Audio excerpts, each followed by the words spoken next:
Hello, hello. Hey, Shkrk, thank you for the 30 bits. Much appreciated. Hey, Joe, you missed Vex already.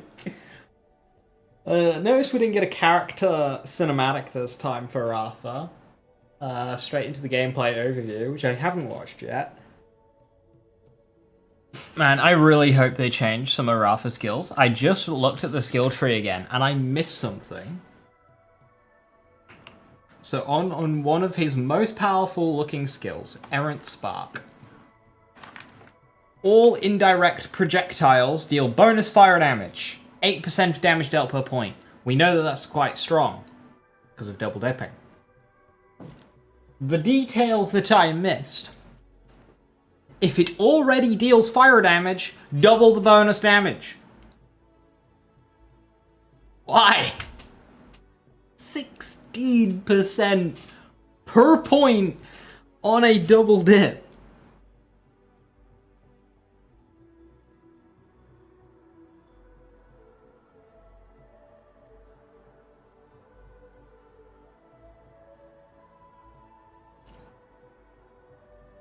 That is crazy.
Yeah, looking through these trees, Rafa is crazy.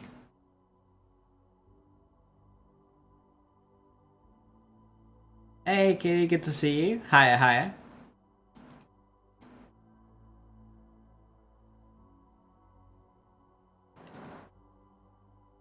Alright, so today I was going to play some Flack and go through my Flack saves. I found this one. This one was my original Flack. The one that I did all those silly two-fang one-shots where I would shoot the Dals SMG a bunch to line up a guaranteed two-fang shot on 1 out of 5. I think I'd shoot, what is it, like 21 bullets, swap, shoot, shoot, swap, something like that. Swapping to like a Jacob shotgun, stacking stack bot, and then doing a half-stacked stack bot one-shot. I think this is that save file, since this one kinda became my main, being Grenadier X. Just keep that thing on a leash, huh?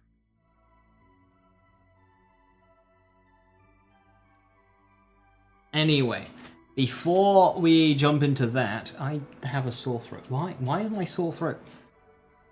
I ended last stream getting a sore throat. Then didn't have one the entire time since. Now I start streaming again, it's like, yeah, nah, you wanna talk? That not allowed. Fucking rude.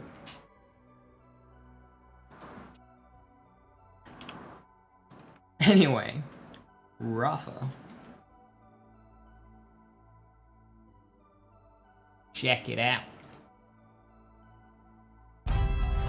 It's me, Rafa.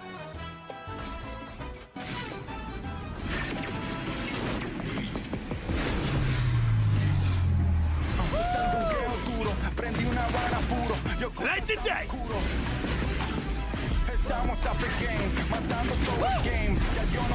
Yeah, that looks really cool.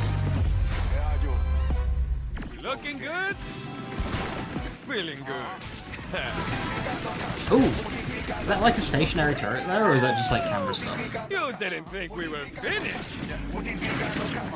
You too?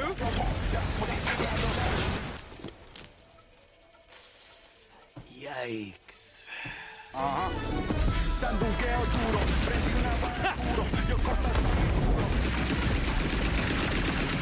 Here come the fireworks! Accept fate! You have selected Die in a Screaming Inferno. Adios. Yeah. Get it. That was a little bit of the Ripper Queen. Oh no, that's Major Story Spoilers in my abilities trailer. What the fuck was that? Why'd they show that? I mean, I wouldn't say that's story spoilers, but like showcasing the Ripper Queen boss in that.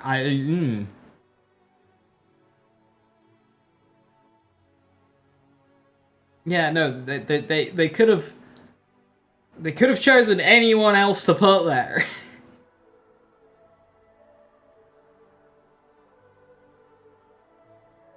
Might as well show the timekeepers. I swear they might do that. It's me, Rafa. What is that gun he's holding? That is a bright pink Jacob's pistol. That has to be legendary, right? Unless that's just like a weapon skin. But like, that has to be legendary. I wonder if Borderlands 4 is going to have 18 legendary Jacob's pistols again.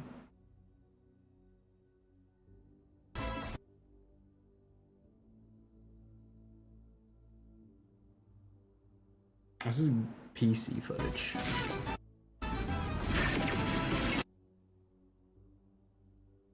It says that angles adjusted for cinematic purposes, but I wonder if it does genuinely just go this zoomed out. Because if it does, I like that a lot.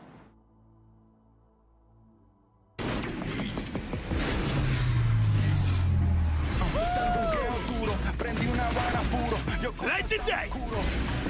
Spin to win. So that's the corrosive stuff.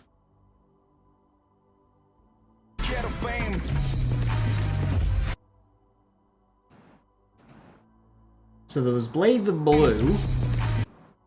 And then he leaps forward. That's the acrid leap, isn't it? Kaboom. Looking good? Marlin shotgun. Good sound from that Marlin shotgun. Feeling good?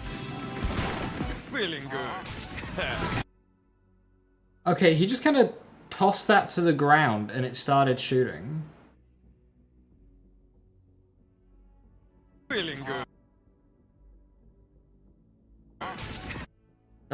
He just summoned a turret. Is that an ordnance? Or is that one of his skills?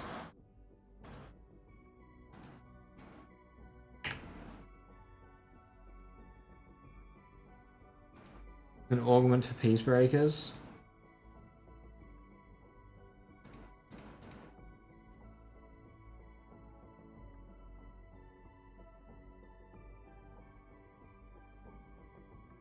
Disconnects to... Ah, I see. Yeah, yeah. Hey, Ryan. How you doing? Hello, hello.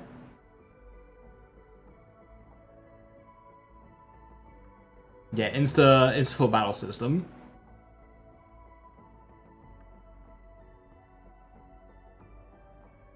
That's... Depending on how good grenades and ordnance are, that's probably like a really good one to go for.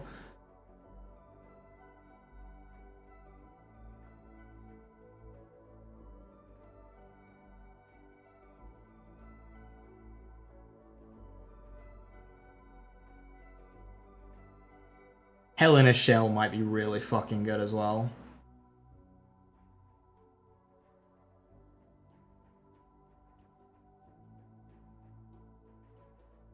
Got to reply to me today. That's cool. I'm still like available after stream if you want, or tomorrow again. I don't have work tomorrow. I just figured it'd be so much easier because there's after reading the thing, there's a lot to break down, and I do not want to do that over a bloody Twitter DM text thing. And very much rather use my voice. Tomorrow be grand? Yeah, cool. Sounds good. Available all day, outside of course the small window I stream. I'm so stop having all the pages be unavailable. You need to drip feed information. Hey Casper, hello, hello. 404, page not found.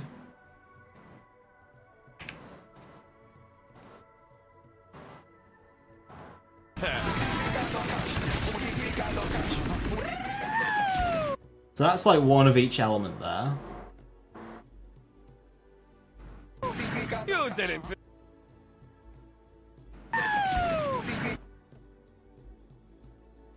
Yellow blood. You didn't think we were finished.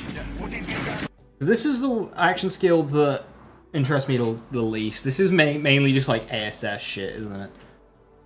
I'm sure it's good though. Like, it obliterates those guys, goes straight through them all, so it's not gonna just hit something and dissipate. It's just gonna keep going. Yikes. So this is a corrosive one, and that fires a big explosive blob. Overdrive uptime? Yeah, oh yeah, overdrive uptime will be 100%. If you want to do an overdrive build, which seems very fun,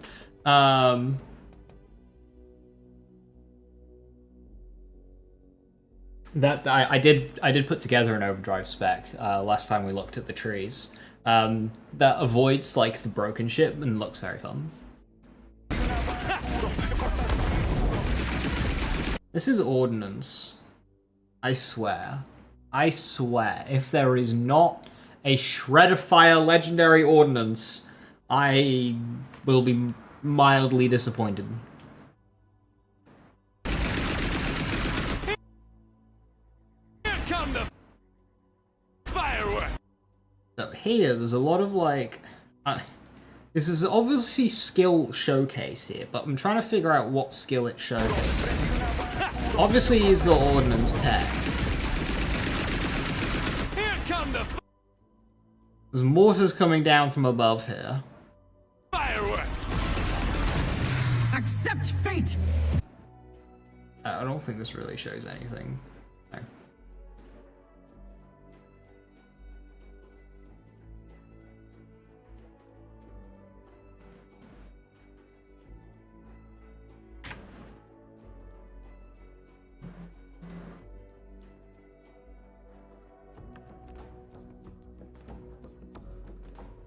Corrosive blob that leaves a corrosive. Yeah, so we saw that. Laser. I don't think it showed that one.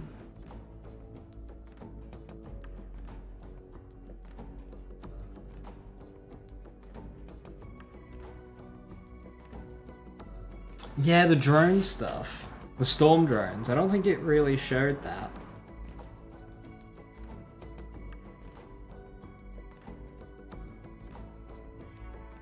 Permylast is a cool skill.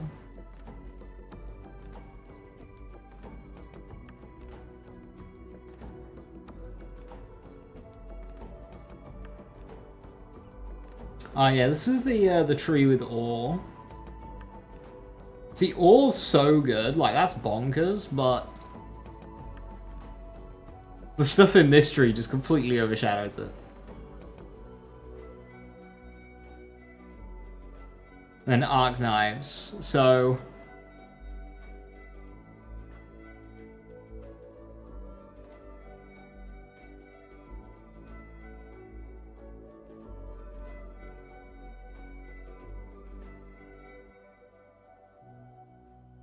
yeah, so that's Acrid Drop. Acrid Leap. The dash's attack is replaced with a Corrosive Leap.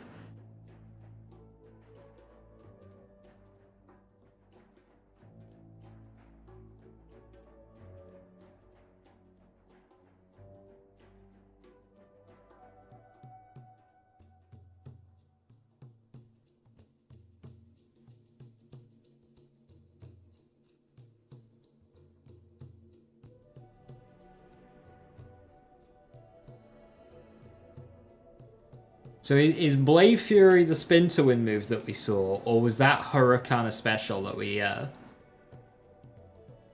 saw? From the soldier archetype? Yeah, because he's like the TDO guy, isn't he? I suppose Harlow is also manufacturer. We've got two manufacturer soldiers, actually. But Harlow's probably more of the scientist side, whereas Rafa is more of a special forces soldier.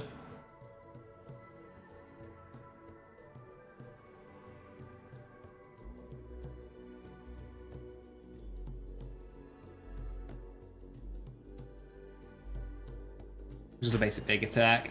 Well, Blade Fury damages everybody that you've hurt.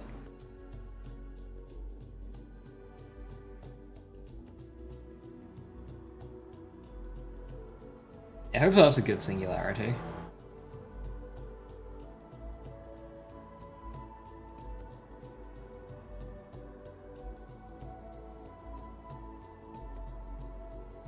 Demolitions. That is a cool skill.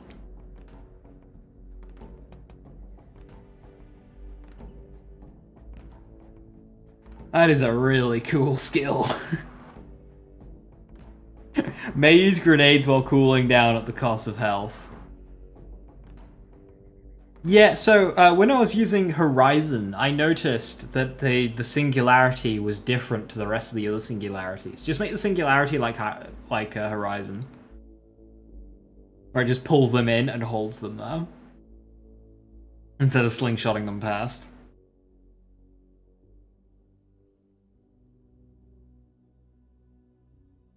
It's 10% of current health as well, so that'll actually just get cheaper and cheaper the more grenades you throw. Yeah, Horizon does have a lot, but it's just better in every way. What do we have in terms of, like, health sustain?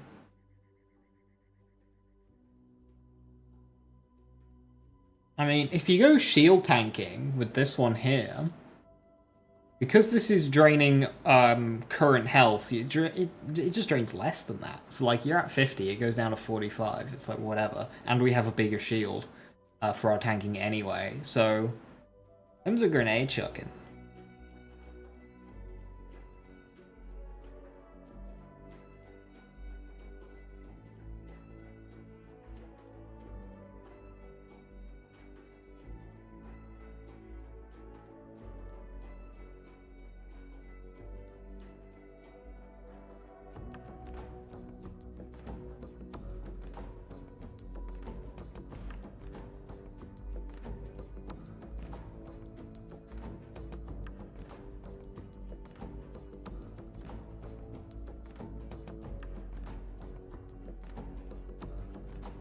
I'm just trying to look here because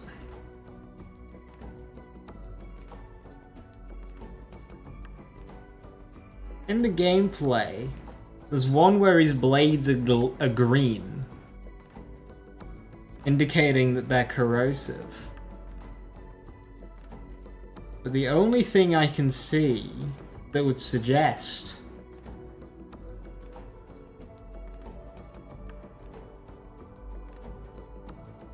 that is Midnight Oil.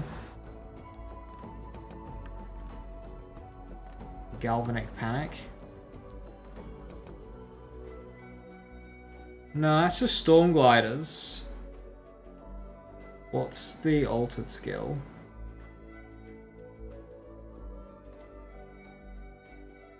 With all attacks, or Midnight Oil. Action skills not bonus corrosive.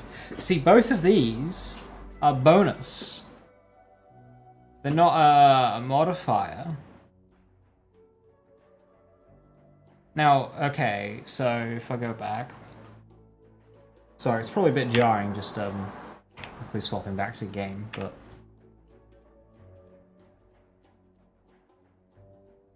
left branch tier 4 skill.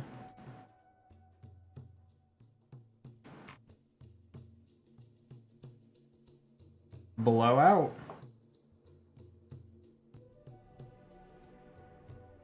Marked enemies leave behind a corrosive hazard, or whenever we Heavy arms mark or critical hit an enemy with action skill be exploding, corrosive or projectile. Yeah, no, neither of those.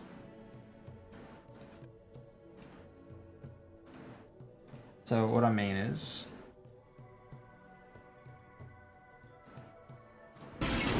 So these are very much shock, right?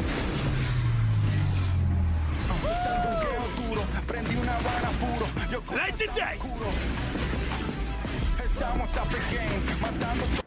See, now they're very much green. Now it could just be that's how they chose to present they did a unique thing where yes, these blades are still shock, but you have the bonus corrosive active. So we're going to show you that they're green, even though they're still shock. And that hit, yeah, there is kind of blue effect here. Yeah, there's a lightning strike there, so it is still shock. They're just showing it as green to show that the skill is active. That's really cool, even though it's a bonus element. It's actually like showing on the character himself to present that. Then there's Acrid Leap. That's just so cool.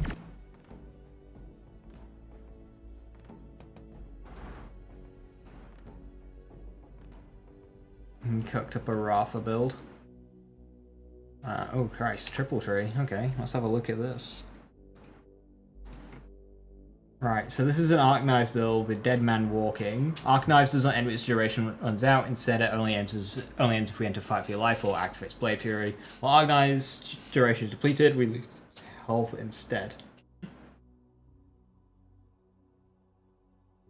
And the Vex me would keep going. We gotta move on. So movement speed, I like. Overdrive already gives us movement speed. So you're set. So even though we've already got movement speed, you're opting for another 25% instead of Midnight Oil. If you've got Dead Man Walking, the whole point is, I'm guessing, a long duration. So surely Midnight Oil. I wonder where this thing caps, if it caps at all. And then we're going with shields. Whenever we shields break, we instantly gain a portion of our shield capacity is overshield. I like that.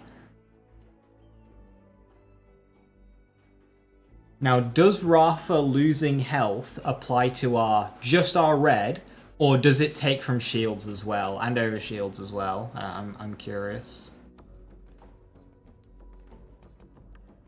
What we got in blue? Ammo regen instead of... Okay. Health regeneration whilst activating an action skill for 8 seconds.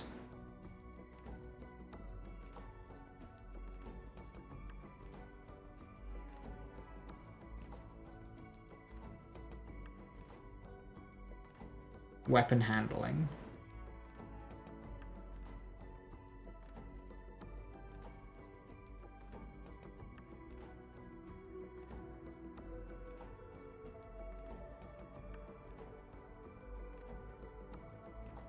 What you're going for with this build, Joe?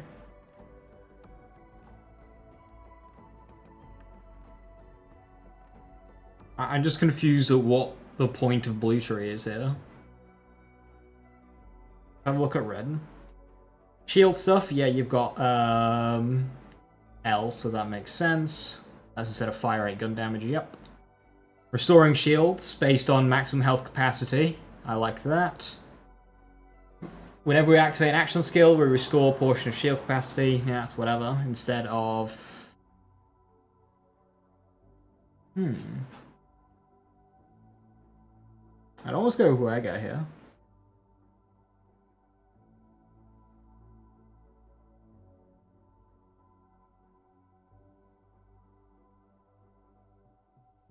The worst Rafa build you could fathom. Ah.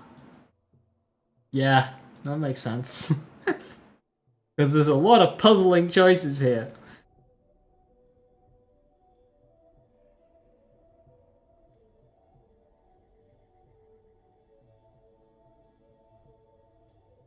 You see, it's definitely some sauce you could do with shield skills, but I think we need some gear for it. Yeah, because, like... I'm not vibing with this at all.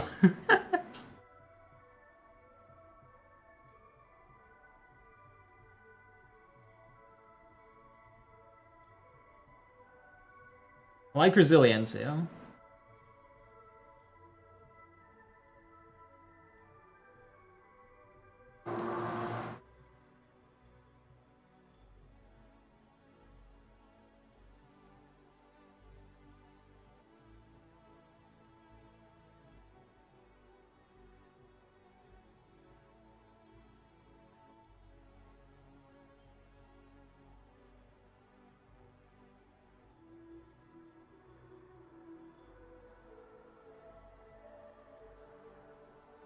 If I was shield tanking being two good effects. So there's one thing, especially with your blue tree here, is that's an 8-second duration for health regen.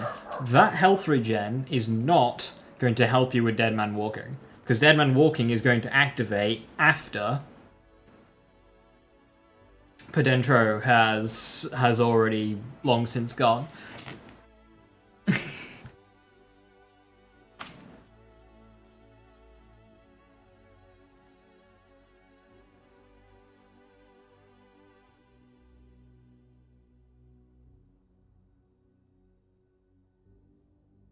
Yeah, I think Midnight Oil would be really good. I think that'll be a must-have, to be honest. Midnight Oil, and then you can run this to improve it, but I'm not entirely sure how worth it that would be. Granted, the longer it's been active, the greater the bonus. Yeah, that just gets really silly. Annoyingly, you have to get rid of Dead Man or Altered Cabron to get Acid Drop, which is very annoying.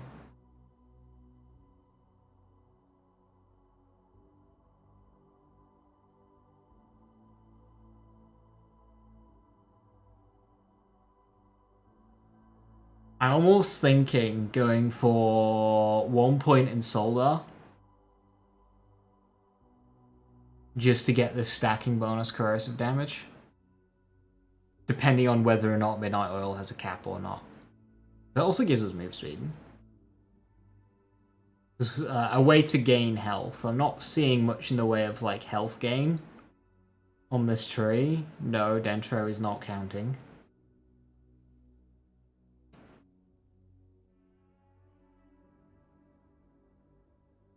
It's all shield stuff, not much in the way of much health stuff. Yeah, so you're gonna need health lifesteal in order to consistently trigger this.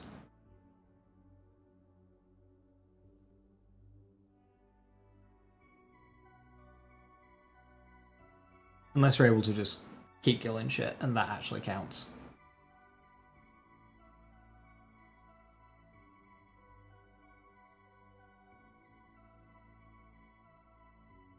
Hey, awesome man, how you doing? Hello, hello.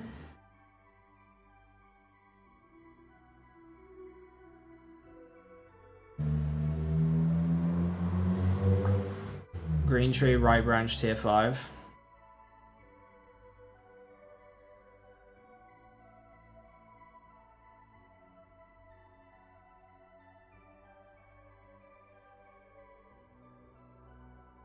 How does that function with...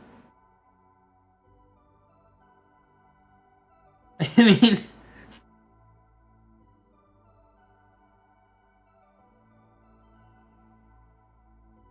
the way this reads just tells me Altered's is going to be at max stacks all the time. This skill looks dog shit. It's going to be 4% max health per second. Up to based on how much overdrive. So, yeah, okay, average 2%. That's... meh.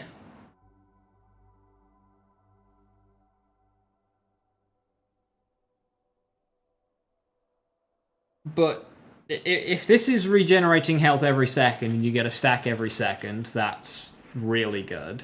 And if it's like normal health regen and it does it every tick, then that's just going to be at max stacks all of the time. But if this counts, you just put one skill point into it, Kaboom! Max stacks. And then you've got, you know, 250% movement speed.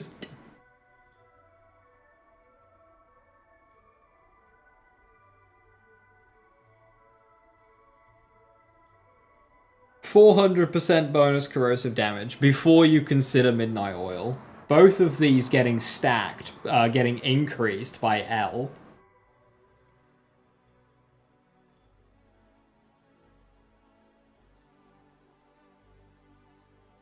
Well, action skills active, overdrive duration does not decrease. Well, there you go. Only while it's cooling down. It's got a cooldown of 48 seconds, duration 12. Yeah, cool. We're gonna have flaccid Rafa. Just all corrosive.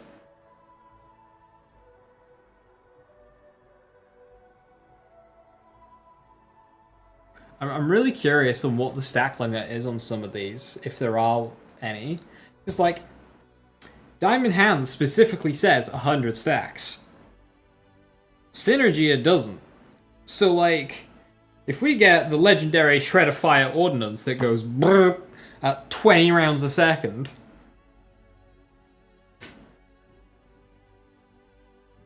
and I'm getting 6% damage per bullet.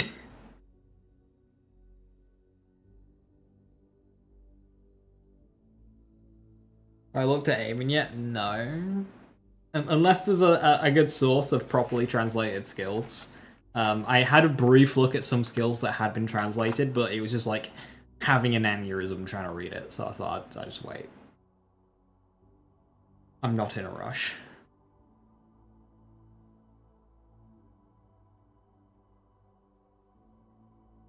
We're on the blood path now. Hey, Scorch! Yeah, Rafa looks really good.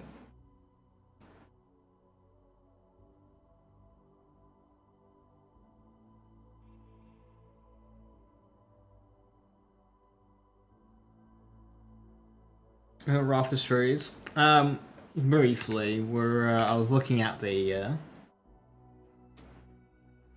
gameplay overview. It's me, Rafa.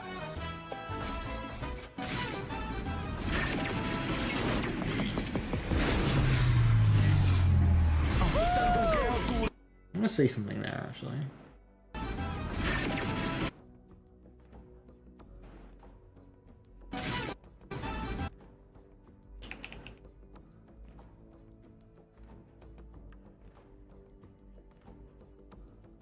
Reactivates the blades.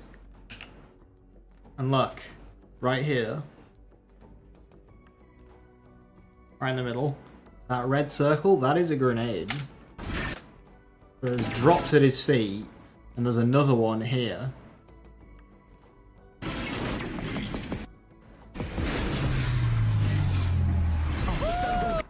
It drops right at his feet. Slice and dice!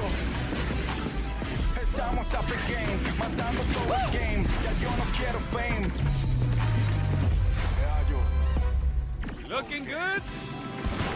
Feeling good. Good.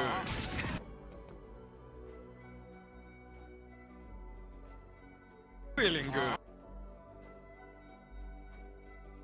Is that an enemy? Is that... Looking good? Feeling good.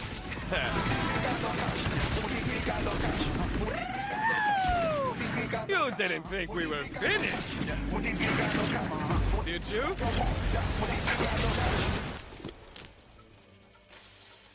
Yikes.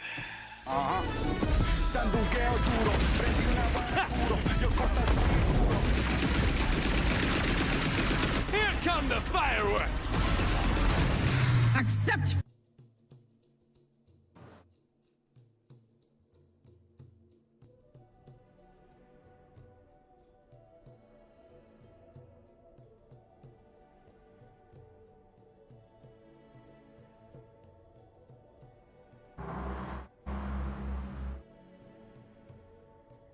We saw a bit of that.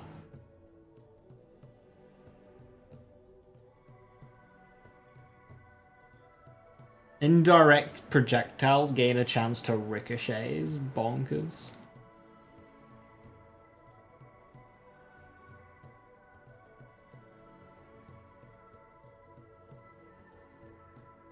Indirect projectiles gain lifesteal. Like the fuck? You think cannons can be viable if focused on? 100%.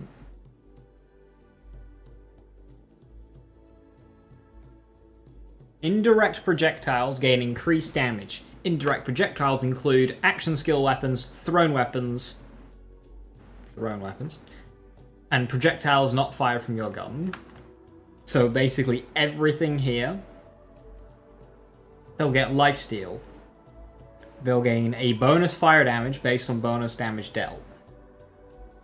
They'll get ricochet.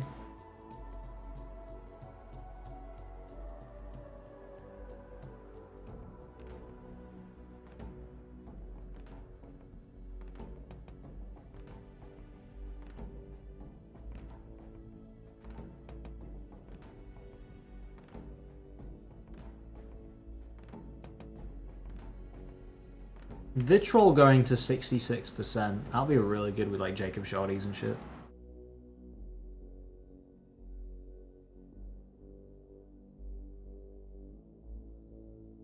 Does he have like a shoot reload type deal?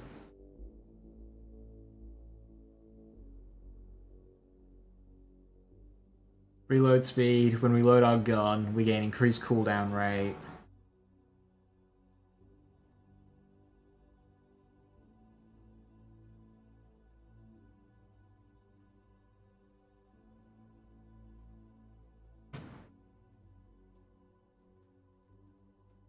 First impression. So we can do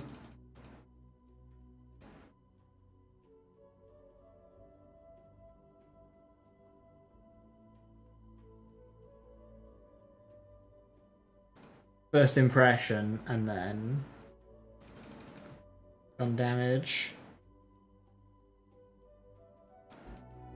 skill duration restored.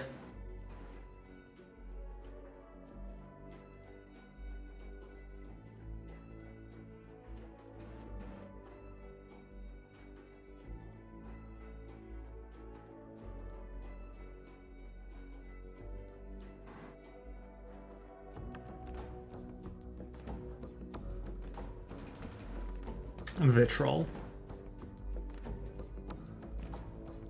Thinking Deputy Rafa build coming to your YouTube week 1. Metal management, which one's that?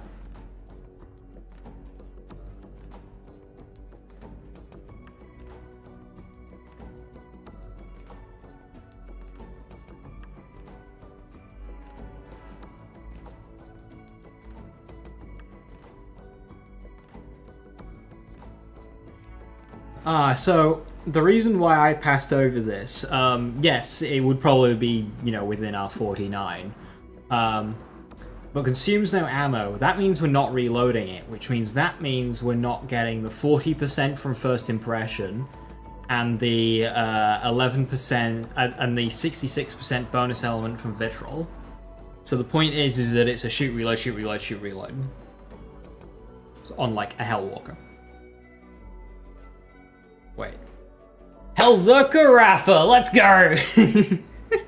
And it's just this.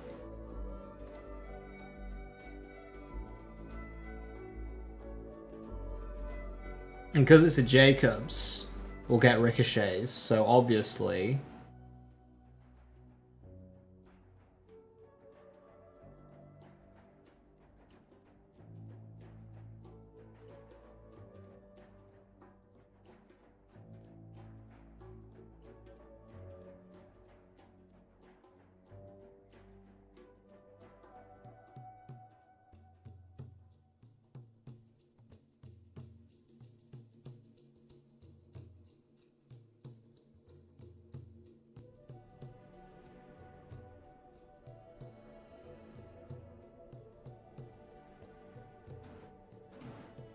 We can rock that, but it means when we trigger an action skill, we won't be able to reload. It's only 2 seconds, though.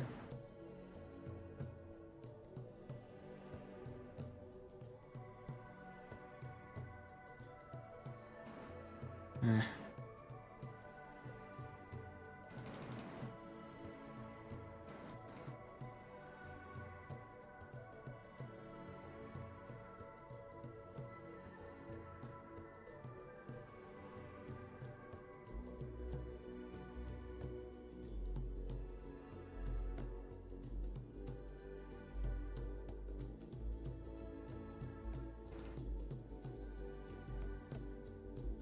That.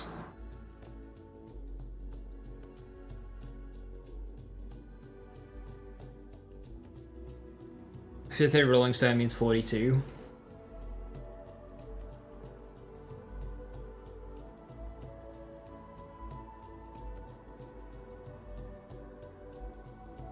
Chances.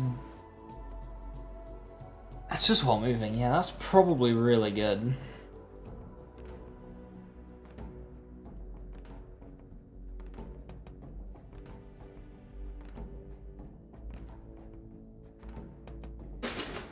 So that's even like, that's just 14% right now, 28% while sliding. So even at 2 points, that's just like kind of solid to have. It is a bullet specific though. 70% while sliding.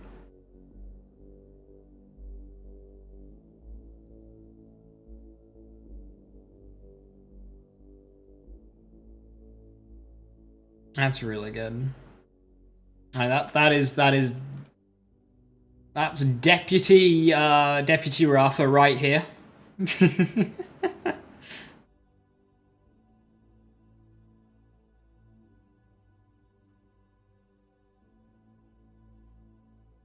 claiming it. It's mine. No one else is ever allowed to use the word deputy to describe a build ever again.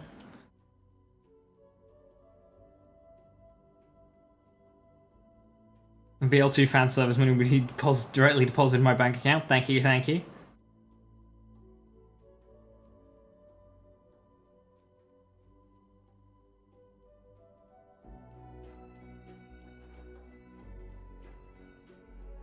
What Vex's trees look like? The first skill I look at is fucking lifesteal. Okay, right, so 3.5% per point, double it under a certain condition to 7%. While Rafa just has one that's 10% that's boostable. Like, cheers, bud. Oh yeah, rep kit, that's a thing that exists. Rafa doesn't have any rep kit stuff.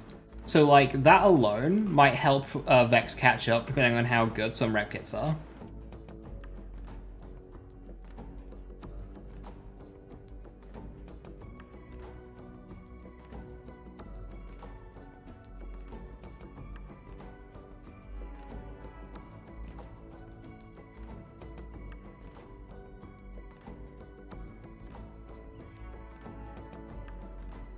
Blood is power.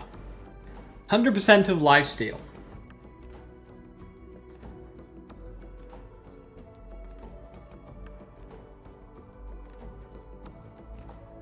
So I guess that'd be 20%. Now is that max of 100 or is that 100 per point? This would be the funniest stat to overspec for. It really is. So like what? We get 10% from leeching. But we have to keep swapping weapons. But with Essence Leech, we get 10%, 20 with if our action skill's active, which gives us 30 total. So is that what? Just a 90% bonus element or something?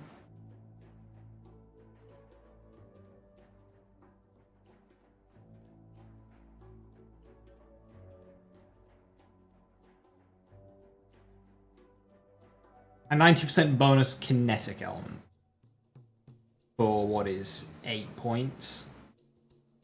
Ooh, actually 13 points. Is 13 points worth 90% kinetic bonus element? Probably, but it feels a bit shit.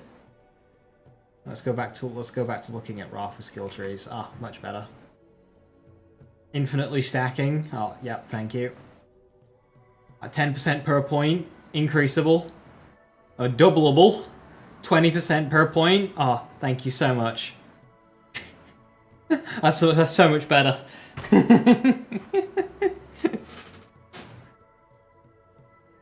Double dipping? Hell yeah, I'll take that. More double dipping? Thank you. More double dipping? Uh-huh. I need more. Lightning rod? Hell yeah.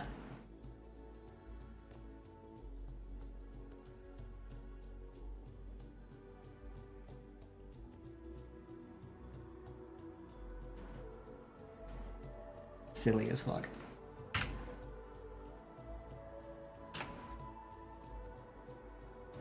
Right, I think it's time for some Borderlands 3.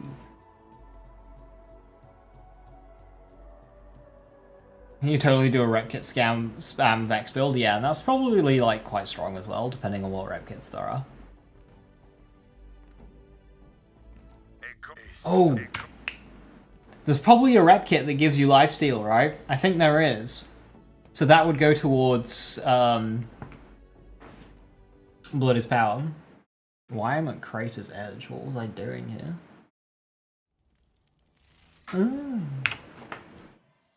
I was calling.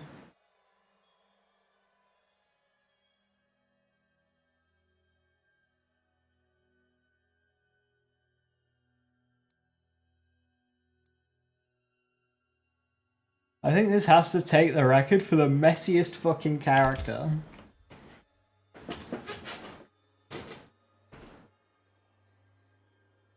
There is no rhyme or reason as to why any of this is here.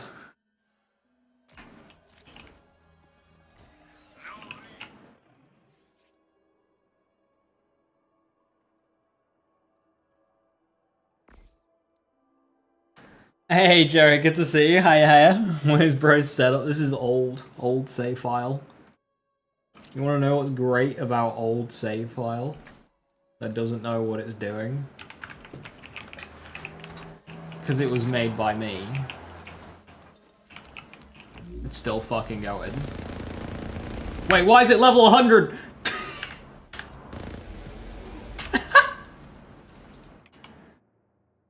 Why is it level 100?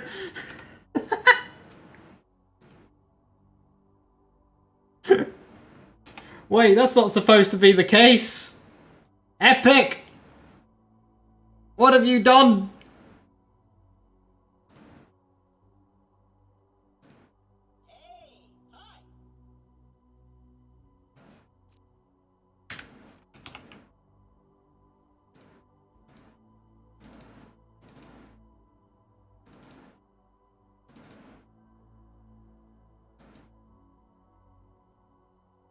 Somehow Todd Howard is responsible for this. Fucking Todd. Now, I know I deleted that.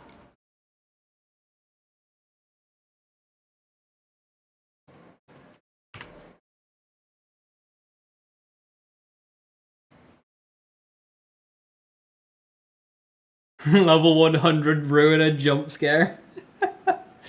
Yes, I was testing the overleveled mod, but I know I deleted it.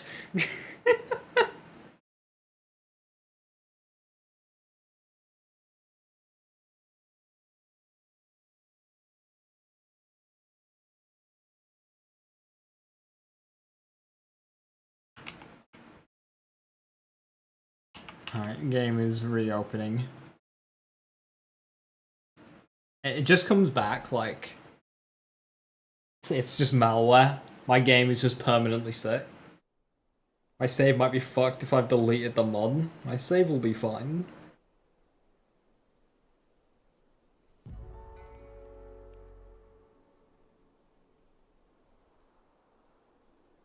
This isn't Skyrim.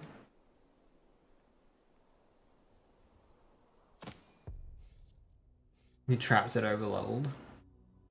I doubt, because it scales.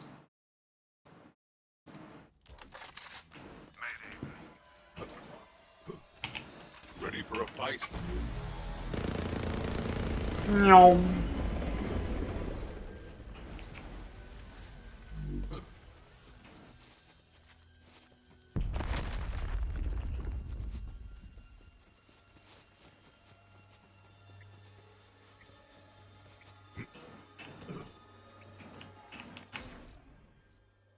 Right.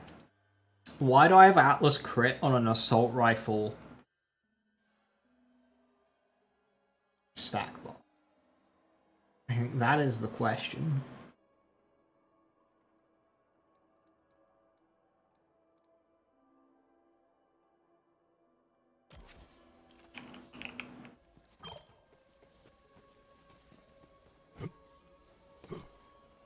Now, I think mag size might be the play. There's crit damage, but we need to actually hit crits. I guess that just kind of depends on whatevers.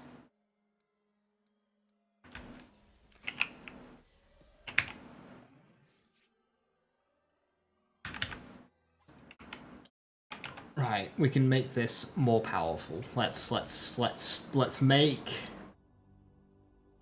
Fla not bad.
Fla bad. Fla is very bad. That's why we need to fix him. So currently I'm editing the save file. I have got the stack bot changed. I've got the company man changed. What else? I mean, use Major Kong, watch people explode. Yes, we'll have to do some Major Kong stuff today, since it's better on Flack than it is Mo's, I think. What else? I mean, there's the Anoint of the gun itself.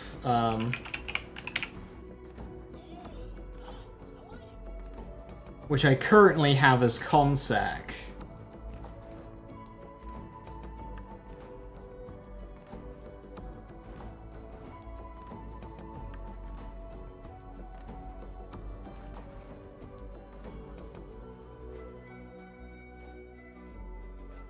What Anoints could we use instead of Consec? I mean, something like Terra Crit would be better, but then I have to bloody stack Terra.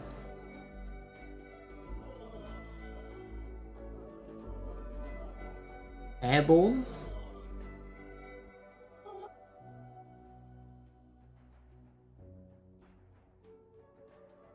Then I have to jump, which doesn't really work against anyone other than Ruiner and Great Ward.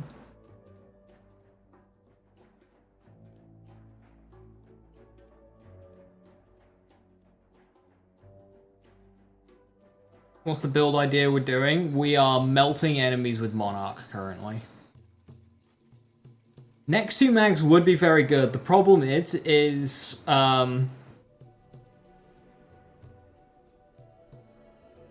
ooh.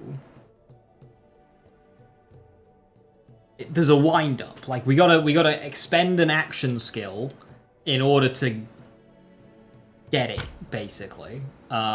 Which is a right pain.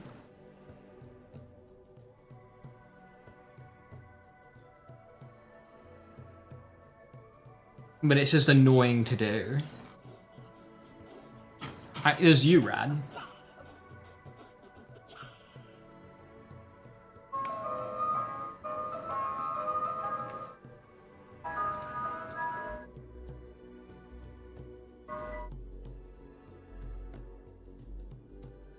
Well, it should be easier.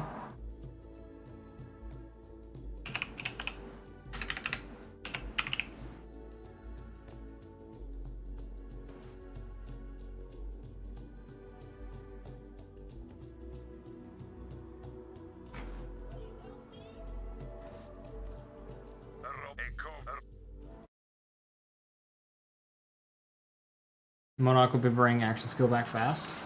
So the point is that we're melting the boss's health bar as quickly as possible. So we're not going to be in the fight until we're absolutely ready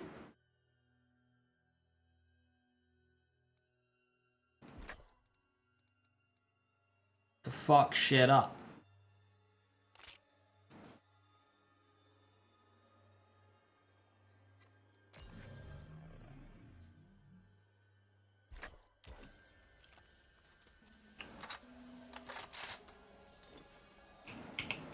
Concealment.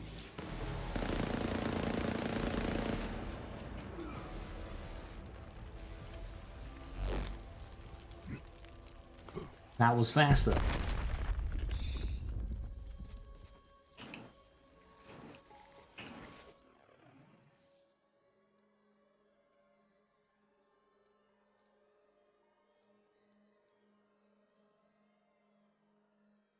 I mean, we can go faster still.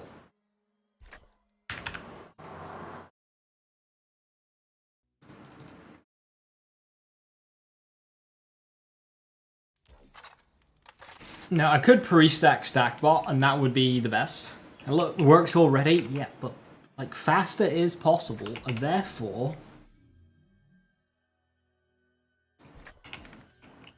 we can do better.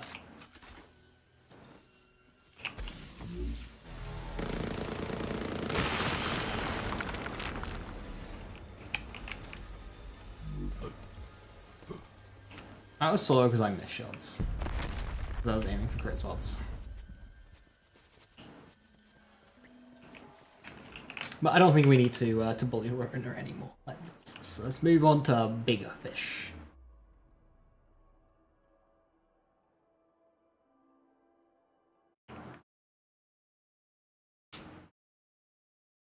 Come here, girl.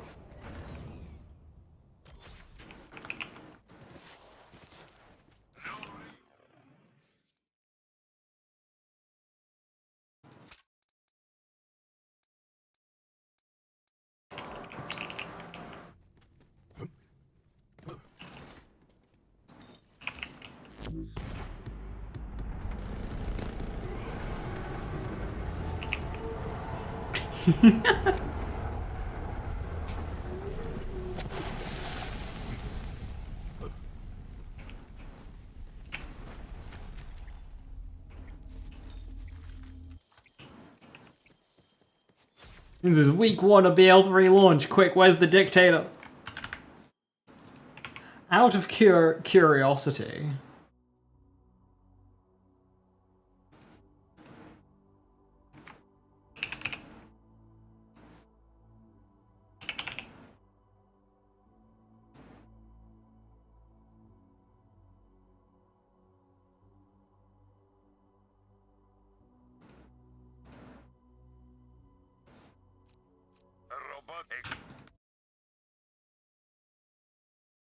Fade away, ASA.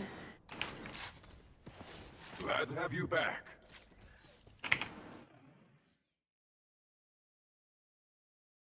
Hate that you're correct. Because yeah, I mean it's gun damage, which sucks with stack bomb, but I'm using fucking consec anyway, so like URAD's better here. Or the next 2 mags, even better than that because element choice. And then Airborne. But that only works on Ruiner and Grave Warden. Next one is ASA Fade. You're right. It's only like 15% overall damage or something. Compared to no element, to no anoint at all. But yeah. Yeah, no, that is better. Right, so in the red corner, we have the Monarch at 10,000 damage times 8 and 11.4 fire rate. In the blue corner, we have the Dictator at 5,000 damage times 6 at 9.4 fire rate. It's not good. That is half the projectile damage. 3/4 of the projectiles and 2 less fire rate. You know what? This boss is still gonna die.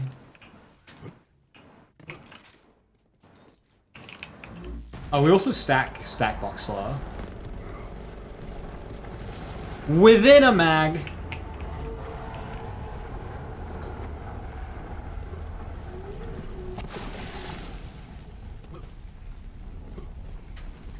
That's with the crit damage one, right? Yeah.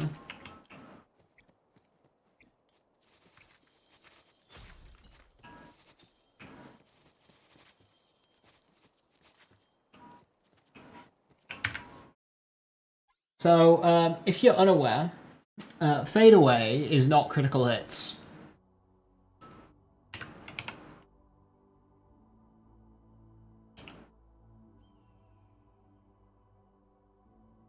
I'm just gonna change to ASA.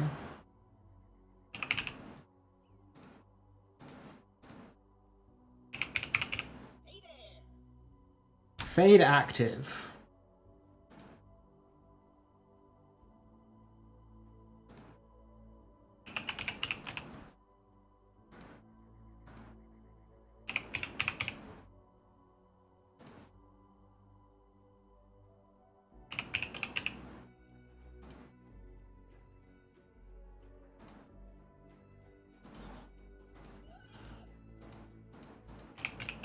Is Fade active better than ASA?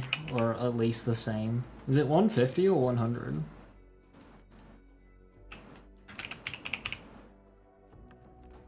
Because I'm about to find out.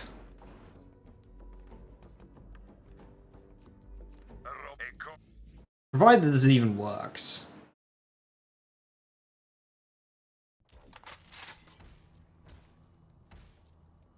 Into Pearls, Reflux, Monarch. That'd have been a great excuse for Pearls, because they're also Mayhem 6, aren't they? 150? Oh, that's even better. Provided it works, because there is a chance it just doesn't work. Yeah. Mayhem 6 weapons could have been Pearls. Like, functionally, they kind of are. They're only available in endgame and whatnot. And I think people would have been more okay with things like Monarch and Reflux pushing out Brainstormer and Dictator if they were.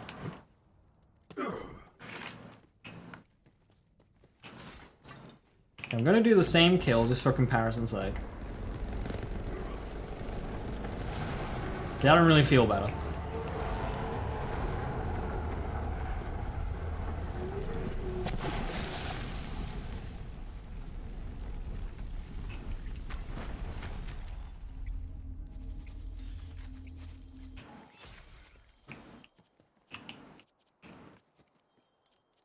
The Grave. If M4 guns and gear making those pearls? Yeah, you could do. You got some interesting weapons in there. They're not like pearl like quality though. Like all the Mayhem 6 weapons are good. What have you got? Backburner, S tier, Plague Bearer, S tier, Monarch, S tier, Reflux, S tier. DNA. A. Multitap, S tier. Is Reflux the only weak one? And it's not even weak, it's still going. I mean, the DNA, I think, is the weakest of the lot. But yeah, multi-tap are better than most BL2 pearls. Most BL3 legendaries are better than BL2 pearls. Most BL2 legendaries are better than BL2 pearls. Plague Bearer is an upgraded Scourge. Yes.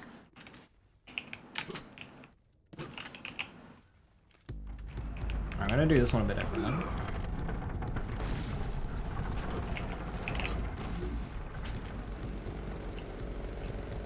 Yeek. Technically was faster, but like, barely. I wanted to just get a bit closer so I could put more bullets into his chest, but...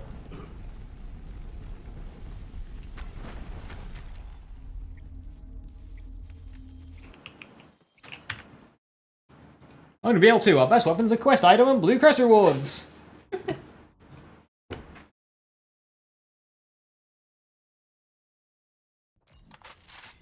You know what I want?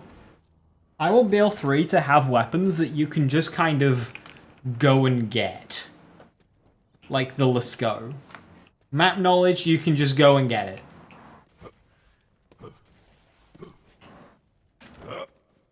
I like those kind of weapons. I can't remember, does BL3 have one? I feel like it does.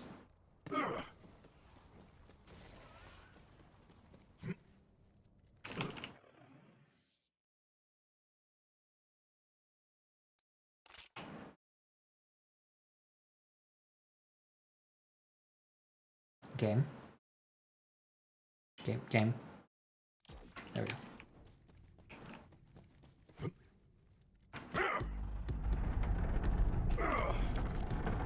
Fire start the tinderbox? Yeah.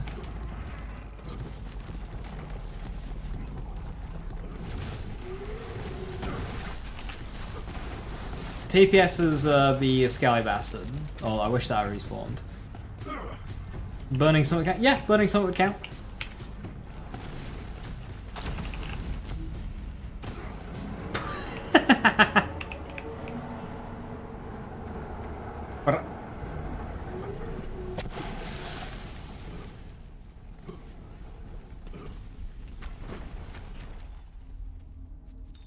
Okay. We can go deeper.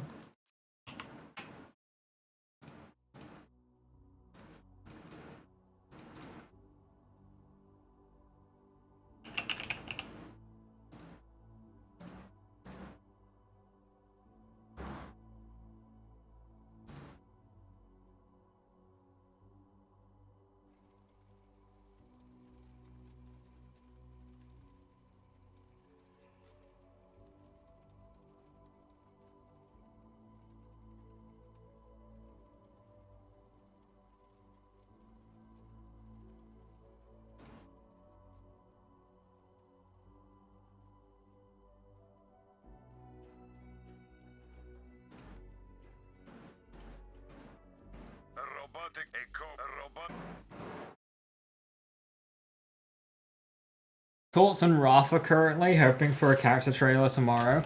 I hope for a character trailer as well.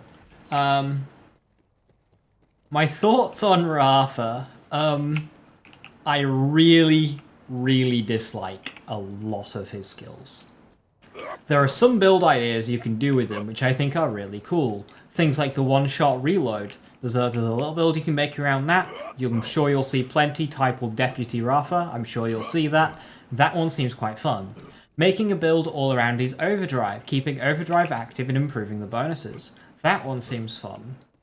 But then, the way the skills are worded as either infinitely scaling or double dipping.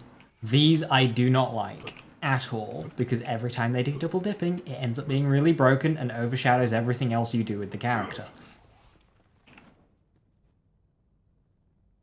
And Rafa has this a lot. Rafa also has a skill, which is... I suppose I'll take that. This can be fixed, in my opinion, with one very easy thing that won't affect gameplay too much.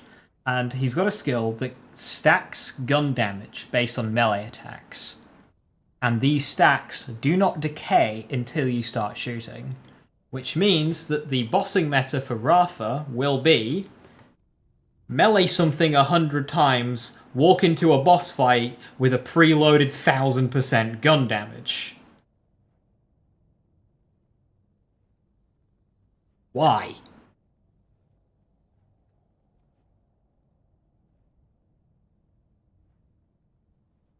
Why? Now, if that, like, just started decaying, say, 5 seconds after not doing melee damage, I'm cool with that. Because that doesn't affect the gameplay of use your melee action skill, kill a bunch of people, stack up a bunch of melee damage, bunch of gun damage, so you can use your guns until your skill is off cooldown again. That I'm totally fine with. But the fact that you can hold it, so you can just stack up anywhere, you can go back to town, stack up against the target dummy, go all the way to the final boss of the game and walk in with 1000% gun damage loaded up, like... yeah. No. Don't like that. Anyway, let's go commit crime.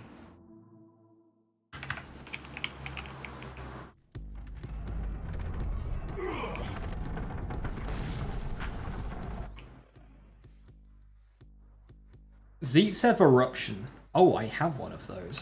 Interesting to know. It's time to fight.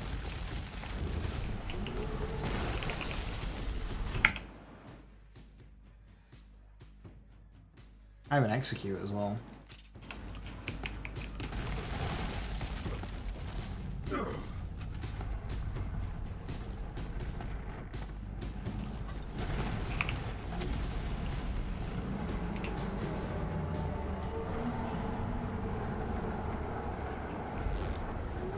Do 100 melee?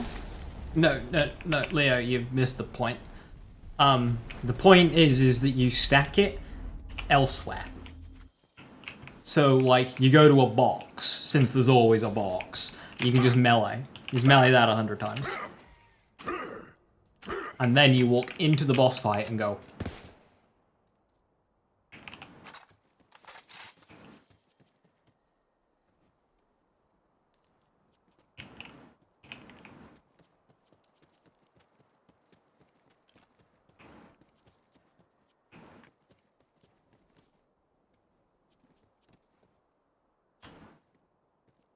Right, 1000% gun damage is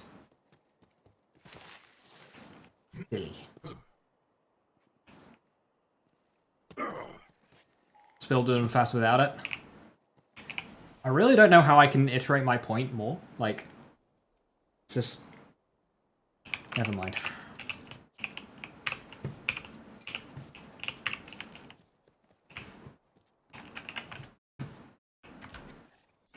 Now does Eruption hit this guy?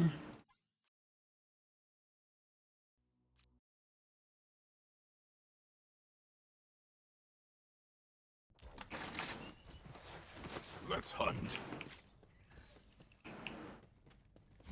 It's like a cheat code, basically. You don't need to engage with the boss. Yes, it could be done faster without it because you can engage with the boss. But the point is that it lets you not do that. Kind of like what you're seeing right now to this poor guy. Only this is years of power creep and gear that you're never going to be able to actually farm.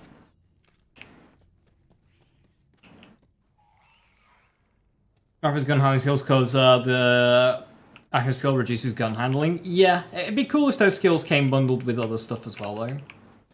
Or rather, the other way around. You had other skills that just came bundled with some handling.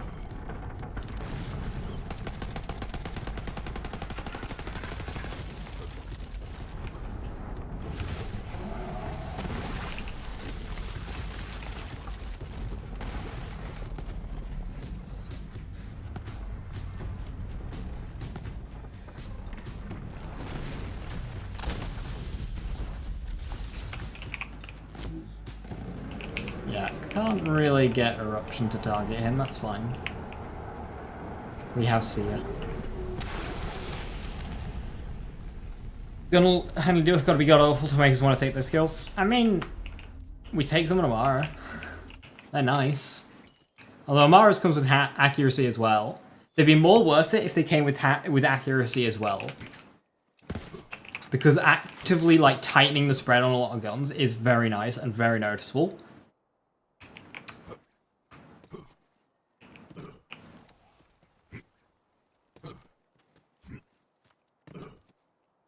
Alright, who's next?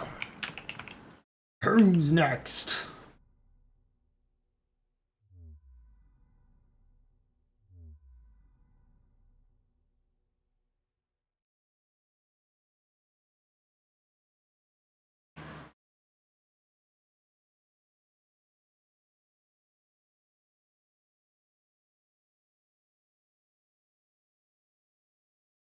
They're not especially desirable skills. Infusion's really fucking good. Like, really fucking good. You've actually got two game-altering skills right there. Granted, there's not overlap between anima, but there's definitely overlap in Infusion and Steady Hands. Like, we maxed out both. We overspec tier 1 on Amara. It's the only tier on that entire tree that we overspec. Tier 2 can as well, but it's less important.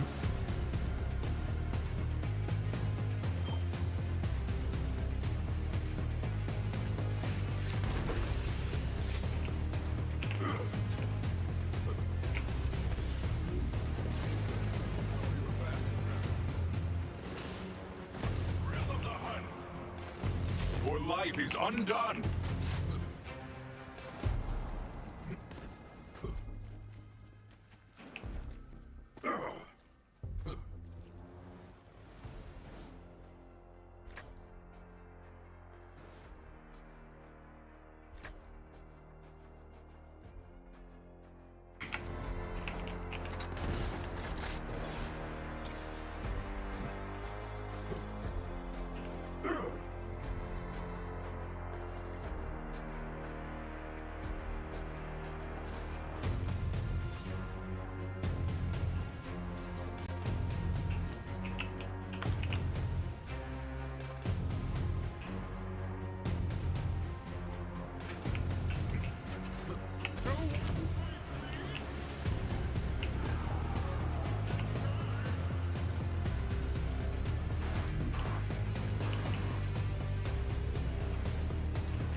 Do I not have a...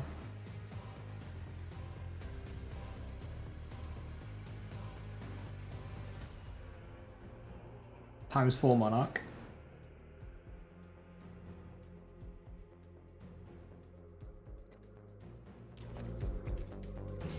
Must have replaced it instead of duplicated. Oops.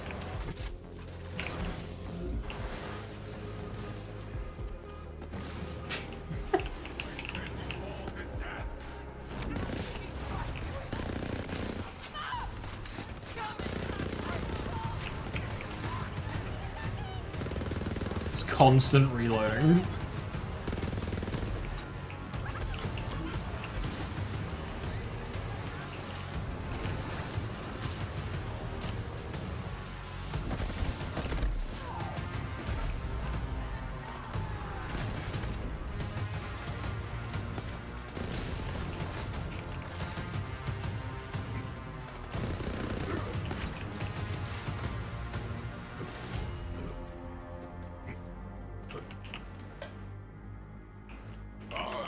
A chest.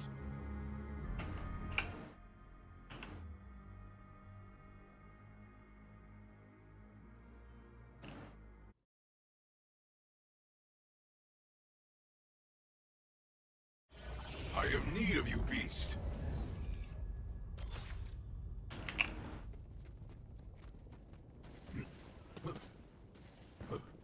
You know what? I think I might take this against True Hag and see what happens. What's a good mobbing weapon? Reflux for...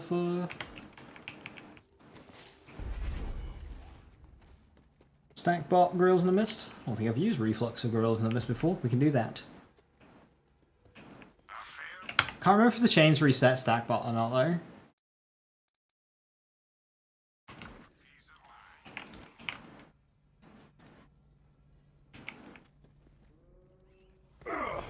Feel the bloodlust.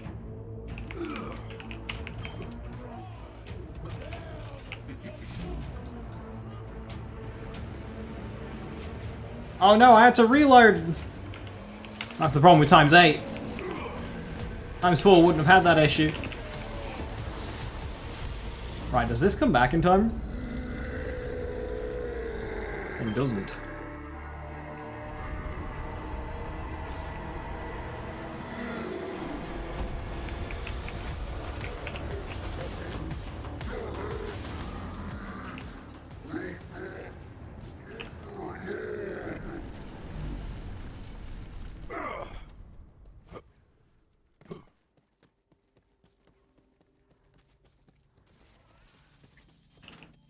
Major Kong.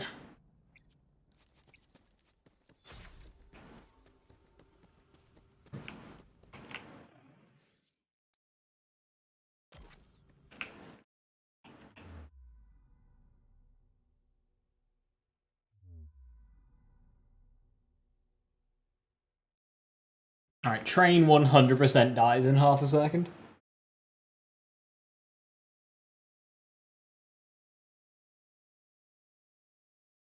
Welcome back, my I forgot about the Major Kong. Is it any good? Okay, so... Kick Charger has a charge mult of like 2-ish. It's pretty good. Major Kong has a charge mult of 5.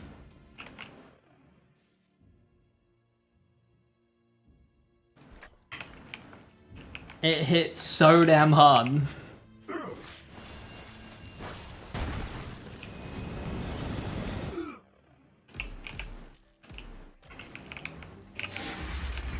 It hits way harder than it has any right to.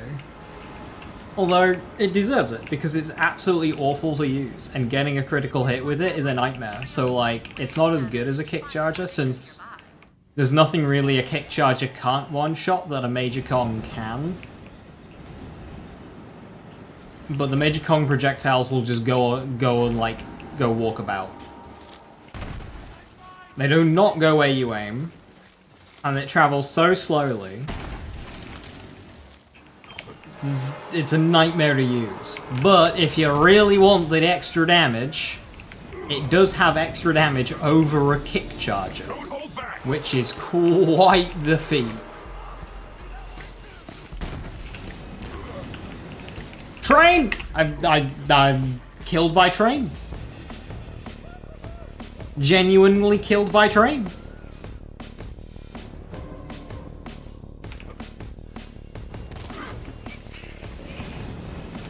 I suppose the Major Kong would be good against Hemo, because getting a crit against Hemo doesn't really work. Or like any boss where you can't really get a crit spot. It becomes a bit more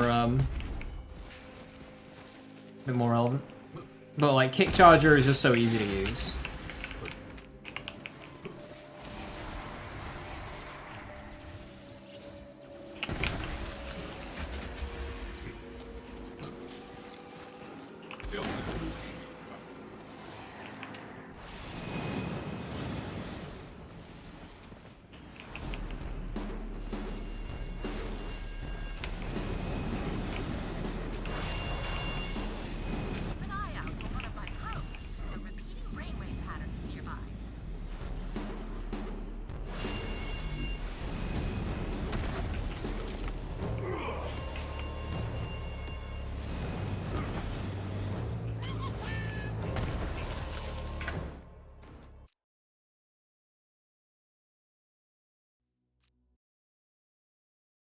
So,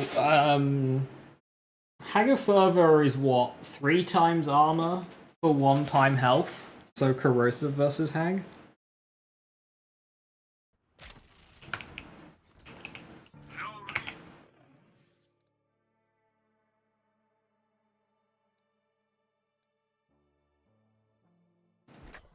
Alright, well, rock crit, we probably have the damage to do it with the ×8. It's 2.5 billion health to Grave Ward's 1.5. Sponge Boss is 1.8.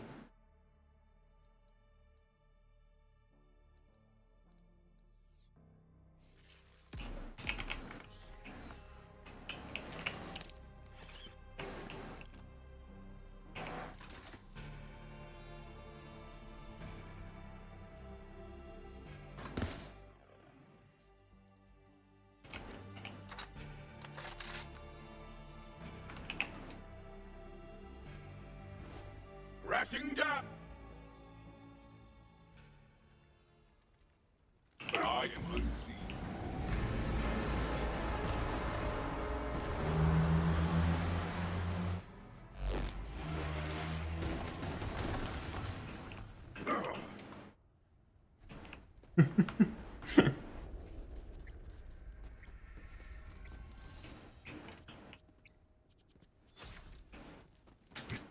Like, you do not get quicker than this outside of a one-shot.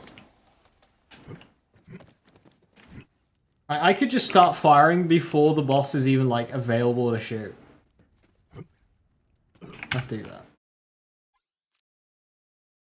See if I'm it right.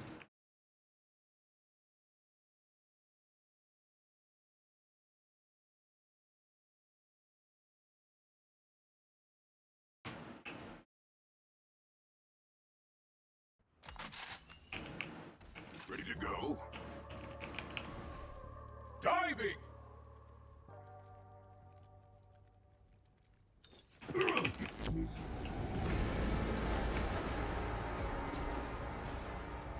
That spawn's a bit early. Hey Brucey, how you doing? Hello, hello.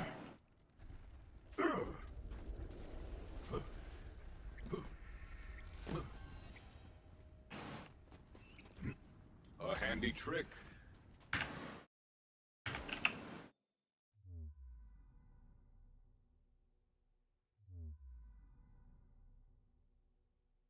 Right, did I ever do... No! I'm finding out that I've not done the fucking Ava DLC on all of these old characters.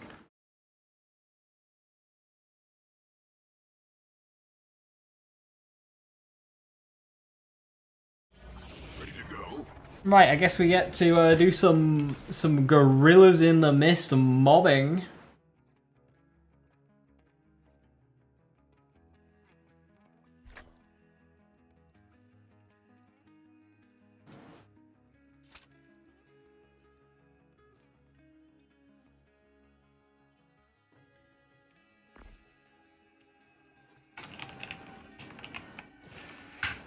Okay, that level of mag size will not do.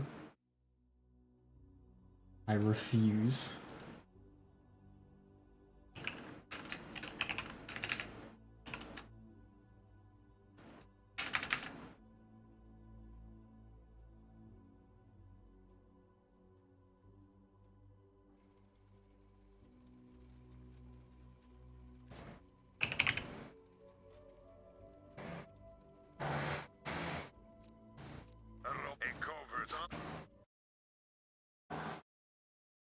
Needs to be the 12th of September? It does. Can it be 12th of September already? Really please, cherry on top.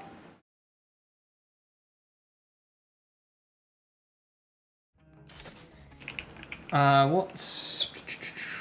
How's this build, by the way? I was about to ask, why don't I have Fast and the Furious? Not a question that needs answering. Yeah, spec looks fine. Although, notably, I'm not leveraging the most out of overclocked, so we should probably start doing that. Welcome back, my girl. This thing on? Test, test. Hey, Vault Hunter, have we got an opportunity for you? You don't want to be.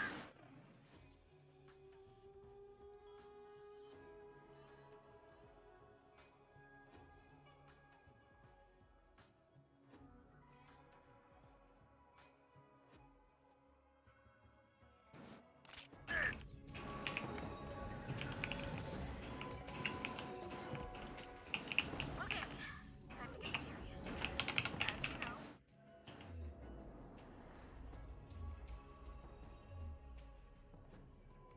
our supernatural podcast, Mysterious Lair, has been following a string of interplanetary murders. And I believe all of the killers were... Oh. Wait for it. Them.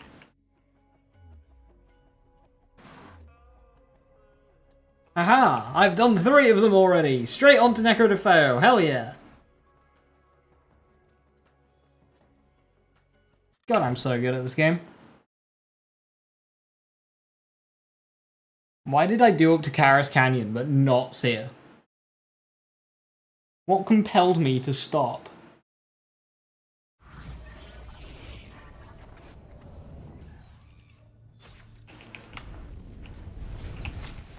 Why did I not attempt Seer on the original Flack build?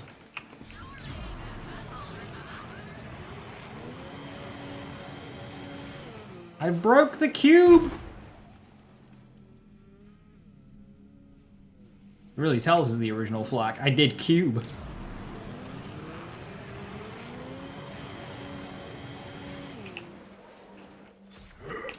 I wish cube had a unique weapon in it.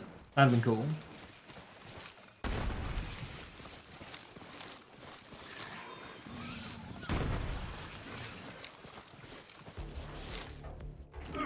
Oh, we're gonna have fishing in Borderlands 4. I'm so doing a fishing only one life. That's going to happen. It'll be like 3 years away, but that's going to happen.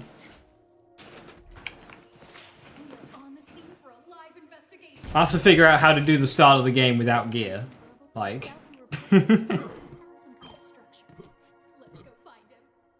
Depends how easy it is to get to level 2, and then we can just like action skill our way to victory.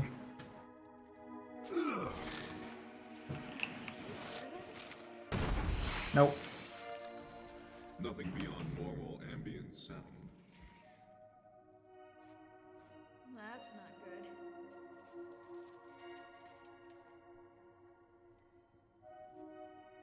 Cube only just fires pixels. Remnant 2 had a weapon like that. It was called a cube gun, and it just fired cubes. It was really good. You got it from killing a boss fight that was a series of cubes. Okay, well, crap. Verbals. Fish slap from Fishling is perfect? Yeah. Oh, I just realized they said that there's a fishing unique legendary that you can only get from fishing. I hope it's not the fish slap. Then again, they did get it from the fish slap from the golden chest, so maybe not. Maybe it's something else. Okay, we officially have Them adding the fish slap, the plasma coil, and the Hellwalker makes me think that they've just added the popular legendaries. Which would be a bit of a shame, because that means they've added the good legendaries for them to be disappointing.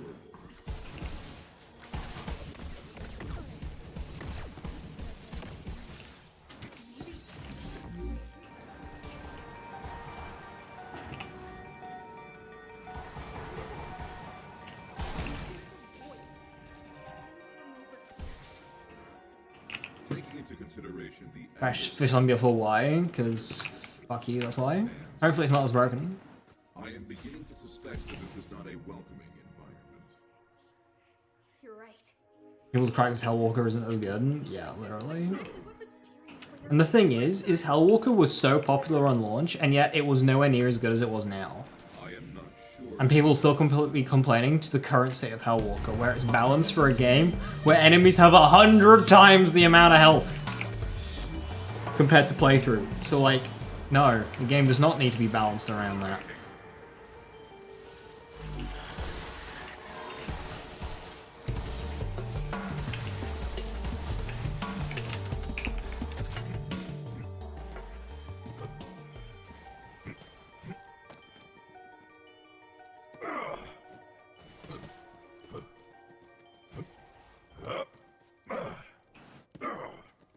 This place looks different from the other Indian ruins. Like it's rotting from within. I don't see an obvious way in. Maya, what do you do? Probably use your siren powers, right?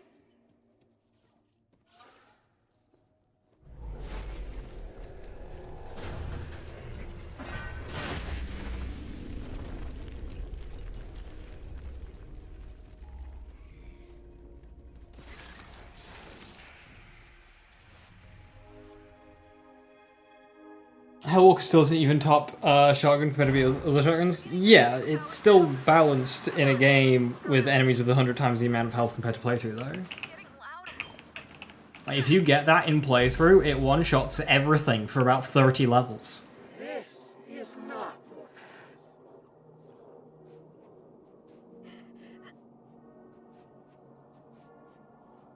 Go away!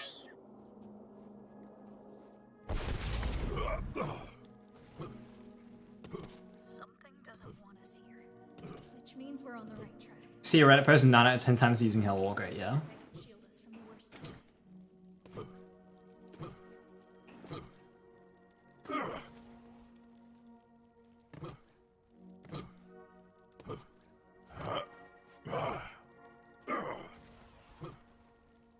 Yeah, if only picked returning legendaries based on like popular usage, then that'd be a little disappointing.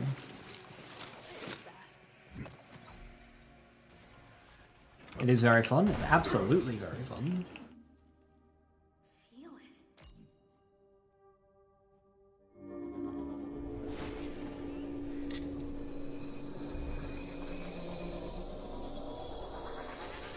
I think if Gearbox had, well, they probably do, have a usage rate of every single legendary in this game, I legitimately think Hellwalker is the most popular one. The course must be corrected. The twin causals must be delayed. You will kill their informant. The prime instrument must reach the Promethean vault first. I think there'll be an increase in popularity for most Jacob's weapons, in general. Weapons like Plasma Coil and Monarch will be up there. As will most popular rocket launcher, I think, will be Plague Bearer. Come on. Now we need to know more. Now somewhere in that EULA he's spying.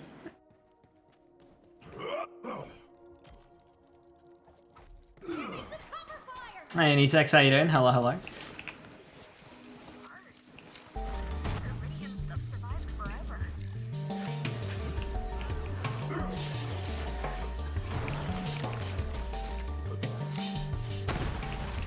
Coil's DLC holding it back. Very true. Let's check it out. But since it was added, I remind, 4 years ago, people have had time. And, you know, since that moment, it was very much deemed one of, if not the best weapon in the game amongst most people.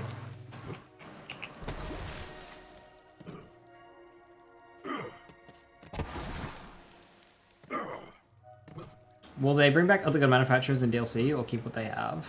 I don't see them bringing in an entire manufacturer within a DLC. I don't see that happening. Though, it is now 2 big DLCs instead of 4. So that could mean that those DLCs are larger in scale versus what we've had previously. Something maybe more akin to Claptrap Voyage, rather than a Moxie's Casino.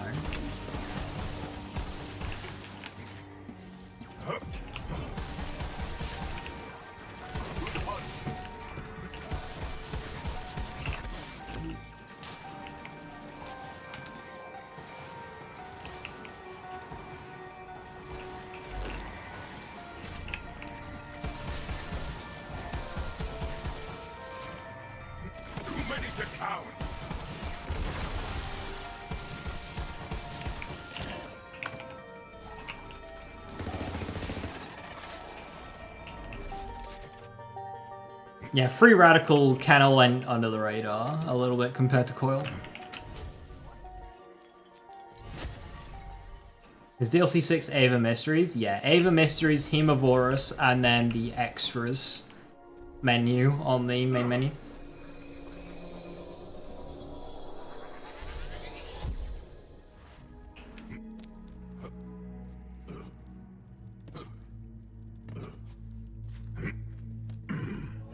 Must be corrected. The twin causals must be delayed. You will lead them astray. The prime instrument must reach the ship containing the key fragment first. Why? What's at stake? The Jacob's grenade being throwing knife is cool, yeah. I'd have gone with stick of dynamites personally, but throwing knives and kunai is very cool. Lots of people will like that. Do they do melee damage as well? I can't remember. I don't think so. I think what it is that they can crit, and you get bonuses if you like crit with them. Yeah, they're not melee damage. Why is it fighting us now? The nature of the Guardians is enigmatic. They are And we're calling melee damage over years. I mean, it'll be something that people will play around with. If this thing has been behind the scenes, That'll happen. then it has answers. Was the C introduced? Yeah, the CA was a DLC 6 edition because it's Ava Mysteries. Lilith is gone.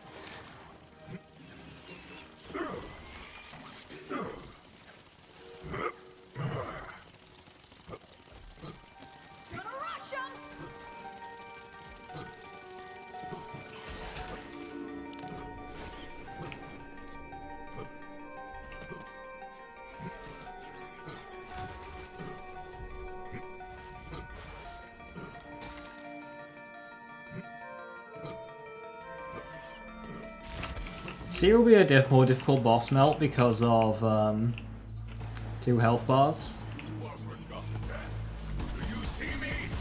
The primary one being shock as well, because that'll make me want to use a shock monarch, but then we have to deal with an armor bar. I don't think we have the swap speed for a weapon swap to be worth it. It must be ready before the prime instrument arrives. Shield capacity generally seems higher in 4 compared to health. That, I think, will be tough to judge at the moment, but yeah. Rafa especially has shield stuff. Which makes a lot of sense to his character, because his whole thing is bones suck, use suit to make, you know, to substitute having bones. So the whole point of it, so the whole thing of him having less health, but then using a shield for his tankiness, makes a lot of sense. You will not find her. Hey Arvi, good to see you. Hello, hello. Are you able to get any runs going? I think I left around when you were saying last run. Ava, follow the sound of my voice.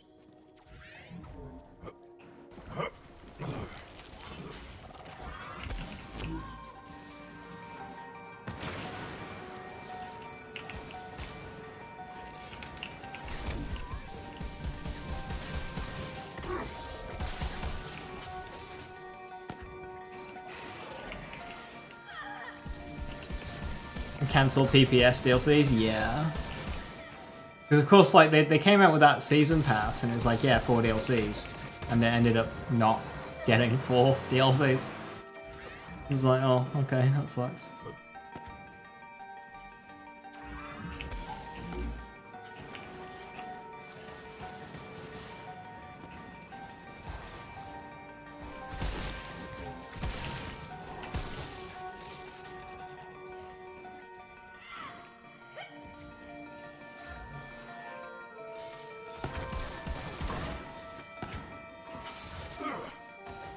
Don't hold back! It definitely didn't do too well.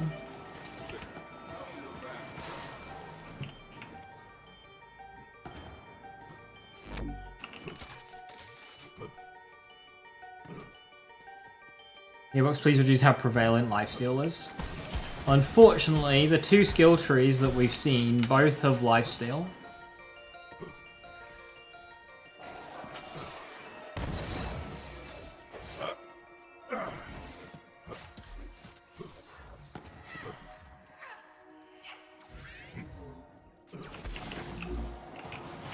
One character is even based around it. To a small extent.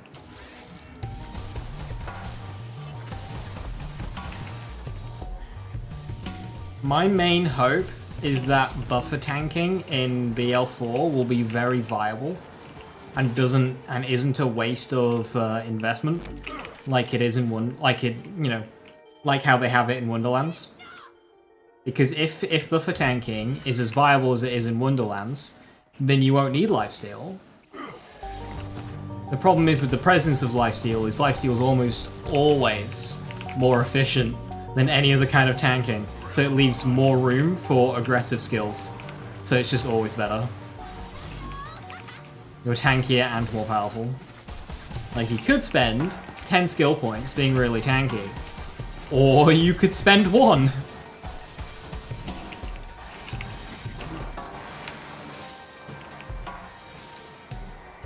That's where the extra stats in Wonderlands came into play, with like Constitution.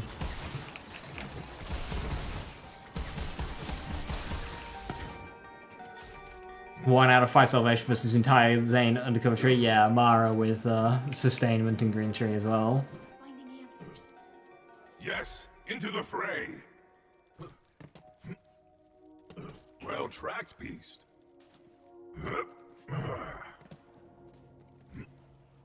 Gain X amount of health, percent health for each kill kind of deal.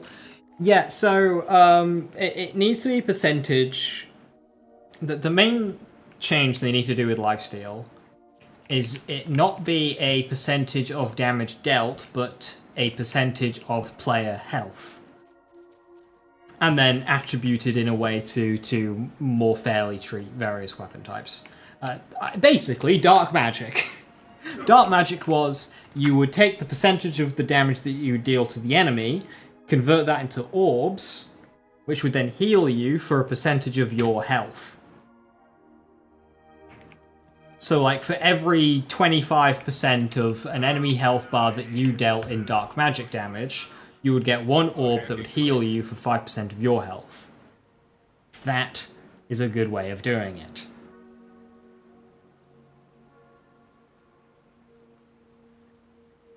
If tied up Hyperbox and Sara would it be an instant take on Hellzerker?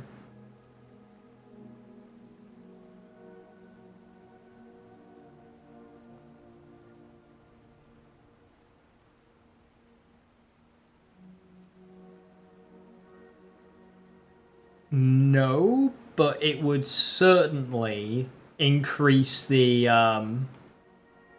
argument of going the Vigor route rather than the overspec Blue Tree route.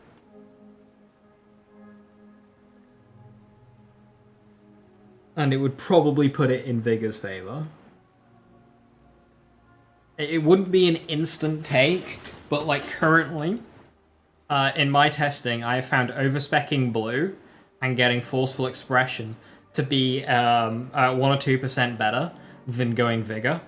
It would put it in the other direction. So going Vigor would be 1 or 2% better than overspecking Blue.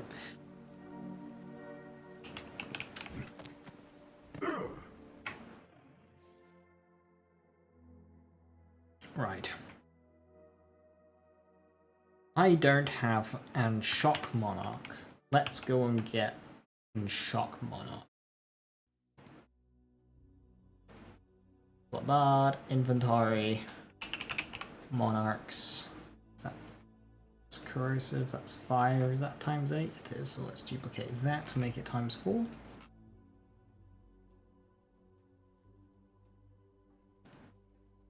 Then duplicate that. And make it shock.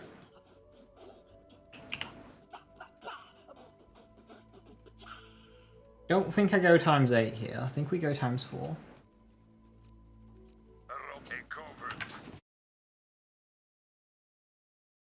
The strange is we even need lifesteal. Might just ignore the lifesteal skills. Exactly. So it just depends what rep kits we have available.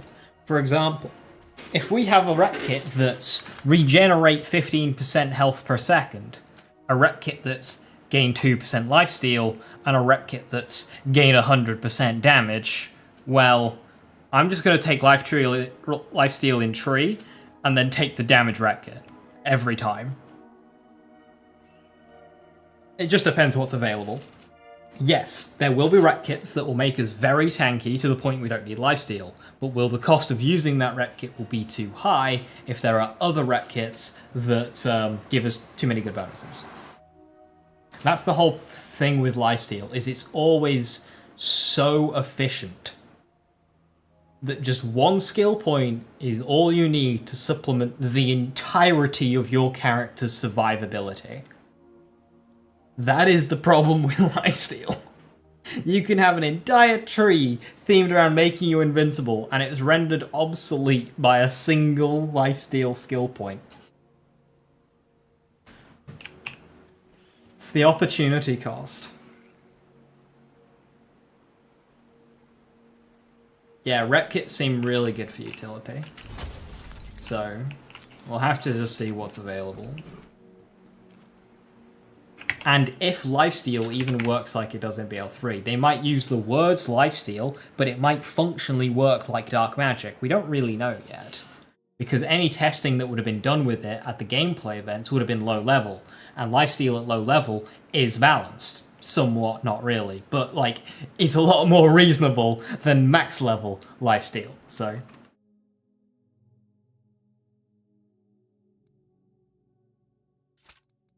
Right, this is probably going to be a boss that's going to want mag size there. And it's probably going to want Z-Cep's eruption.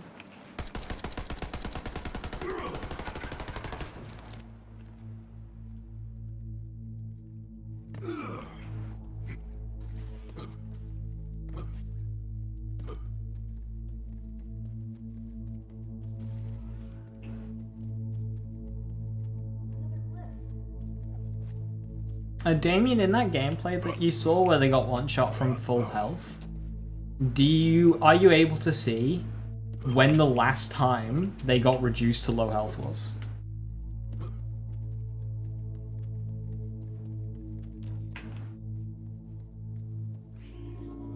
When did you eat that?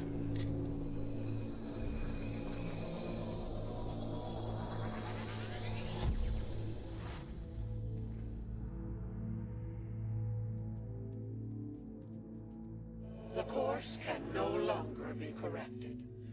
Though the twin acausal threat was eliminated, another acausal's actions have proven catastrophic. When the key vanished, so too did the future. The key? You mean when Lilith firehawked Elpis? The actions of your leader did not merely bend the course, she shattered it. All of our work is for naught. That's what you get for I really hope they tie this into BL4. Acausals like you are chaos. Like the Timekeeper is somehow involved with like the Seer and Iridians. Fabric of causality like exit wounds through flesh, but you are correct. You cannot be controlled.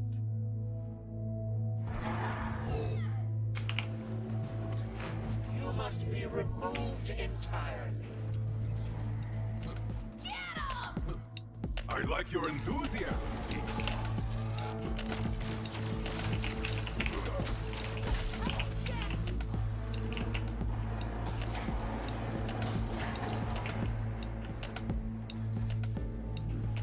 Eat it, ancient dickhead! We did it! We live in a largely deterministic world.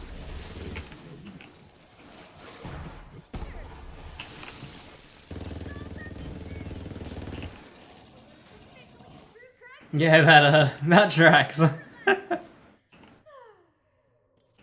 a quick boss delete. Yeah,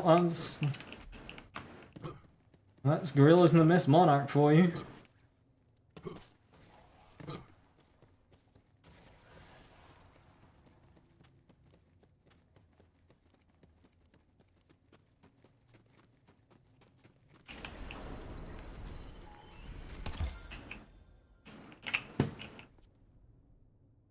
Pistol damage, grenade radius at pistol critical hit damage. If that applies to tracker grenades, then that'd be really good. I don't think it does though.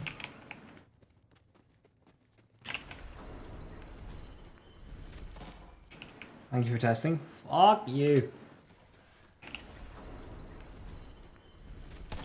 Damn crazy that they had to nerf this building. That happened ages ago. You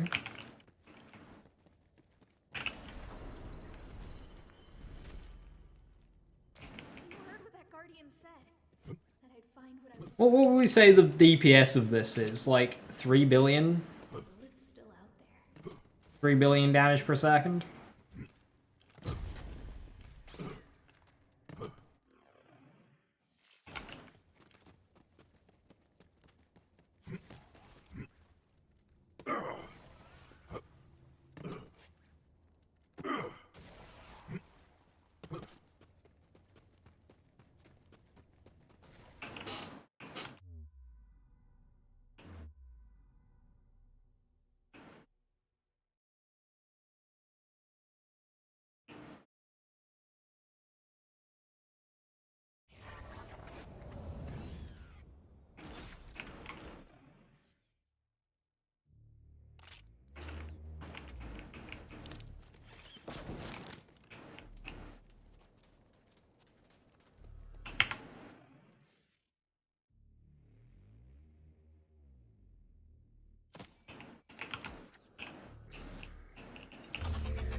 Outrun, outlast.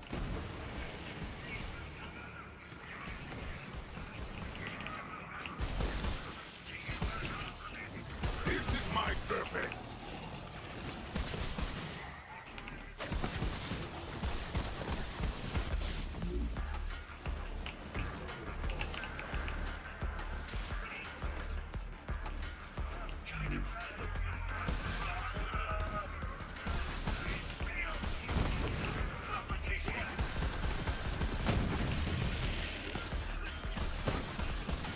Ready to pounce.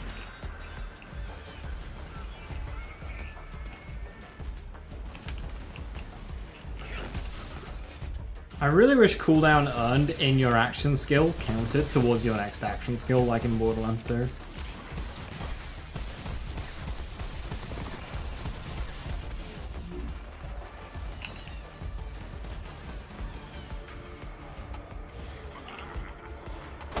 We true bossing now? We are. I hear you, beast.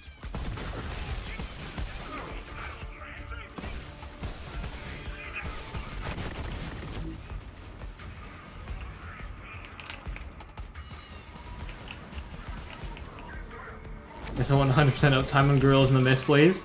Of course.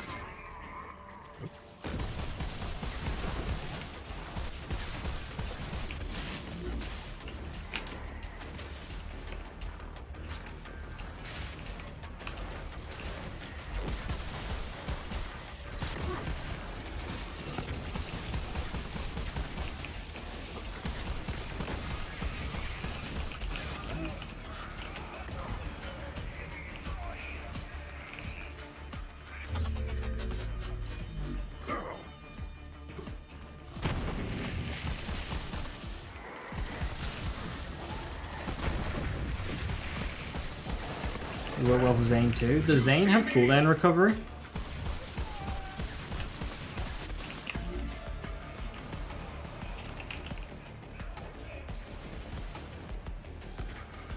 Yeah, you'd need cooldown recovery. Satisfied. Not just passive cooldown. The things that like refund action skill cooldown rate, like by 2 seconds if you do a thing. So kind of like Salvador. Every time you hit something, you would have 3 seconds off your cooldown. That had an internal cooldown, don't worry.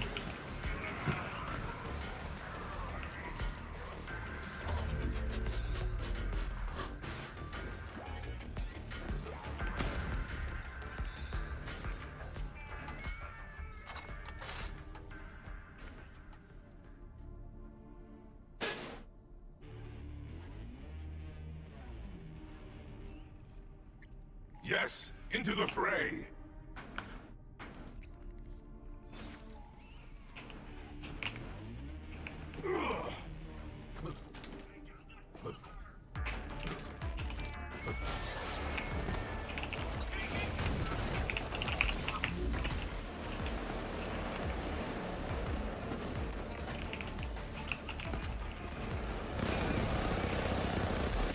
Why phase 2 so tanky?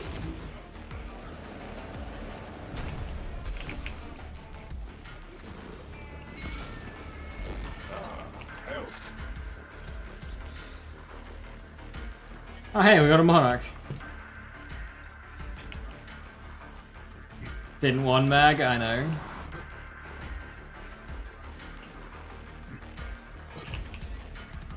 $8 billion health, fucking terrible. Actually, it's 16 total, isn't it?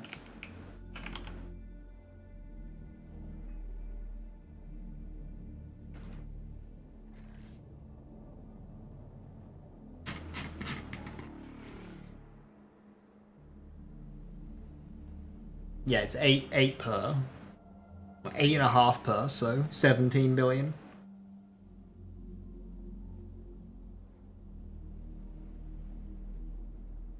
$8,496,683,296.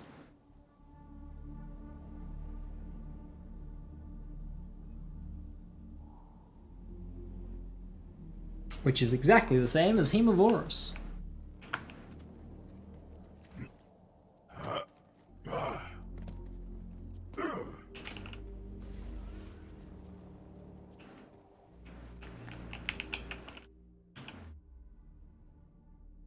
Hemovorus has got phases, so I probably won't be able to one-phase this guy.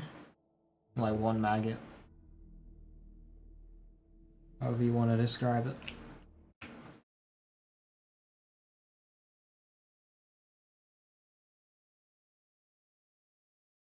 I think I go ×4 instead of 8. I used 2 monarchs. So maybe we can get away with ×8 actually.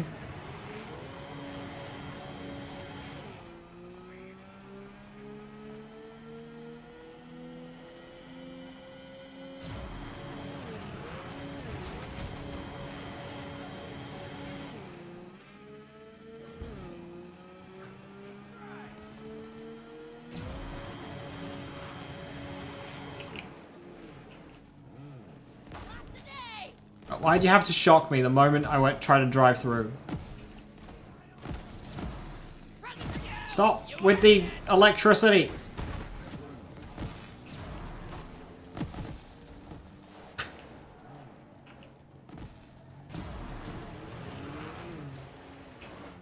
Oh, I'm gonna take the old route through.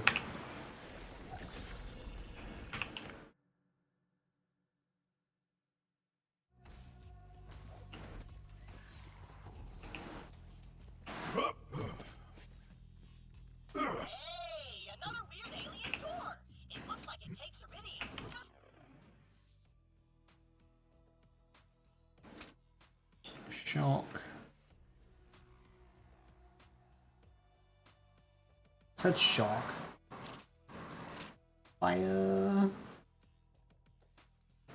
Oh, we're on the mag size one. Let's go with the crit damage one. Go all damage. Pay up when you're ready to be annihilated by an exsanguinating monstrosity. Gridlock recruits, have fun getting drained of blood and or robot fluids. And don't worry, I'll be safely miles away.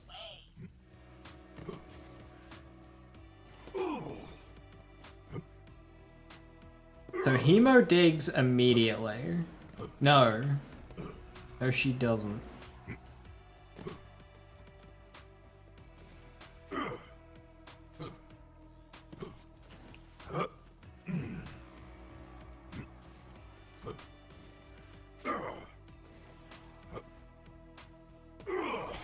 Where did that come from?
Yes, to the bloodletting!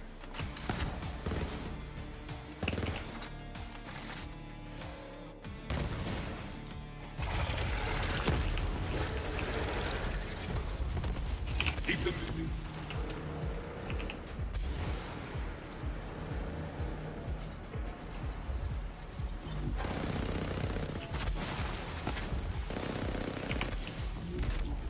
Oh no!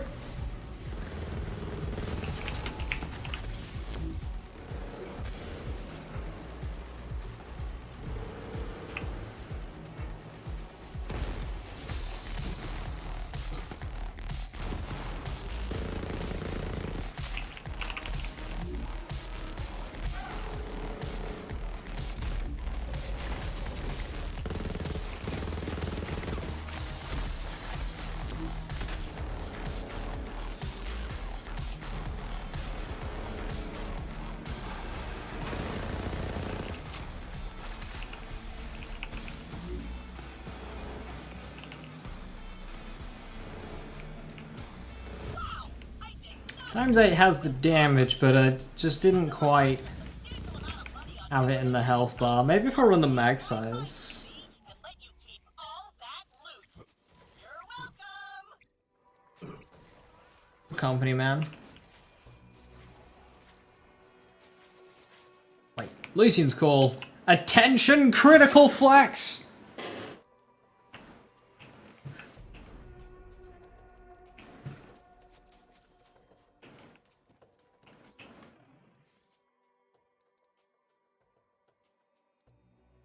I think I eventually run out of money, run out of ammo with that though. So let's try times 4 first.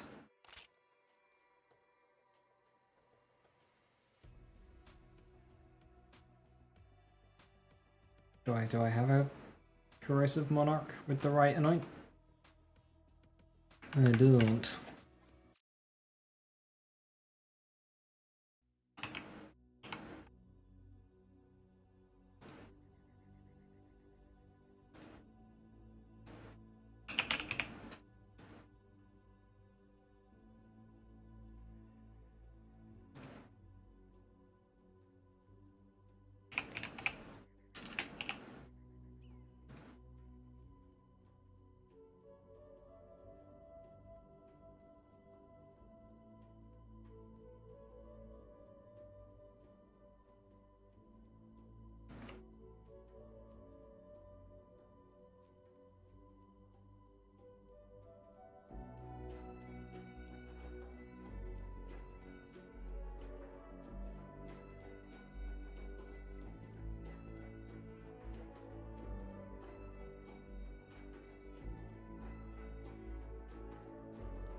This won't fade away back as quickly, but...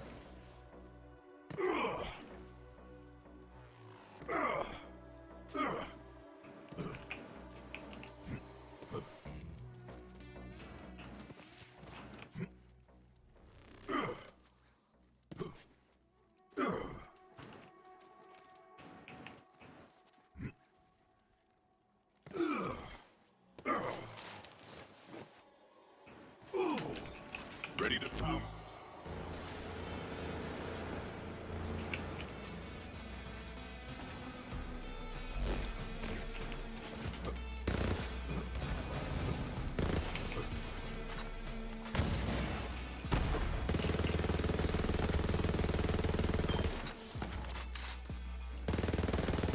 Oh, bye. Death is natural, but yours was thrilling. I am unseen.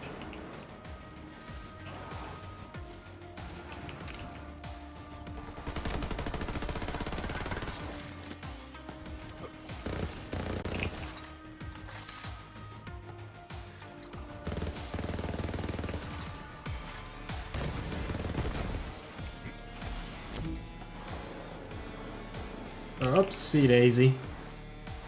I did not mean to do that much damage in that amount of time.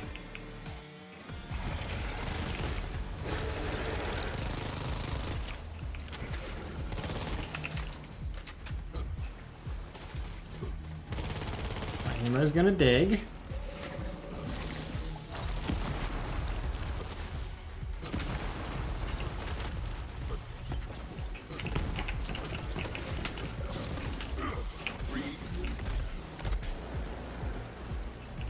Please stop bullying me.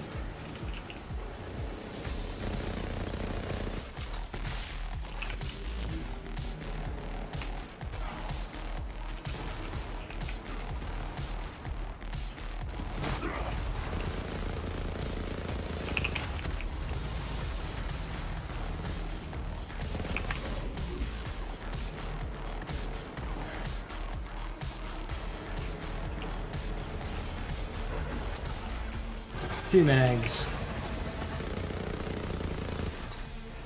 They'll never see me.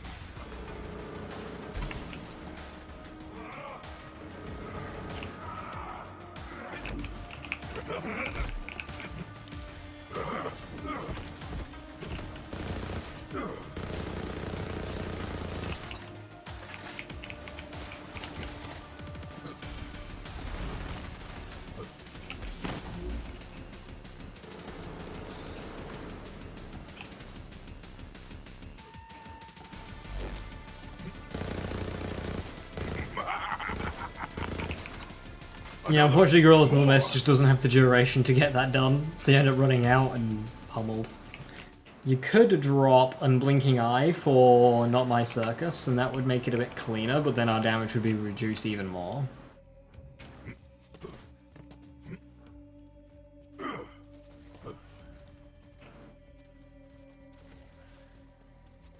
Yeah, it definitely has the damage.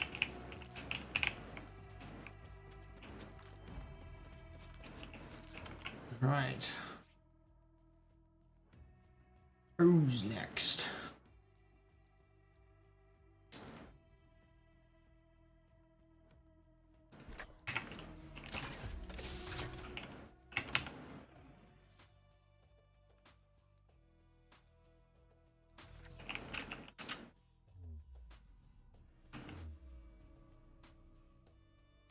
This individual is going to have way too much health.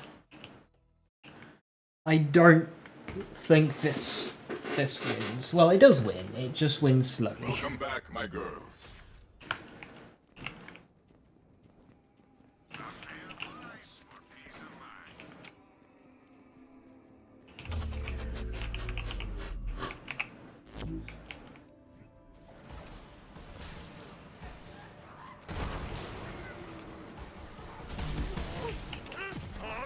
A slaughter to remember.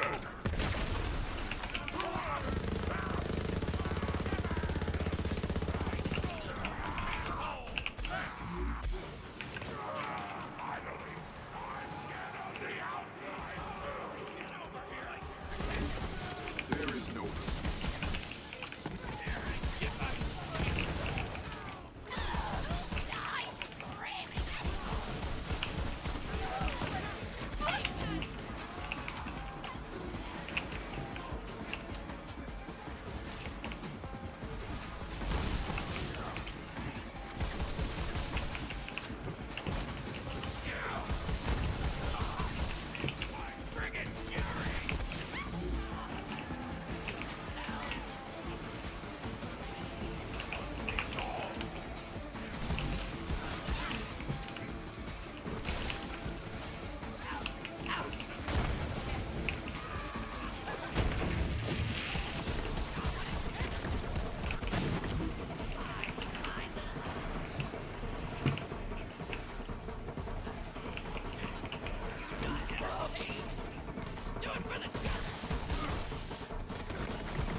I think we got extra spawns.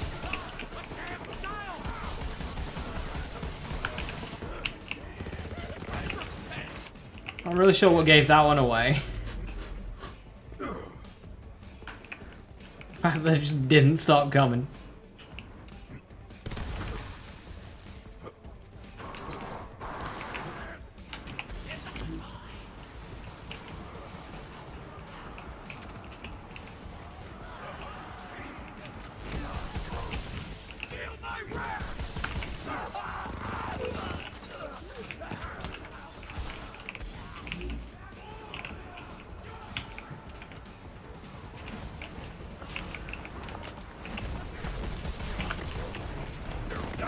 I am the Alpha.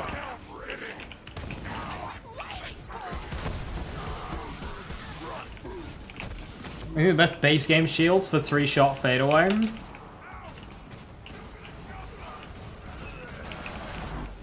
Base game shields for 3-shot fade.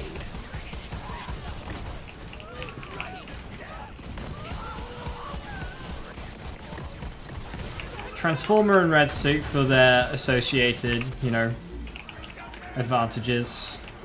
Then you're just kind of looking at like Novas, I think. And the shield department is very DLC leaning. Like I'd almost just consider something like Stinger or Frozen Heart.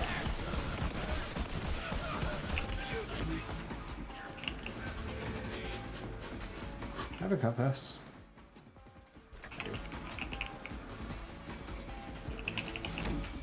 Yeah, I'd probably just go like Frozen Heart, something.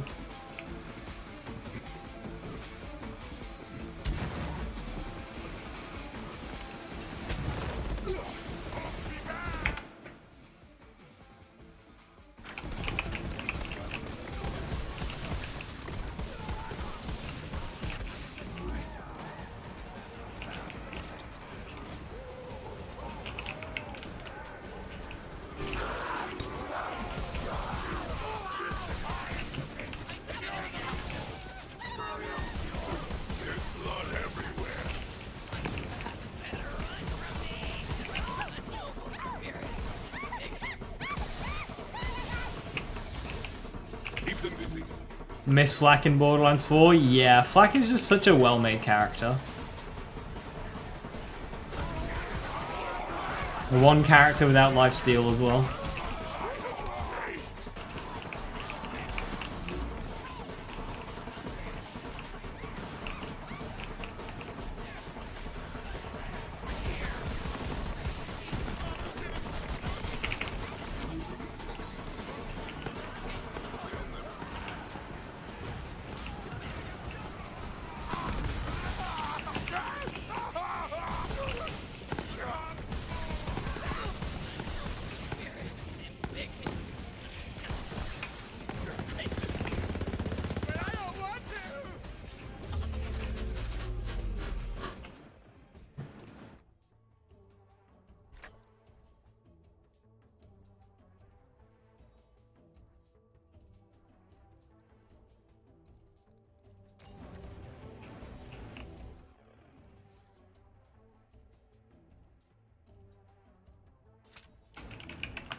Right. True Hag on Flack. Let's go.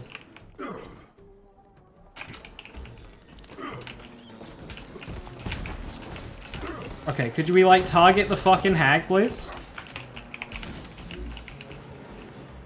Wait, did I not? I think this is normal Hag. Yeah, okay. I forgot. Fuck. Oops. So that's a very quick True Hagger further. The wrong fucking mode.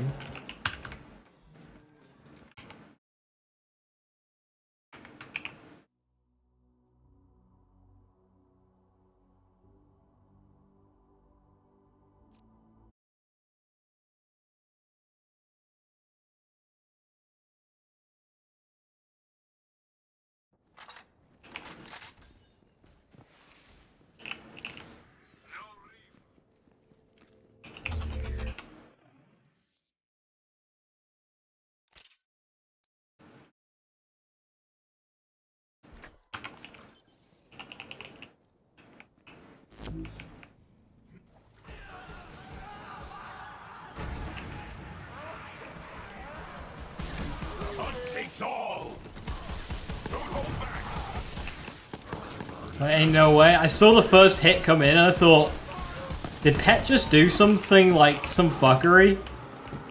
And then, yeah, no.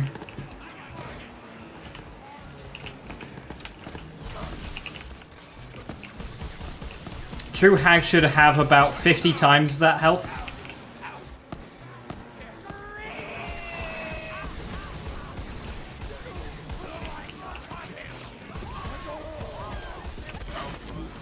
Unfortunately, Gorillas in the Mist isn't the best for mobbing, so it takes a while to get back.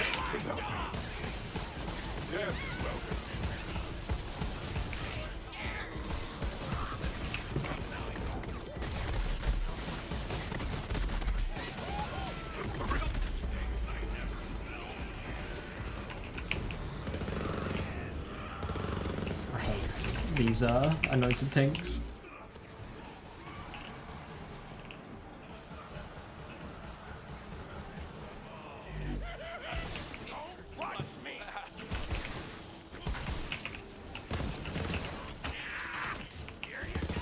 Stop wasting time.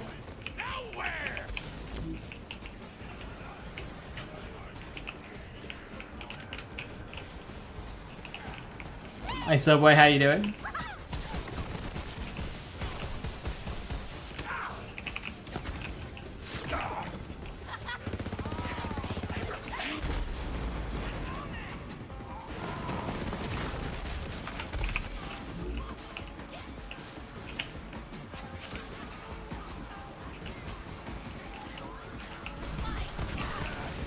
At least we didn't get extra spawns this time.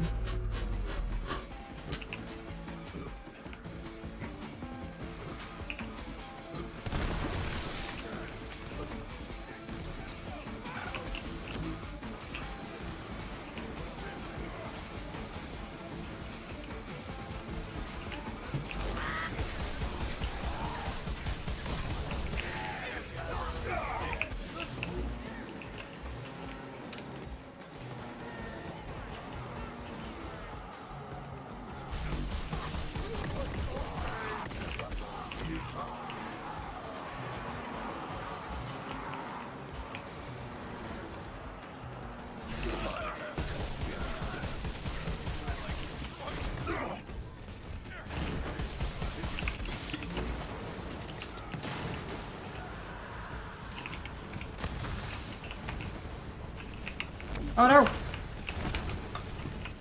Inertia! Mantle, hello? Okay, cool, we can't mantle that apparently.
Run any mods? A couple of quality of life ones. Dialogue skip, NPCs move quicker for mission purposes.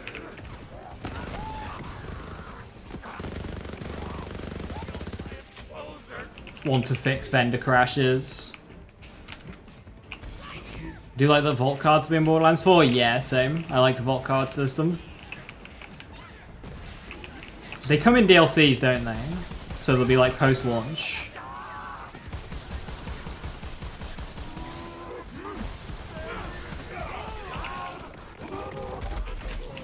It's funny how a vault card is basically just a battle pass, but like people like it. It's almost as if you create something that's not fucking FOMO, people aren't repulsed by it.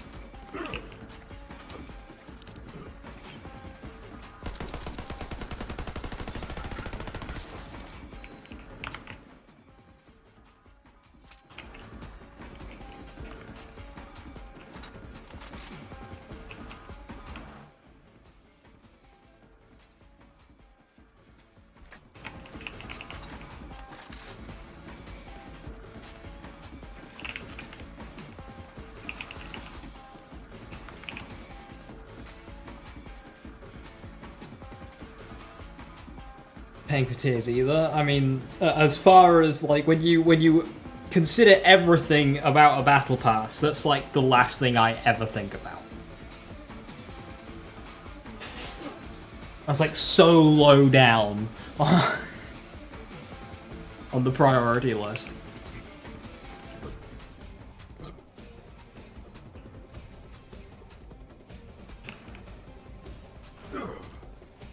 Right. How? How? You do a full 180?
Oh, what?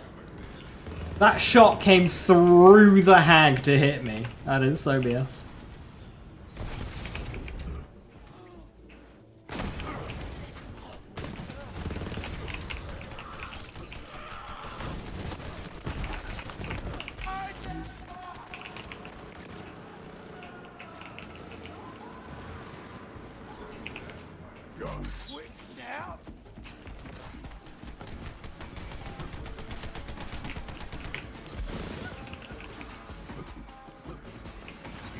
No, I'll go for this. Like, it was so adamant to not target the hag. There must have been something going on in its prioritization. Because, like, I was stood here, hag was there, and it just went whoosh the next direction. Like, what? It was, throughout the entirety of that fight, it was actively trying to avoid the hag. Hellshocker will drop though.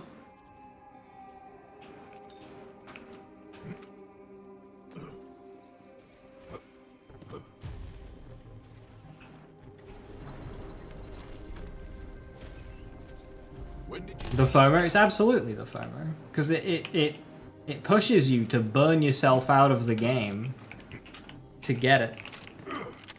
And it does this things like, you buy the first, and then when you progress enough in it, you can get enough of the fake currency back to be able to buy the next.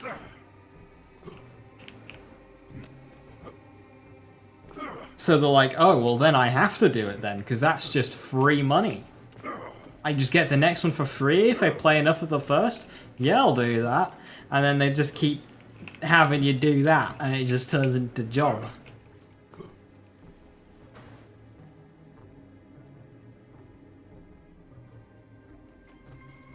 Whereas these are just great. We like these. And the fact that you can just choose what you want, it's not like a progression thing where they put the best stuff at the end. Like, you just do it in any order you want. Or they're so much better.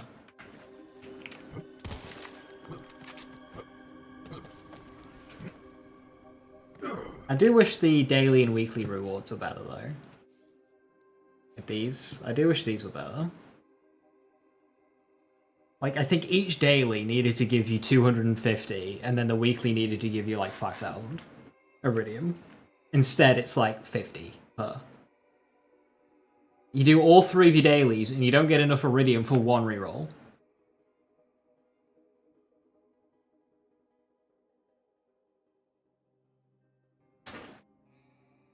And to be honest, 5,000 for the weekly, even that's quite low, to be honest. Because 300 Guardians is probably taking you a little bit. You would still probably just be getting more Iridium by punching rocks in the mines. So, like, maybe that should be even more than that. Because it's a weekly. It's not like you're doing them. It's not like you're spamming them. It's once per bloody week. So it's 3 times, three a week, once all 3 of them are out.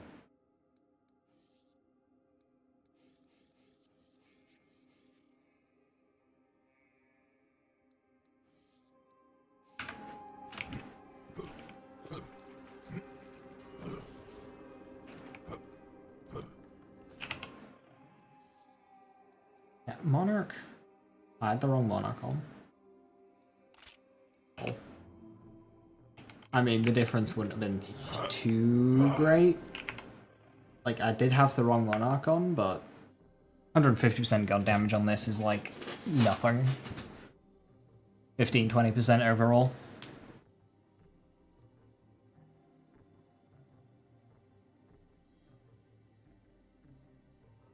Do I have 1 point in Two Fang? I don't! What was I thinking? Better optimize, kill 300 enemies with SMGs, burn Thomas says no. Yeah, and the fact that it's on like a rotation thing, so if it rolls like a daily that you've already done in the past, it like comes pre-completed and you don't get your reward. It was so jank.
Do I have a toboggan on this character?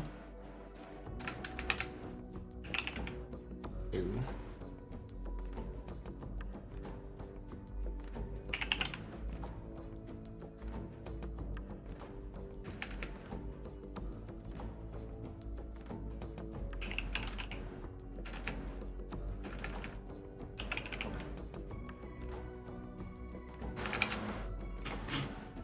There are not many secondaries on this.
Alright, let's do ye old one-shot technique.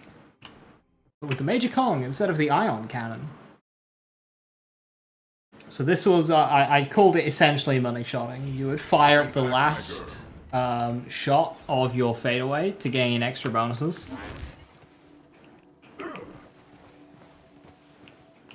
I don't have Two Fangs set up.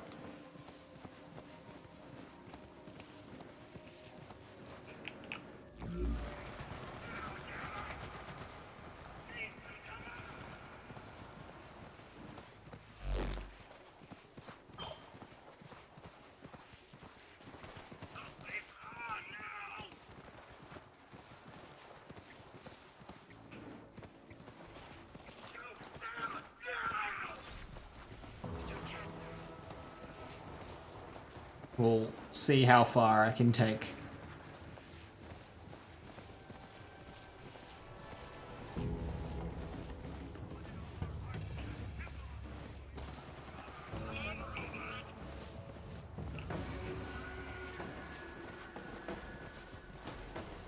These one shots. So I want AC Rad, AC Fire. Radiation Kong or Shock Kong? Probably Shock.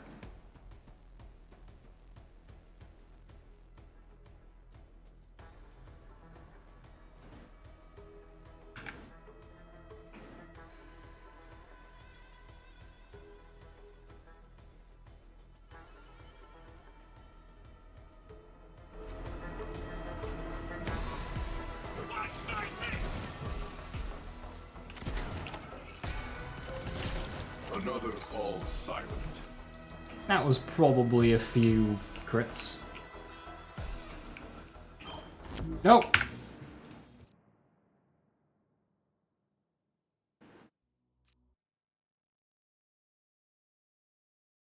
Wrong augments. Bail.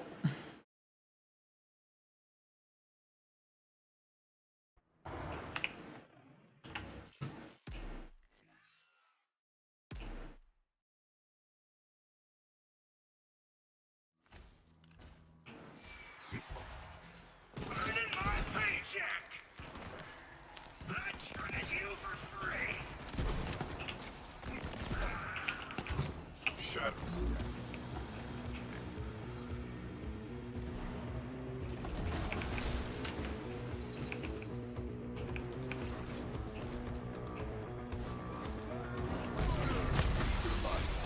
Fitting death.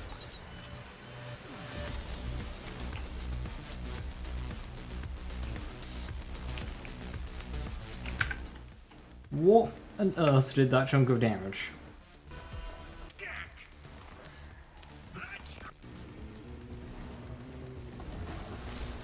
Is it just the shotgun being that powerful? Yeah, it's just the shotgun being that powerful. Random chat. I think you found your doppelganger. My niece is a big F1 fan this weekend. She told me you look like some dude named Oscar Piastri. It's a pretty close resemblance. What if you are Oscar Piastri?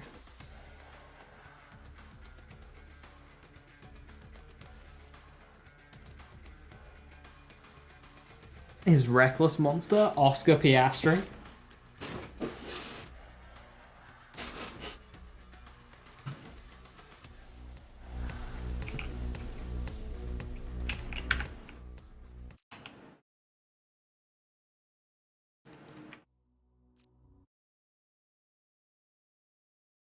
Maybe I am.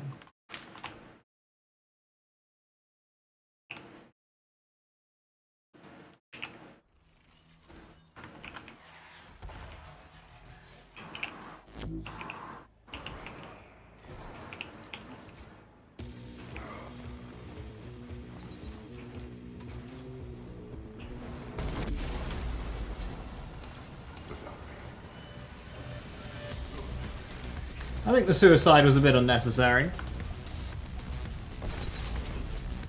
That's why I keep you around.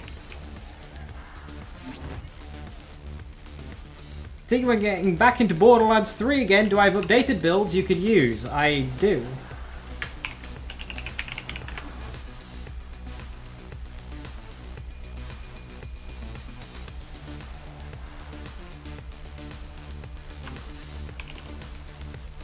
There you go. A link for each character. I believe they all link to each other as well, so if you just save one, you can access the others. Just double check.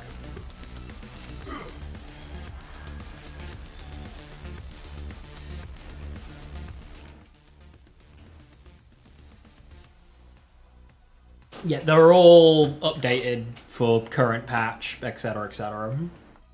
And you've got basically every playstyle under the sun in there. Like,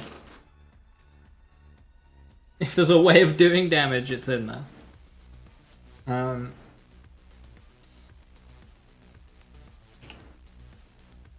Sponge Boss? Do some good one-shot tests for...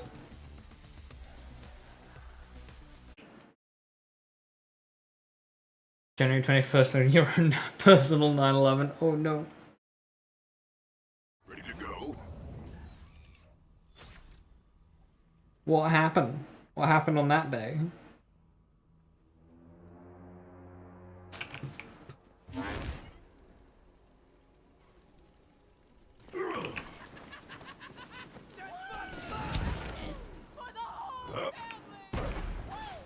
Yes, to the bloodletting!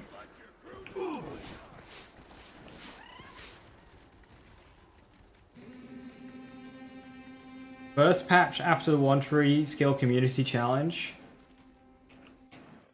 I don't think that was 2025.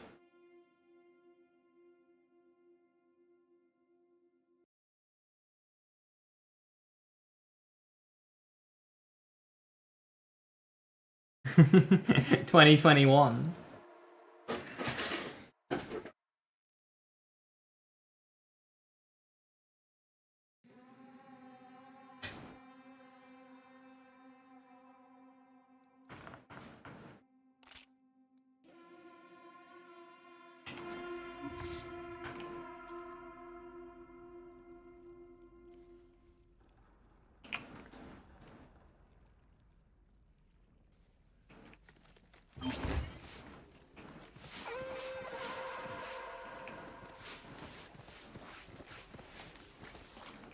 Into the dark.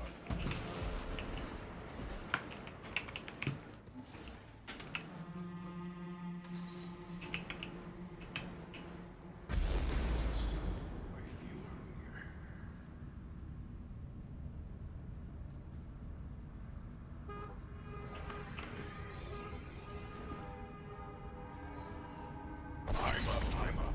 Thank you.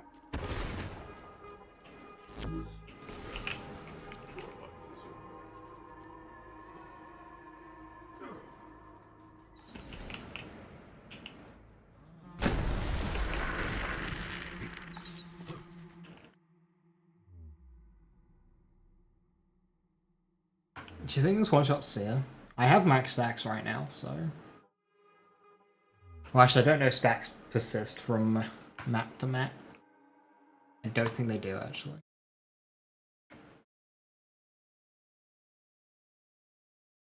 But, like, Seer should be actually the best target for this, because Seer's got a hard-to-reach crit spot.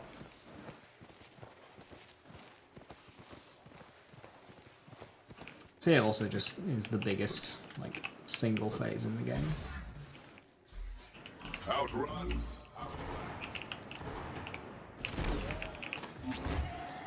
That should give me 75 stacks. That's the spirit. And then if I stack on him, that'll be 99.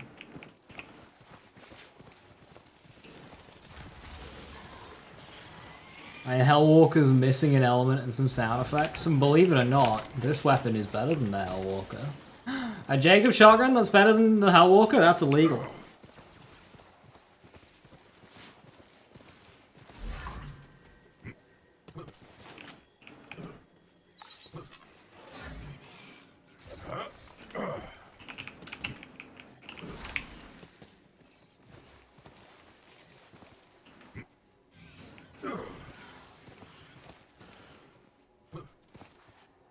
Garcia just a times 25 stagecoach. Stagecoach.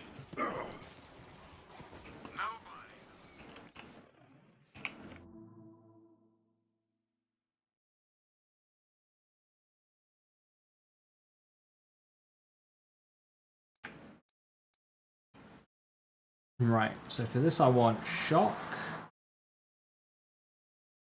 I don't have corrosive, so I'll go cryo. Shock.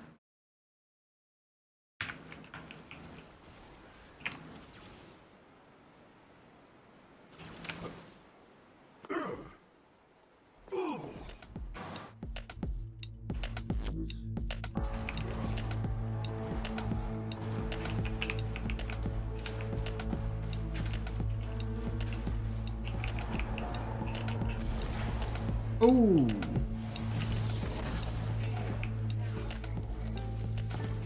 Didn't quite have the oomph.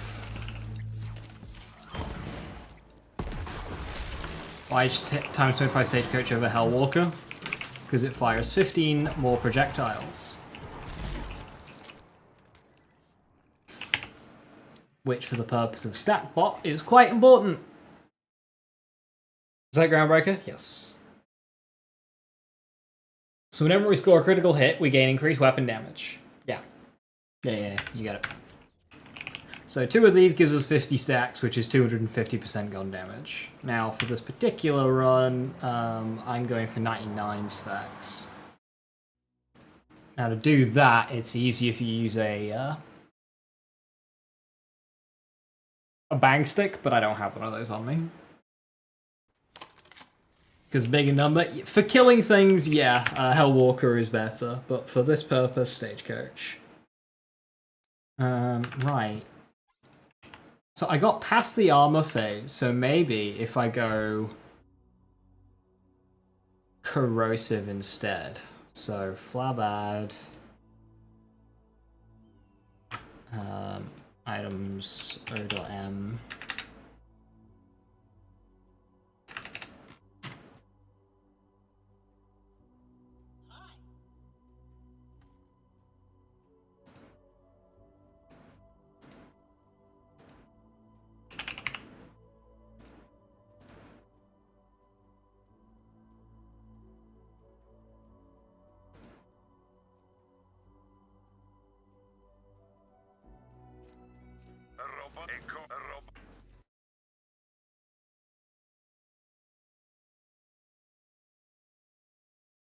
I don't think there's a way I can bring overkill into this. I mean, there is if I don't go for final shot, but it kind of defeats the purpose. I could go cryo on the It's Piss, but I'll stick with shock. Yeah, I feel like I haven't done enough here. I mean, there is execute.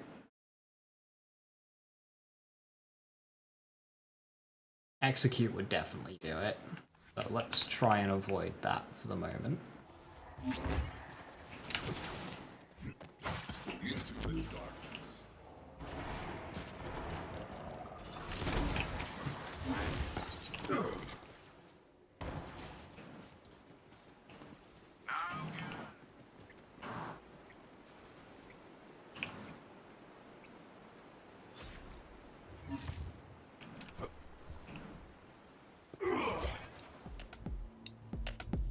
Curious when he aggroes.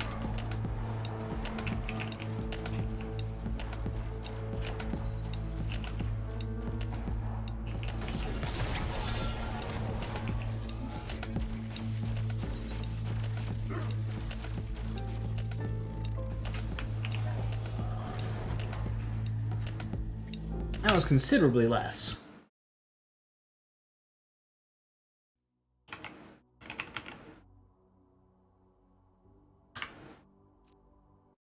Oh, I'm gonna need a breakout bloody two-fang tech here, aren't I? I really don't want to break out two-fang tech.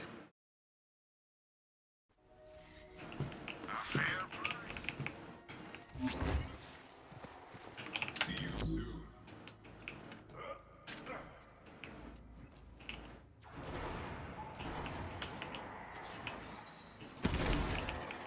Yes, into the fray.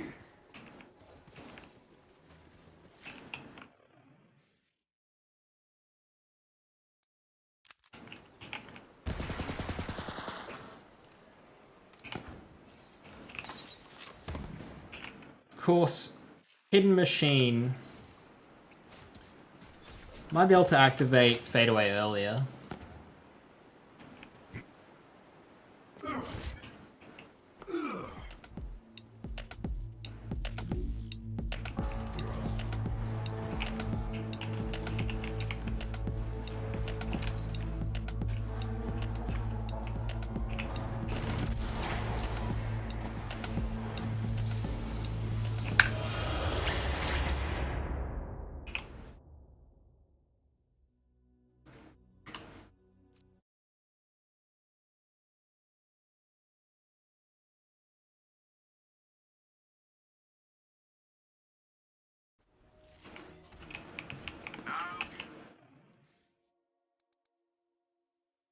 How do we get more damage here?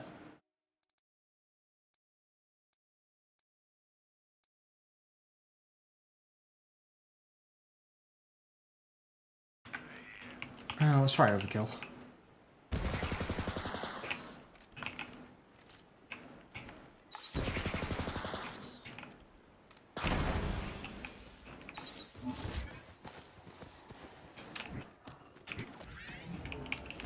I like your enthusiasm. Rest now. Your hunt is over.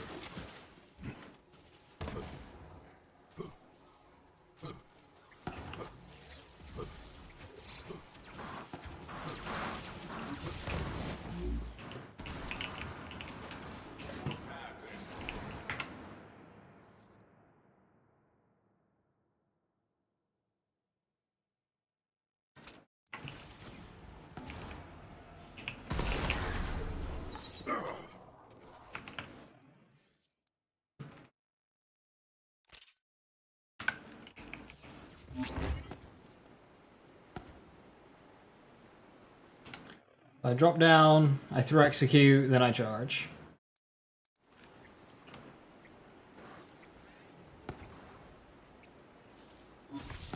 You would cancel eruption, get sort of stacks.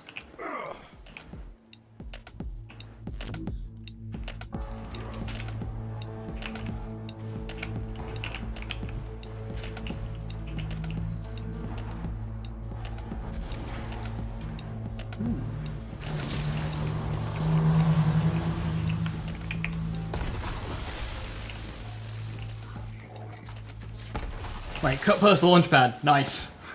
AoE on it too.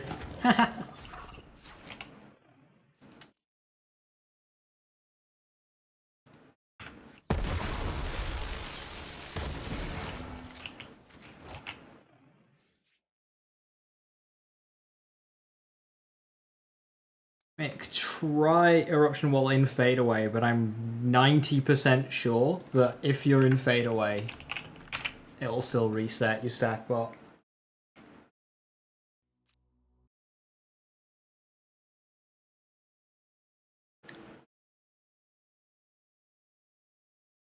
But I'm pretty sure it resets.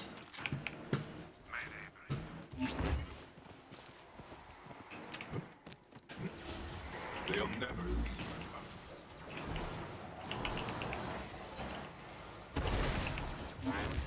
power. A meager life, a fitting death.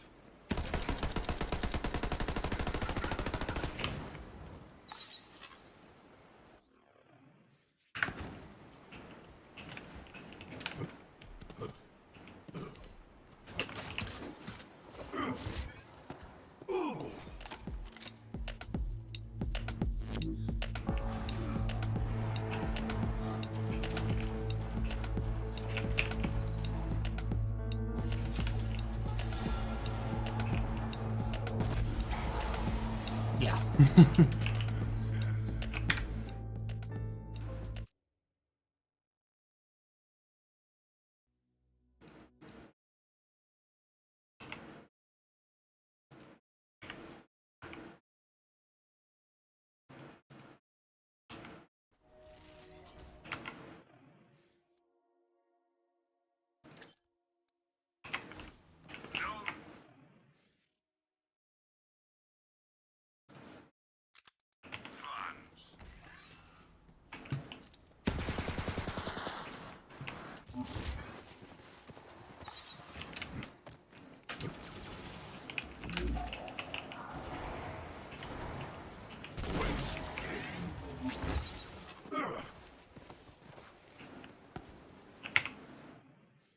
I don't think this does it, but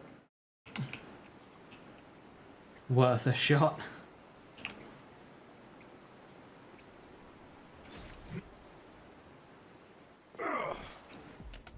Into the darkness.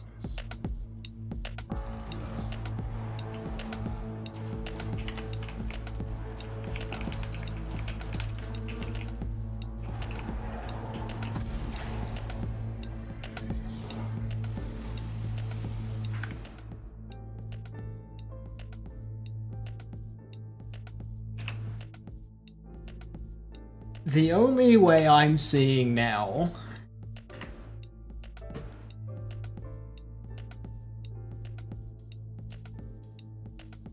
is to hit a crit.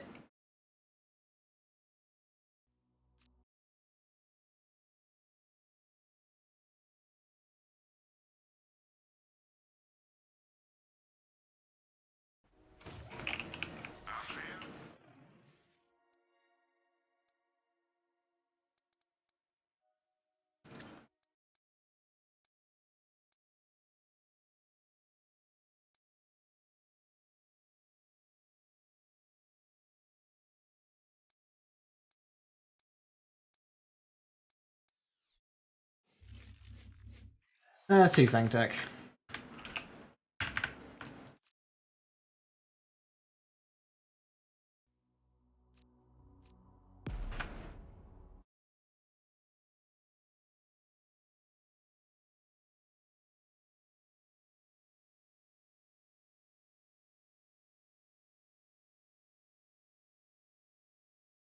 This is going to require a bit of mental maths for me.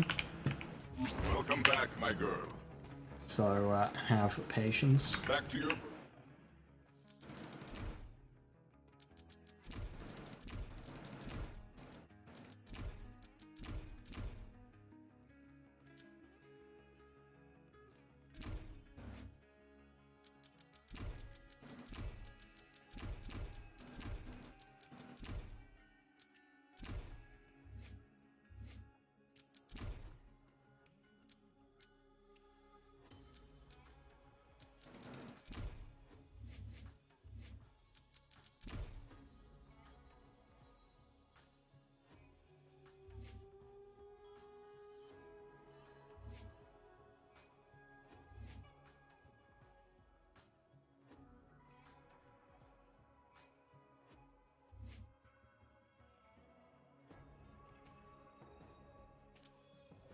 For now.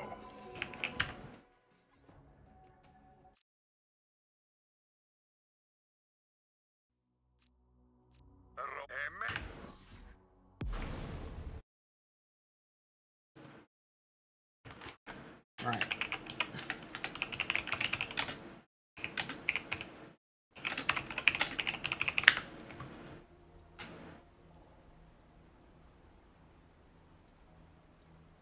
Wow, I just googled Borderlands 3 Two Fang order, and there is a somewhat accurate, there is an accurate AI overview of it. That's mighty impressive.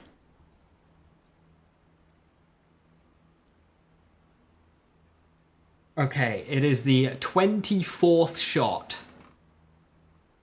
according to this ye old Reddit post.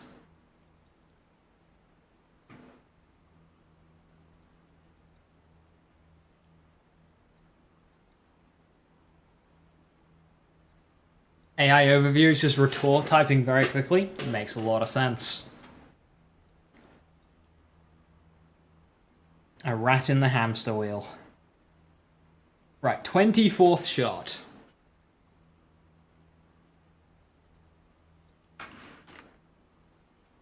Somebody write this down. So once I drop down, I'll be on the stagecoach, swap to the execute, so that'll be 1. Then it'll be swap to the Major Kong, so that'll be 2. and then shot on the 3. So I need to get to 21. 21, swap execute 22, swap Major Kong 23, shoot Major Kong 24. So I need to get to 21.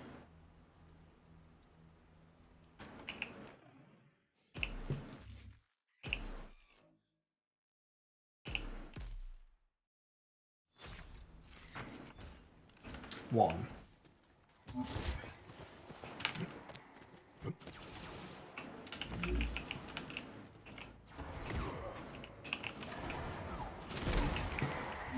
Two, 3, 4,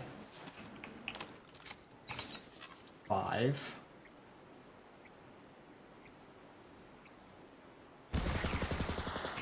18.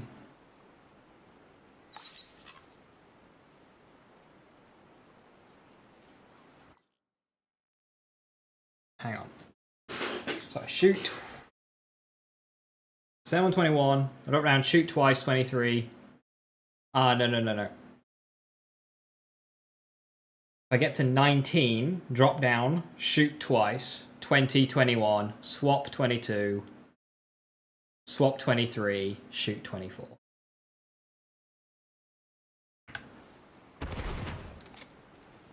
That's it. That lines up quite well.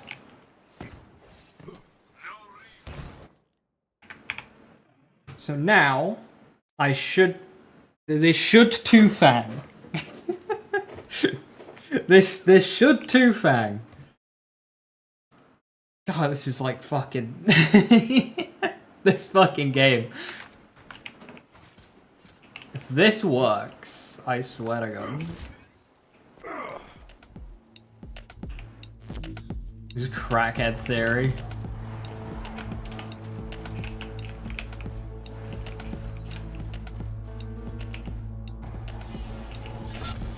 Fuck! Did a dot though.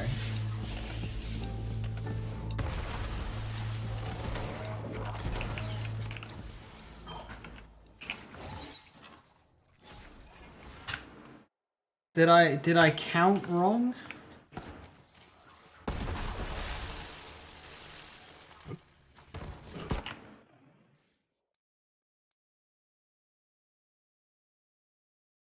Wait, where's my hyena? That's buried down here. Yeah, the hyena's 19. There'll be hyena 19. Swap 20. 21, 22. Swap 23. Shoot 24. What happens if I do... Just to make sure that I have it right.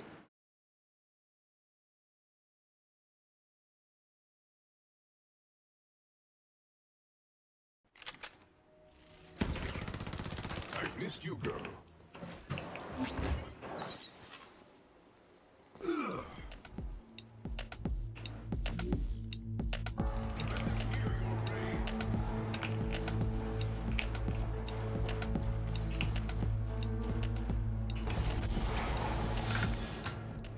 Because that was about a third way into the armor.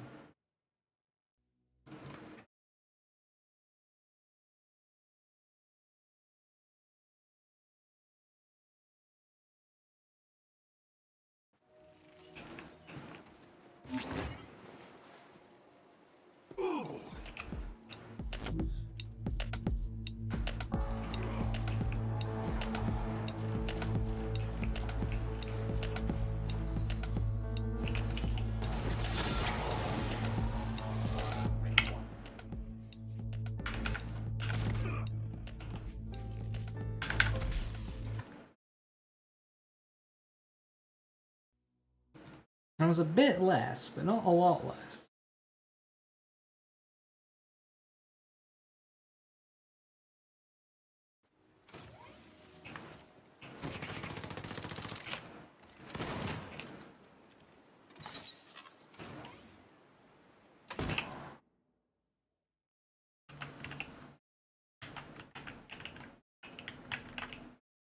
Two Fang has procced there.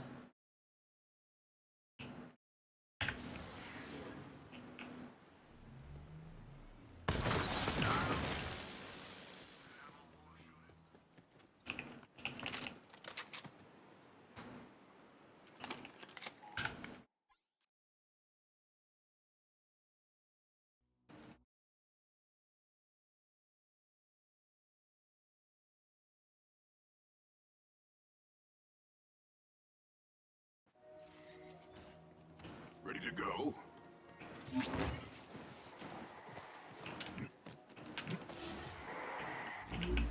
Yes, to the bloodletting.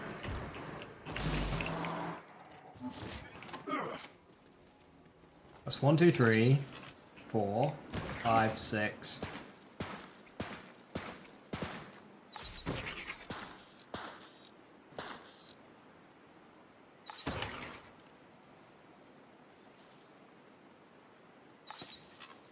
$18, $19.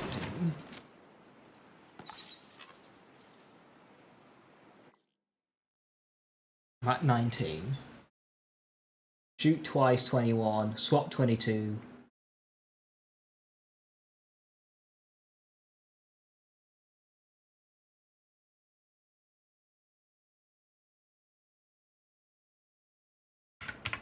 So I fired 3 times.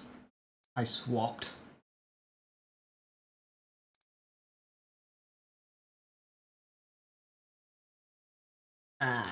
I need to fire 1 more time.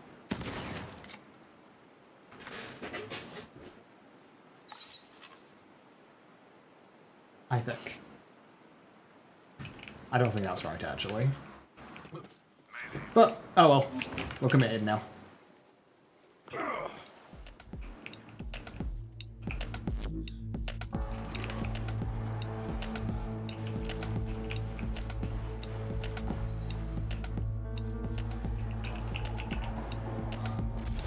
Ah! Woo! It was that extra shot.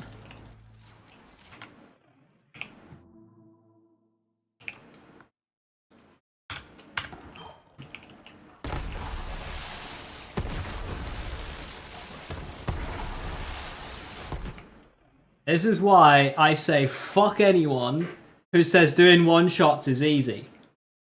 Fuck you.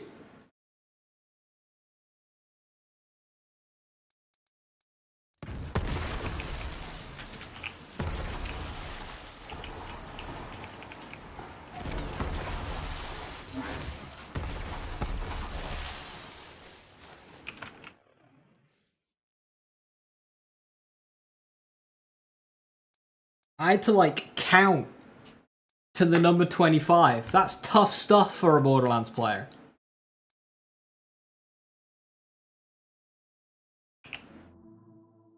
Yeah, Major Gong's great. The problem is you can't really hit crits with it, which means you have to work harder to make it one-shot things versus a kick charger, which... I don't have a shot kick charger on me. Which is a lot easier. A lot easier.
There's no point in pre-stacking for stacked bot with this if I use an eruption.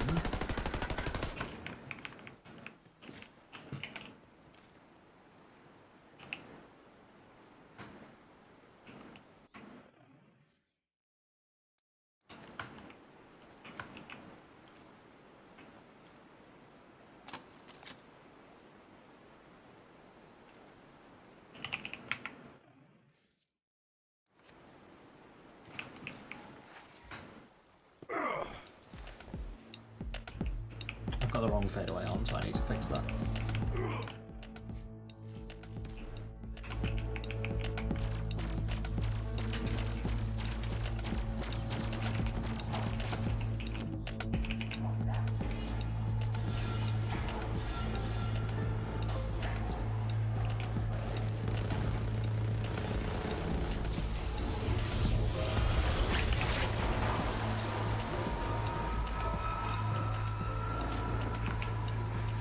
This is why Monarch's good, because you can completely fuck it up and it's still quick.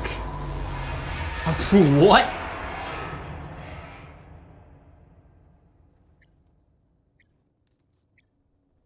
Splash radius, splash damage, pistol damage. Huh? What the fuck indeed? Ah, in Borderlands 4, that's gonna be pistol splash damage, pistol splash radius. Oh, it'll be painful. Just imagine the scenes. You get pistol splash damage, SMG splash radius, sniper gun damage.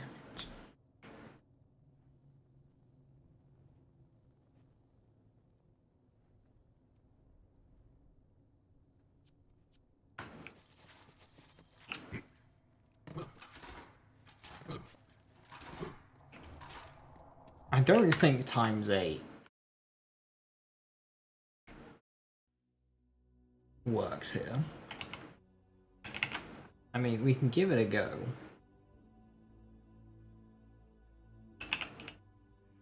Oh, Christy, I have so many Monarchs.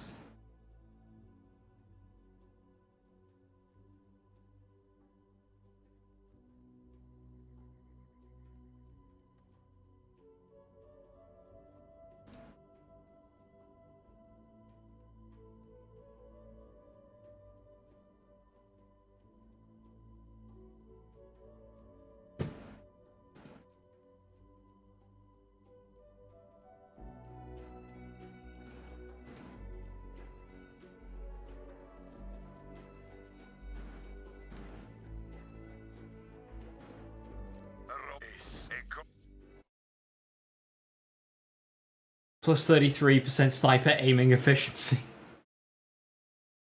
Everyone going to save edit. So what will happen, Sonic Slux, is the game's launching with crossplay, right? So what's going to happen about, you know, whenever the save editor comes out, or whenever alternatives to mass gain gear that, you know, otherwise wouldn't be possible, becomes available, you'll have YouTubers, I'm doing this as well, they'll go, here's my build, look, everything's perfect, here's a save file download in my Discord. People join the Discord, they download the save file, the loot spreads onto console, PC, fucking Switch 2, I don't know, and then everyone's using perfect gear. That's what happens. That's what will happen.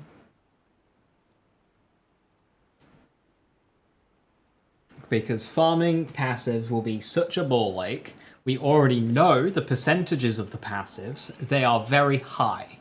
A build with good passives, even if it's the exact same build, will vastly outperform the one with farmed passives. It won't even be close. And because of that, ain't nobody got time for farming when I can just use this downloaded save file. And because it's new, people won't really care about being authentic about it. They'll be just one, ooh, look, power. I can kill things quickly. It's new and fun. Look at me go. And then they'll burn out quickly because they won't have anything to farm.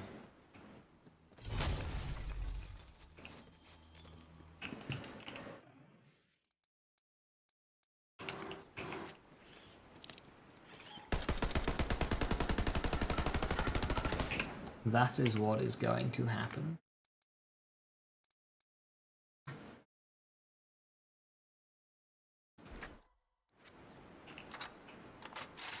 I need to do a better job of having character saves so that I don't save edit and just play normally without avoiding.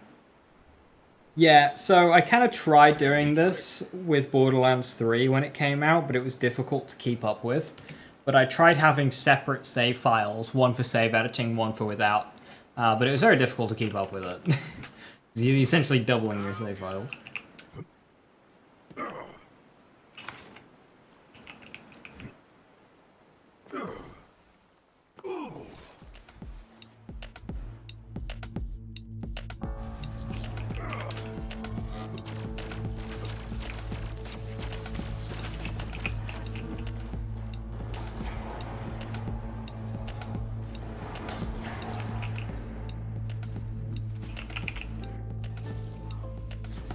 kind of messed that up. I forgot to reload. I activated my action skill too soon, but I don't think it makes a difference. I don't think I one mag him.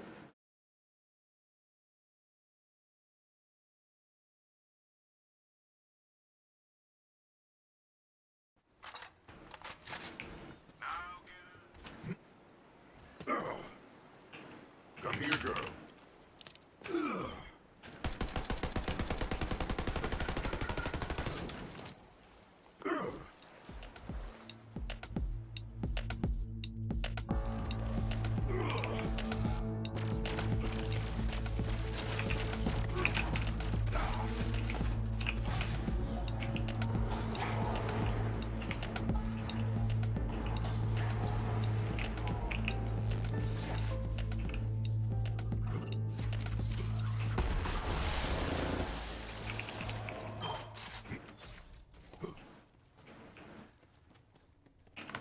Yeah, not quite.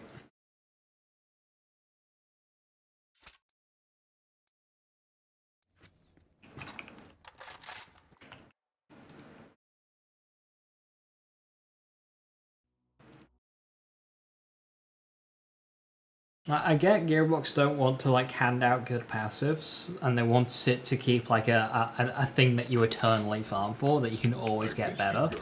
But the problem is when you make the climb too daunting, and you make, most importantly, if you make the power difference between not having them and having them too great, people will just shortcut it.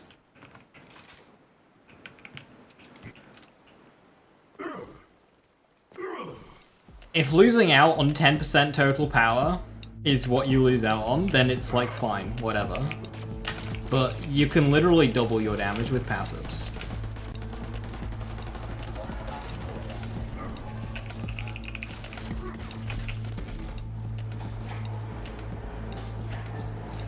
That's a one mag.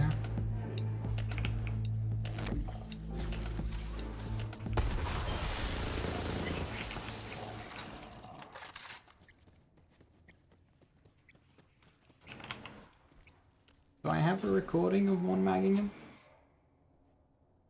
You must be removed entirely.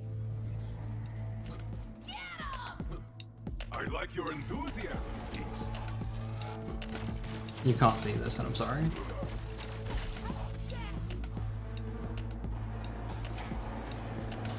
Oh yeah, I do one mag him because he stands still. I just get free fucking headshots. I hear you, Beast.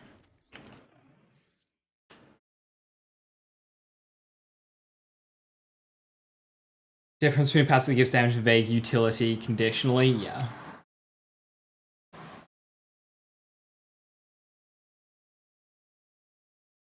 Like something like Hyperion or like Manufacture Crit's cool because at least the bonus is high. Can the current build easily beat Vermi and Hemo? Yeah, it can. It's got the damage too. The problem is with it is you end up kind of getting tossed around a bit.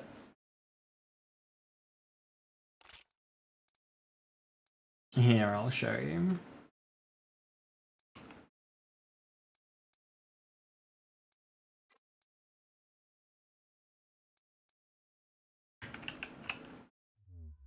Because we're so planted, as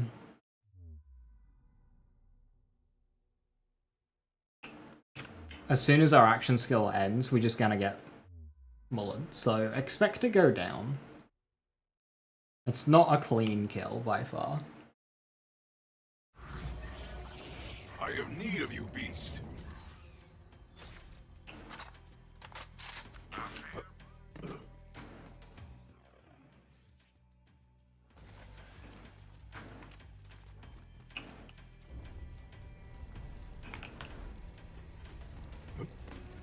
40% more damage, just 10% more reload after you swim. Like, yeah. A third of the generic weapon roll. Like, yeah, manufacturer weapon damage is just like, it's a lower percentage and it's specific. It's like, what are you doing?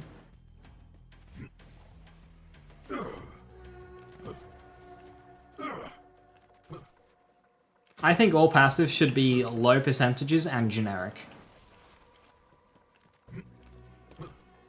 I'm not a fan of having things that boost specific stuff. Like, I don't even like shotgun damage or assault rifle damage as a passive, because it leads me to just having loads of different of the same item. Like, when you see I have, you know, 3 bloody, I mean, look, I have 3 Fire Monarchs on me. Why do I need 3 Fire Monarchs? Borderlands 1, you just had 1 of every item. You had 1 Pestilent Defiler, you had 1 Double Anarchy, you had 1 Orion. You had 1 Crux. You had 1 Ogre.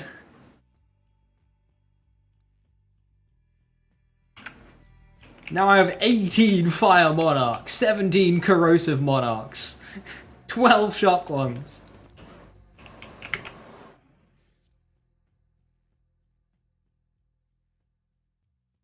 Anyway, you know. I wondered where that went.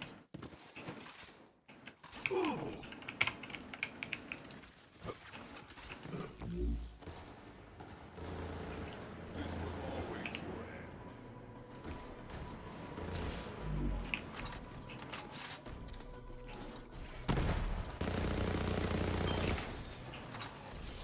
And BL2 did passives well. BL2 did passives better, yes, because it was very restricted.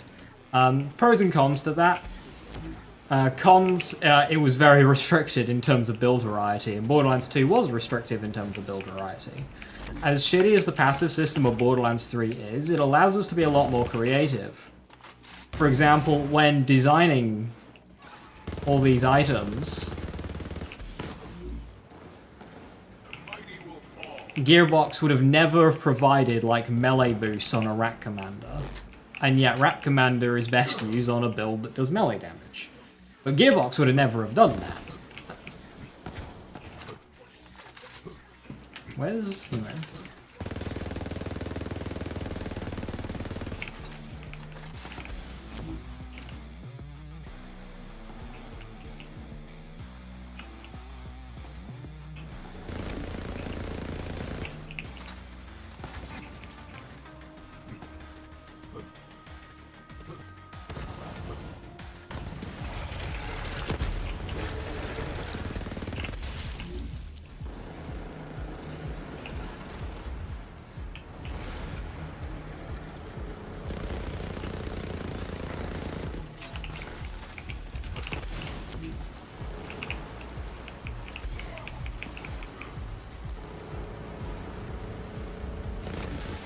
So that's Hemovorous.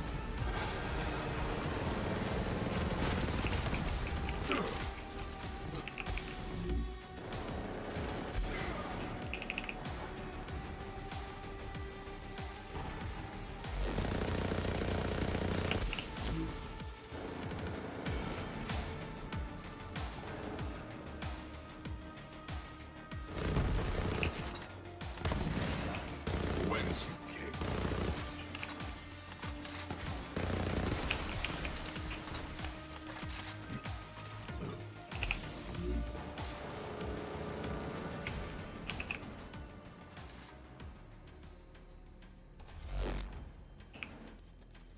That was probably the cleanest Hemo kill I've done today. BL2 passives was some... Yeah, so... That's another downside of the BL2 passive system, is you had a class mod like Witch, which had like Corrode damage and Corrode challenge. That just ended up being so terrible, nobody ever used that class mod because it was held down by passives. When you had another class mod whose passive was SMG damage plus 112%. Like, hello? So that is a downside of BL2 passives. You end up with a lot less variety. But farming is easier.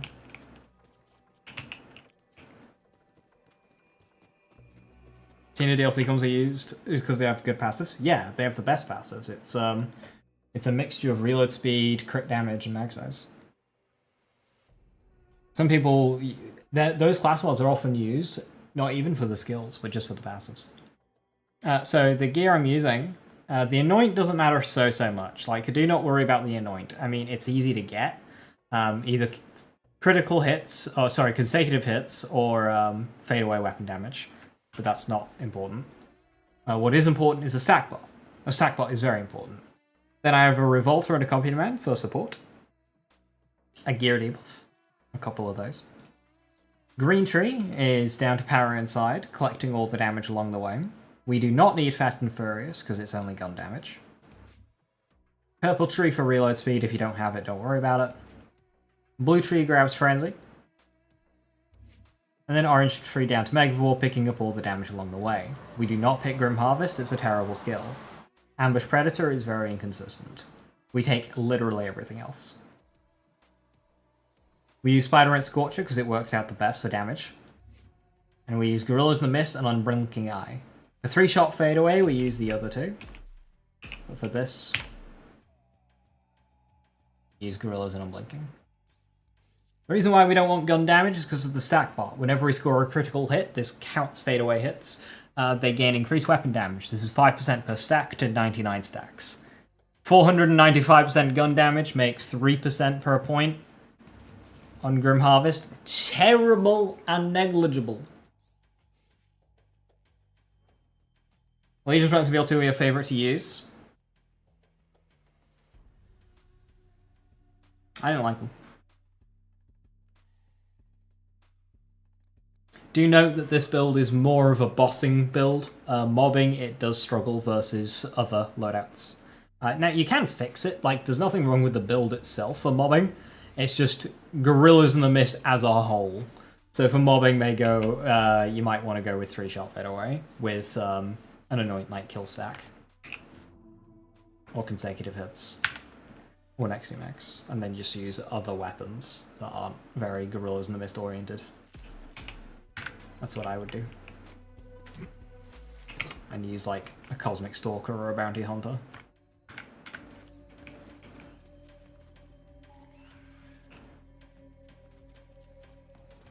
Bone of the Ancients, and yeah, Bone of the Ancients were a little bit unbalanced.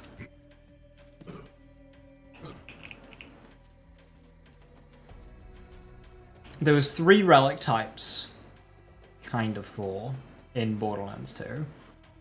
90... Wait, hang on, did I get that right? Yeah, 90% of the time, it was like Bone of the Ancients. And then, if you were more explosive, you would just use an explosive relic, because explosive Bone of the Ancients didn't exist. Then if you were Krieg melee specifically, you'd use Health Relic. If you were like a pistol specific, you would go with Sheriff's Badge. If you were an Orphan Maker Salvador, you'd go with Deputy. And if you were a TD or Chuck, you'd go with Stockpile, or like, yeah, Stockpile. But then you would swap to Bone of the Ancients before your Chucks actually hit. Company Man, in terms of power, yeah, and farming they suck.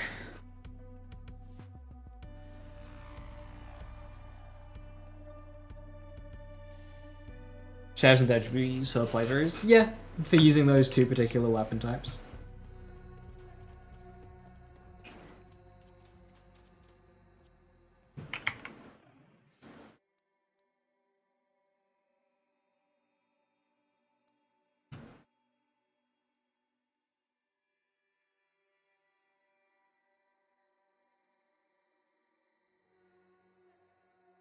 I have a Harold on this character. How old it is, I have my ion cannons. My trusty ion cannons!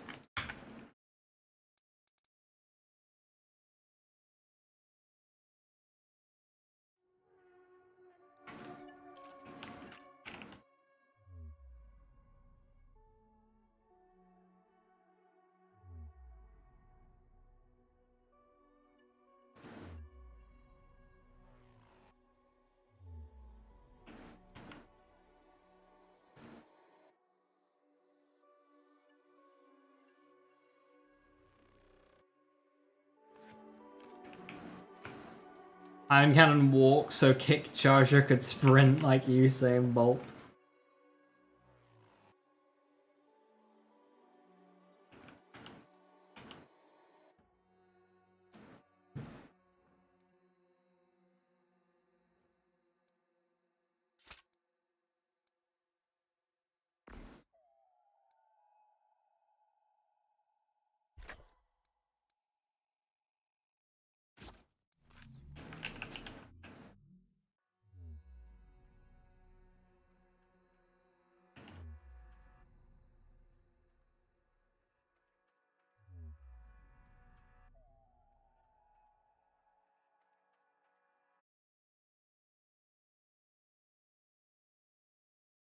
Missed you, girl.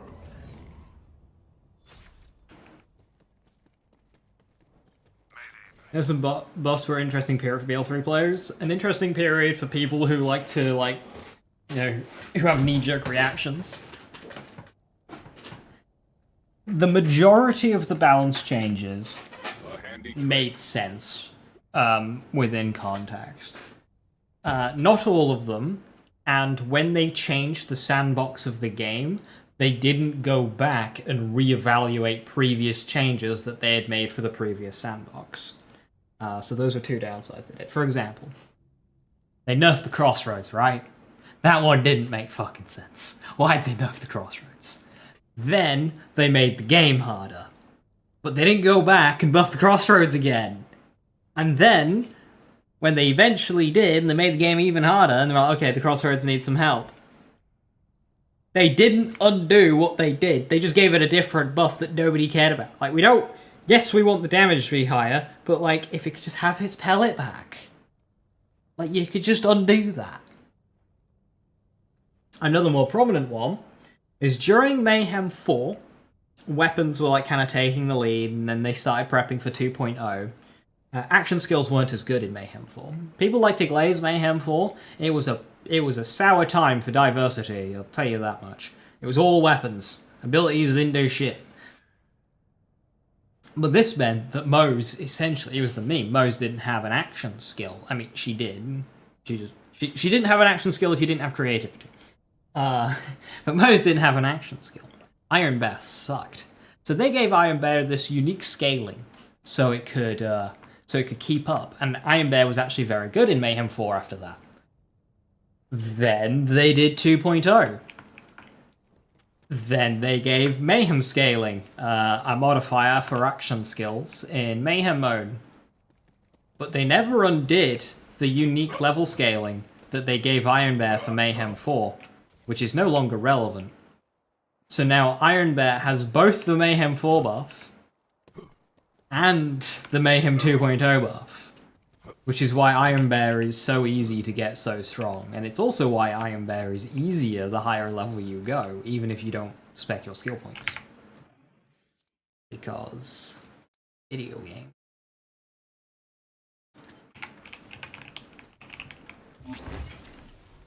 Your inferior sense of betrayal.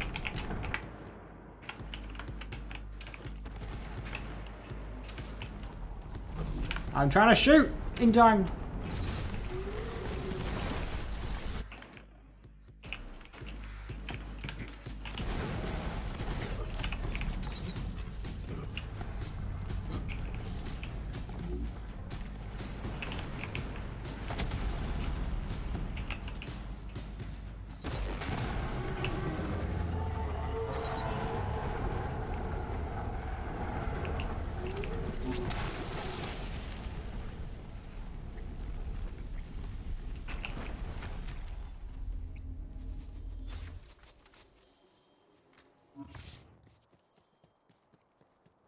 Yeah, Mayhem 3 bullet reflection was terrible. Second cut first launch pad of the day. What is going on?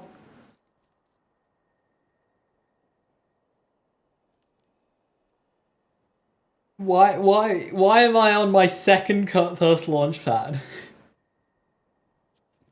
This is a really cool item, I like this.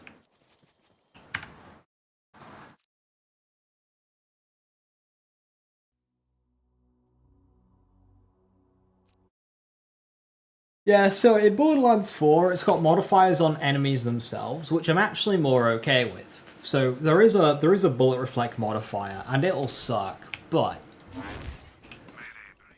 at least it's not everything in the game, it's just that one enemy, and the game is much more oriented on having a wider use of your kit between guns, skills, and ordnance. So basically when you run into those enemies, it's just like, hey, have you neglected your build? Is it all gun stuff? Or have you been smart and kept your ordnances and action skills up to par, and then just use those two to kill the bullet reflect enemy? It's kind of like a check like that, so I'm not totally against it. We'll see when I'm playing.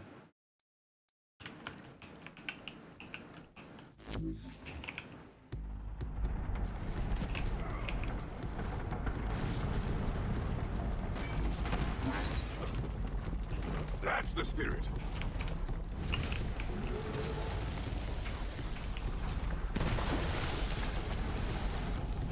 Interesting.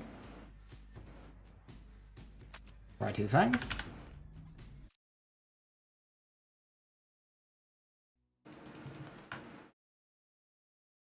In fact, that makes a lot of sense, actually, because you need 3 instances of damage to each do 500,000 each.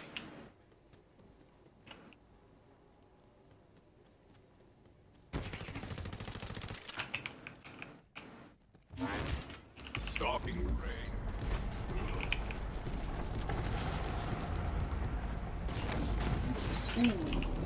Yes, to the bloodletting. I know what happened there, and I don't really know if I can fix that. Try again.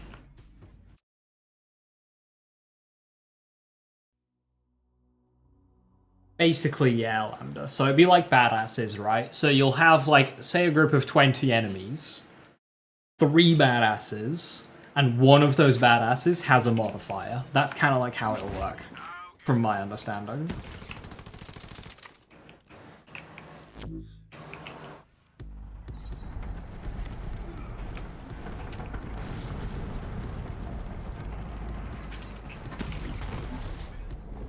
Yes, It's into a the bit fray. more.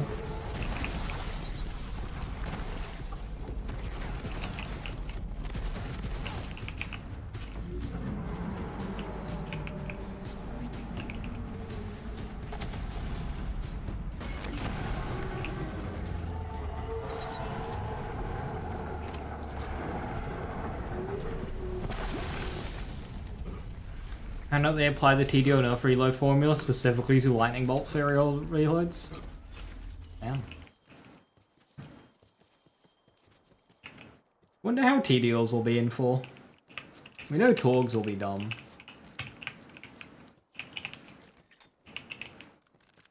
I'm here, girl. I'm here.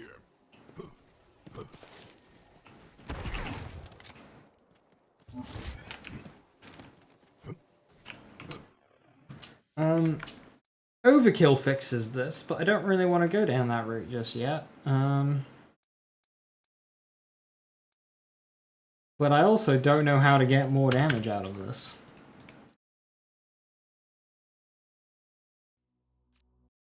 Biggest thing is basically do they count as ordnance? They count as an indirect projectile for the purpose of Rafa. So Rafa might be your... Let's hunt.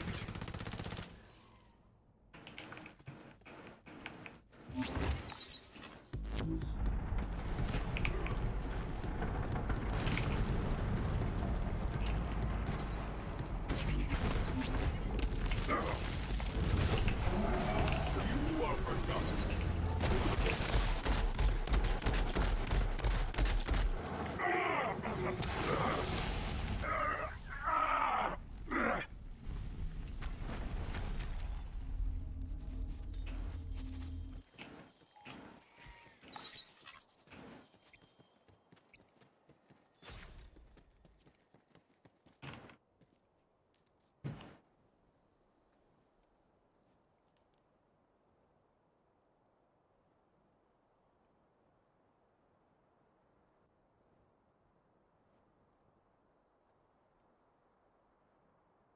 I just went to check.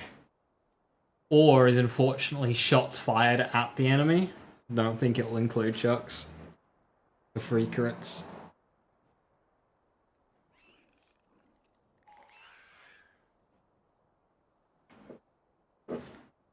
He has a sliding skill in Blue Tree for bonus damage for action skills and critical hit damage.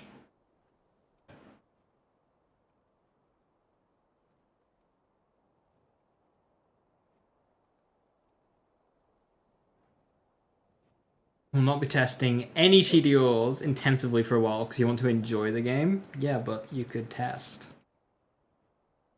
Just think about it. You could test.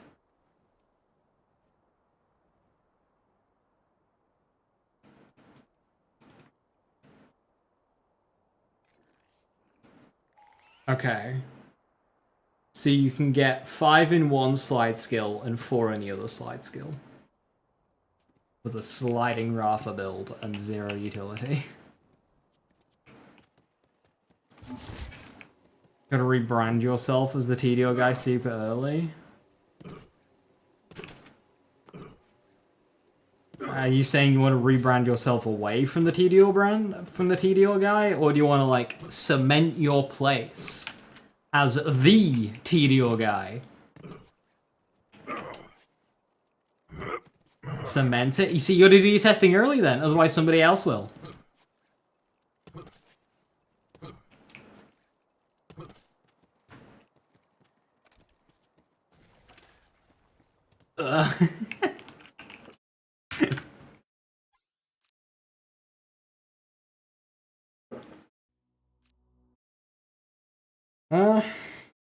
Do I really have to go overkill for this? I don't want to have to go to overkill for this, but I think I have to go to overkill for this. I mean, there's kind of no point doing overkill here, because I know it's just going to annihilate him. I don't even have to go for Two-Fang if I do overkill, actually.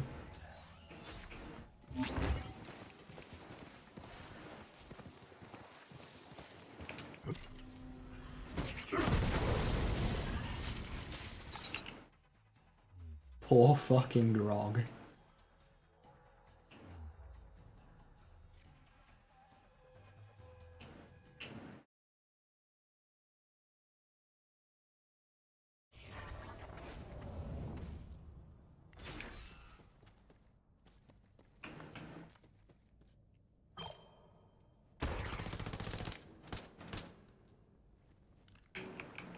Distract them for me.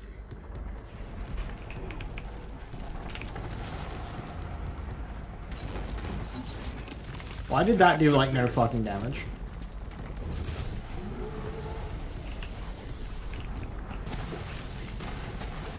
Oh. No overkill, because I did the normal rotation. And then...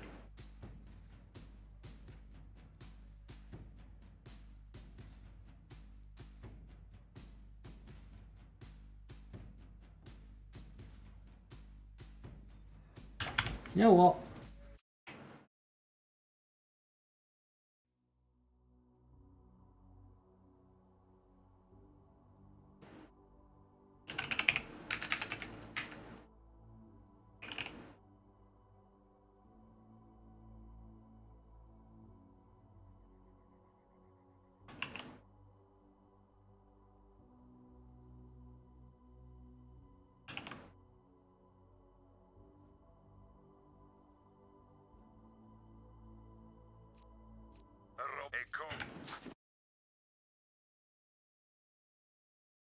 This'll get the job done. It's a bit boring, but...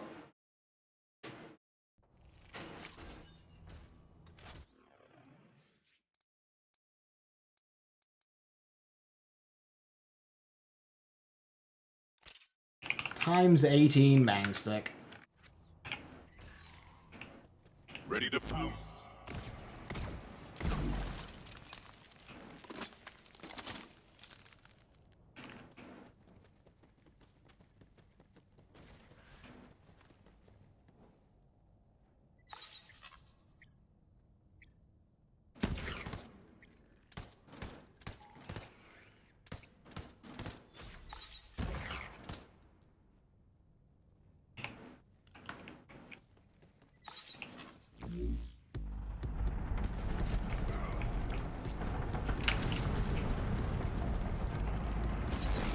There we go. Iron cannon one shot. To the bloodletting!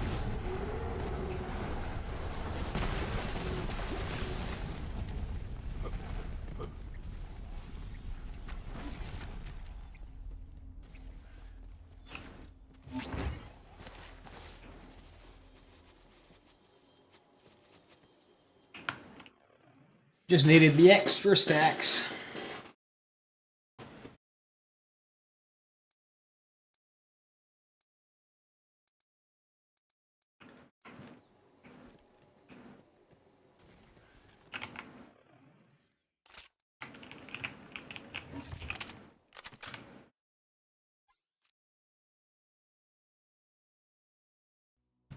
There's probably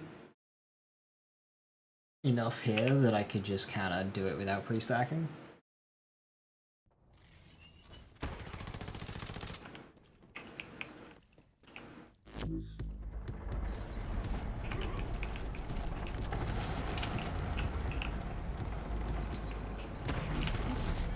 Ooh, It's time not to fight. quite.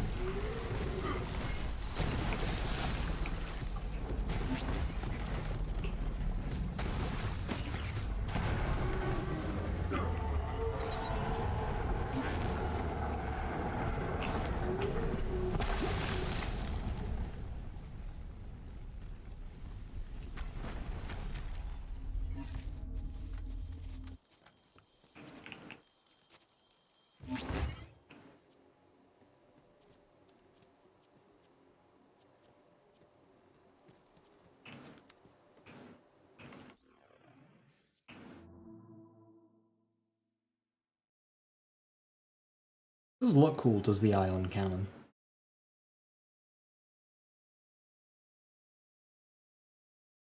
Kind of looks exactly how you'd expect this thing to look.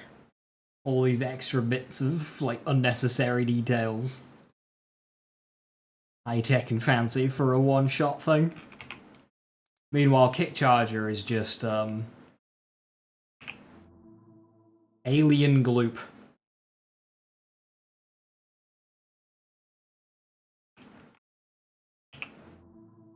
Ion cannon looks a lot more high-tech and fancy. That looks like a weapon that will do some damage.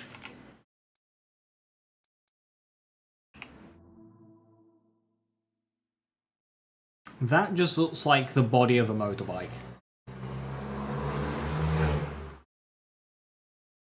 No, it probably is.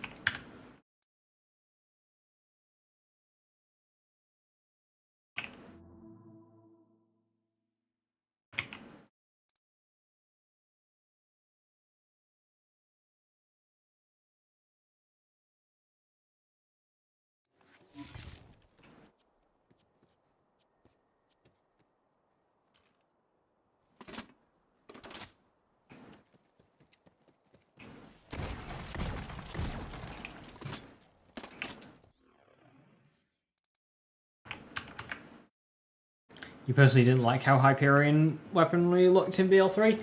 Neither, it's too blocky. I do like the snipers though, but only some of them. Some of them are a bit too tall, if you get what I mean. It's like the longer ones that aren't as tall. Like Tankman's Shield, I like that one. But like the lower rarity ones where there's like no barrel and it's just like a stick coming out of a weird block. They're pretty ugly. And the shotguns, well, unless it's the reflux style, yeah, I don't like the snubby, blocky shotguns. Yeah, the longer, more sleek ones I like. The short, blocky ones I don't.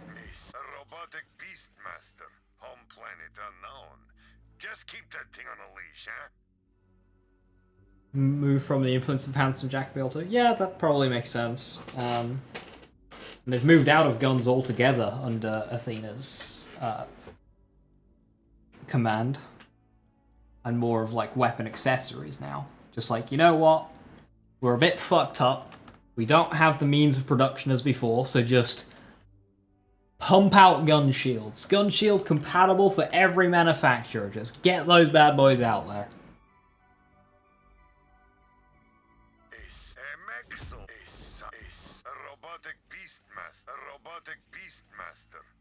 That's a Gorillas of the Mist specific save file.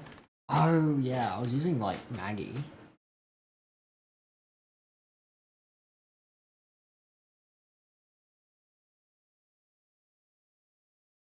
Or Miss Dahl not being in BL4? Ready for a fight? Mate, when you start using Daedalus, I think you'll be alright. I mean, I haven't played, so I don't know how Daedalus feels. But from what I've seen, Daedalus just seemed like Dahl. Like, Just in your head, fill the word Daedalus with the word Dahl, and like, you'll be fine.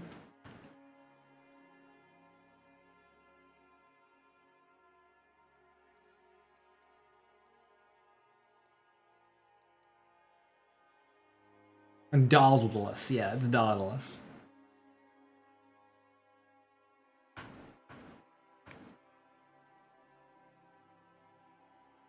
I'm trying to remember what the Torg assault rifle was. Torg assault rifle barrel was. Oh yeah, I didn't care for that one so much, especially on the higher rarity Dahl assault rifles. You had that like fat circular vent thing on the body. I found that the Torg barrel on that was just a little bit too fine. I like the non-spinny Vladov barrel for them. Or just the spinny Vladov barrel. Both Vladov barrels were nice. Daddy Dulus. Oh, I see how it plays? Yeah.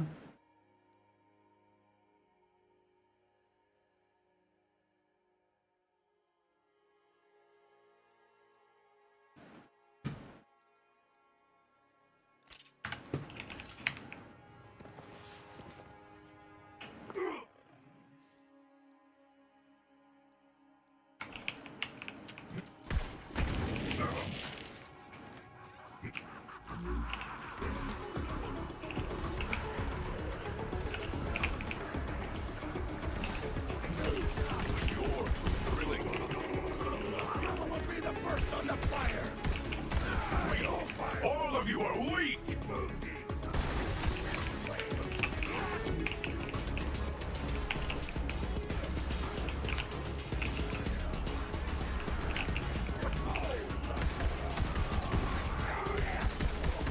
Remember when Grills and Miss was at 8 seconds?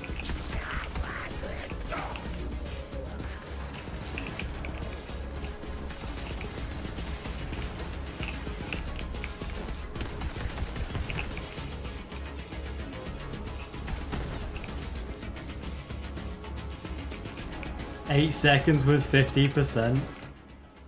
What were they thinking?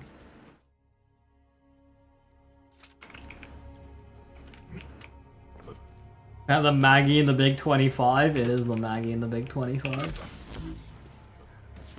Yes, to the bloodletting!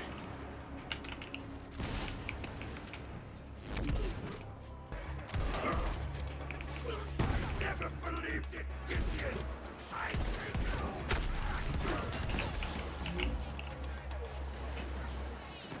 See, I use a weapon like Garcia and I just think, why not 3-shot? Thrill of the hunt!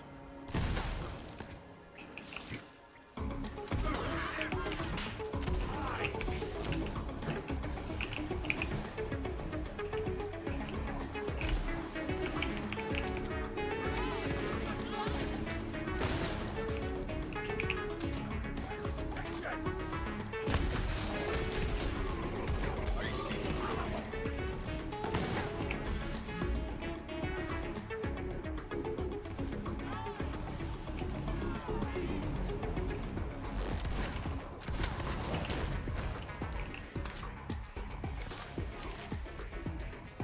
Does he succumb to Sheriff Flack? Yeehaw, cowboy, let's go.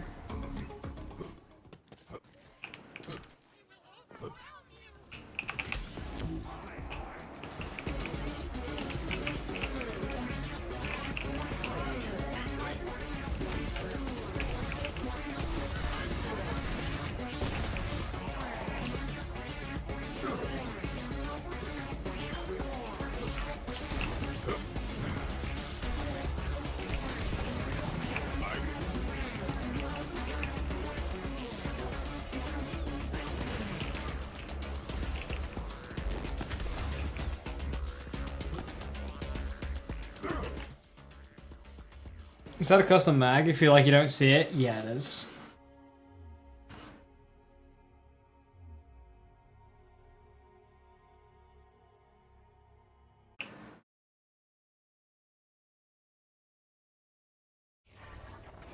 Welcome back, my girl. Does this have a slow shotgun on it? No, you can tell I didn't make the save file. I think this is Quags. Putting Garcia on it and not Sledge Shotgun, shake my head.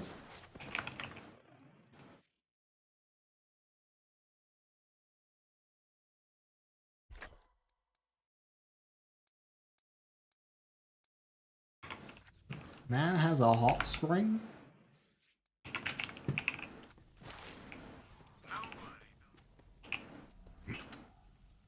Can I get any more mag size on this?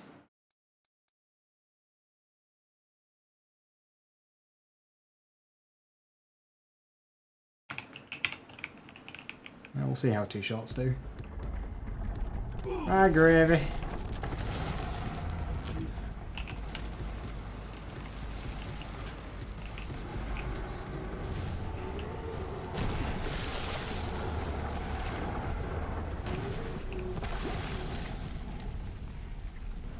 Annoyingly, you can't max fire rate this. Pre-nerf Hell Walker would have done that in 1 shot. 8%. Never know how much that 8% will change. Does this have a tizzy? No tizzy.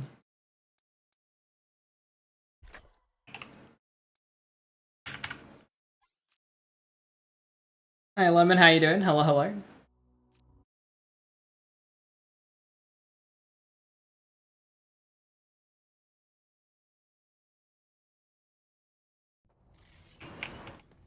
I've missed you, girl. Alright, I've never rated the Torrent. I've always felt this weapon to be a bit so-so. I mean, good, but like... Oh,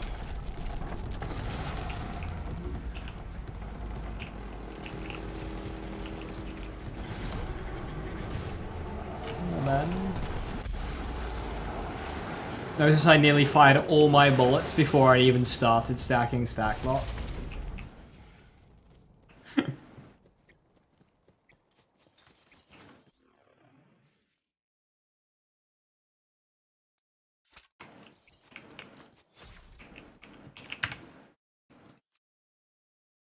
One advantage of Tizzy is you get a lot of cooker combo, along with Tizzy and Torrent.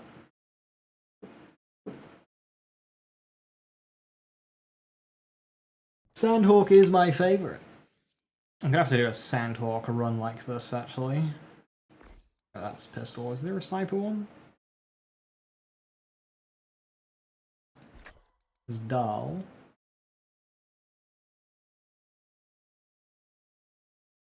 Isn't even like a generic one.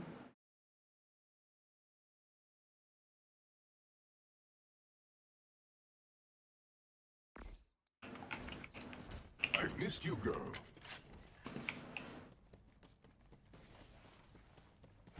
Sandhawk only? No, it's like boss killing.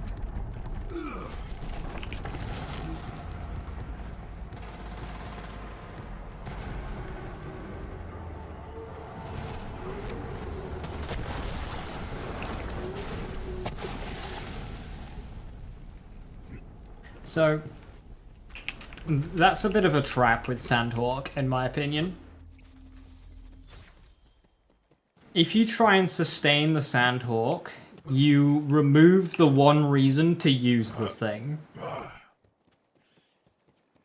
The advantage of the Sandhawk is how much damage you can dump out in a short amount of time. Like, that fire rate is really good.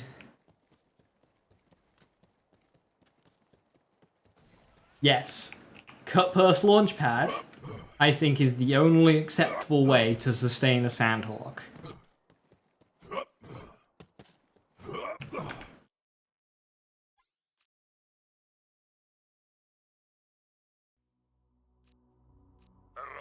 A robotic beastmaster, home planet.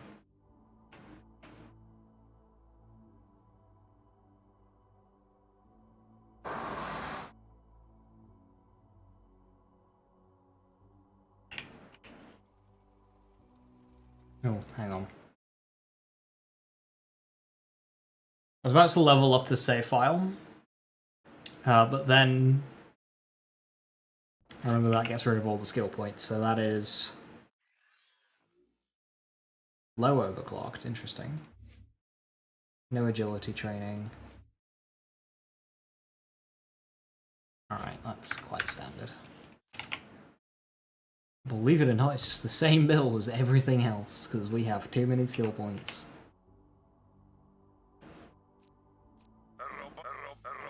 These two are basically just the exact same save file now.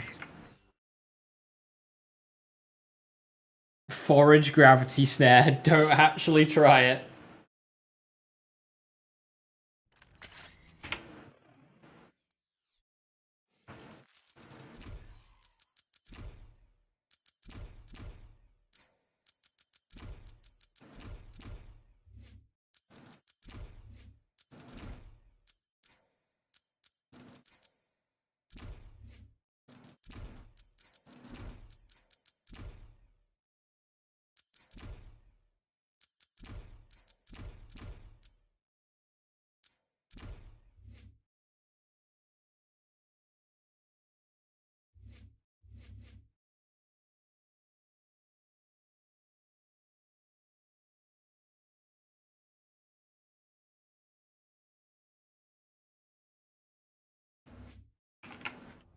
I've missed you, girl. Everyone is obsessed with getting a cut past the launchpad. Everyone also learned what a cut past the launchpad was. Yeah. I didn't actually set everything.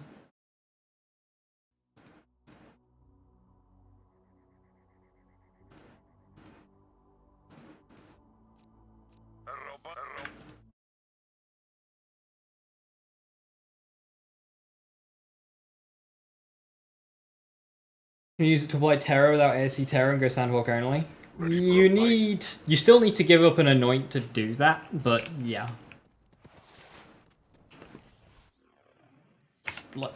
So you need I'm guessing you're referring to Melee Chance Anoint to do that.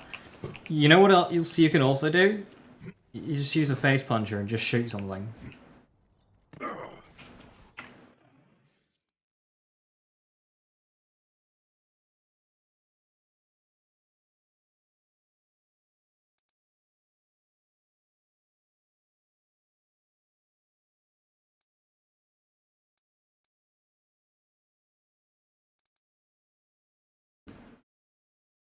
42 times 7. That's what? 280,000? With 7.3 fire rate?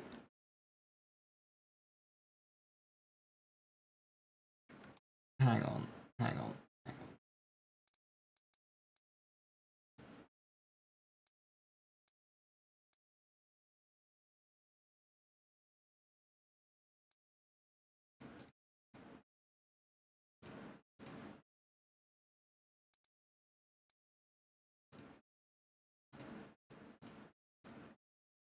Oh, okay. So in terms of burst DPS of the Sandhawk and why it's so good, this does more than double a bipoded Monarch. And it gets Dial crit, and it gets Splash.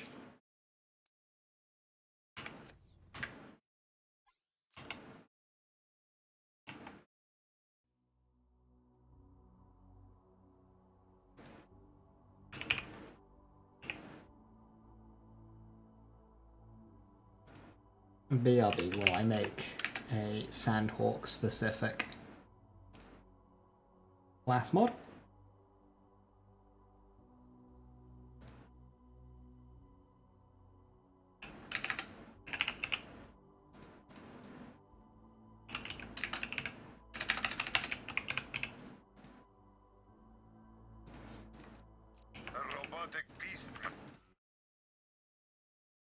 And Sniper Crit.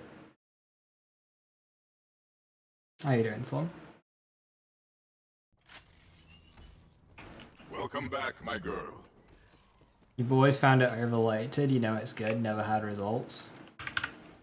Why is this ASA 100? What is the tech?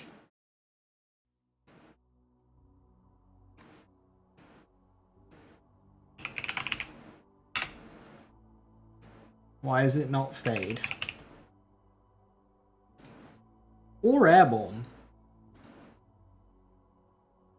Airborne's probably better. Robotic.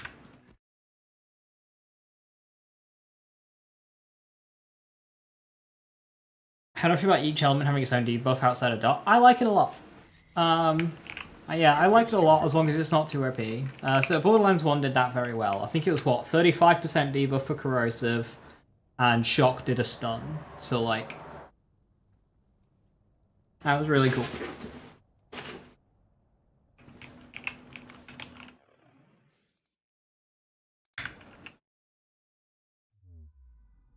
Oh, Stone, question. My brain is telling me that, Hellfire Dot specifically can stack up to 5 times. That's not a thing, right? That's just human memory being human memory, right? Or is that actually a thing?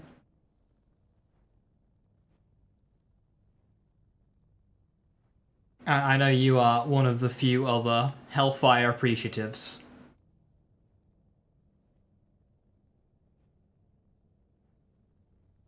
How you doing, Rex? I hope you're well. Let's go. Fuck boss up.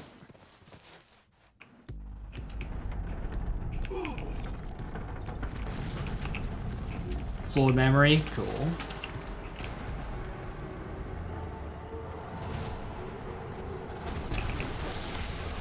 Right, so that is, that's Grave Ward, that's cool.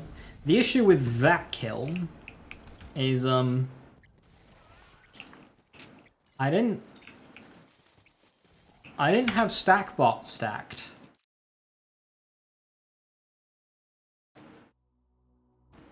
So what I'm gonna do is go to my Punchbot save. Purple Torque Shotgun. Copy. Run the mid good. Import. Save. Get 2 dots out of it. One from the direct projectile, another from indirect splash. They're separate for some reason. The only right. So, if I was to, you know, if I'm briefly describing the Hellfire, I can safely say that you can get 2 dots. You can stack the dot twice. One from the direct projectile and one from the splash, and that would be accurate, right? If I say that it uniquely is able to stack its dot twice.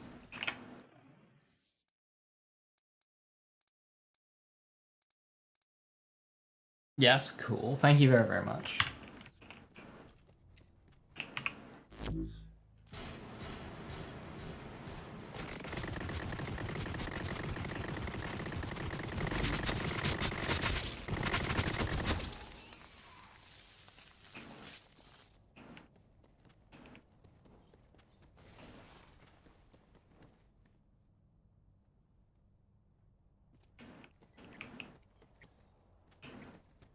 You have to intentionally barely miss.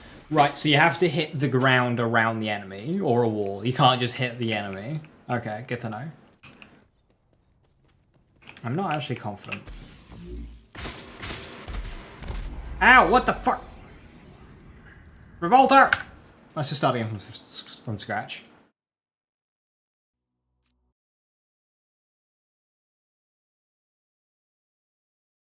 Interesting that Impact killed me, but Sticky didn't.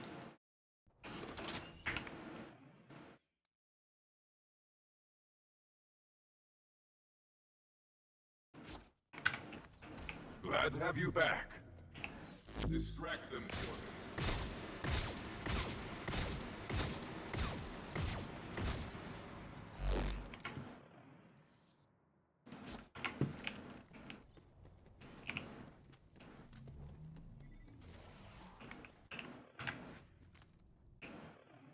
I have a token. Look.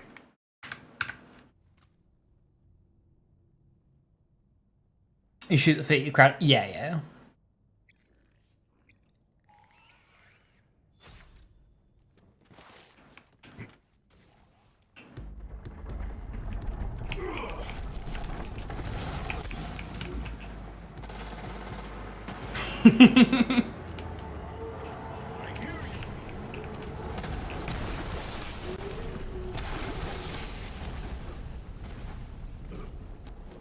Oh, that DPS. Oh, that was with the wrong class mod. Fuck. Um.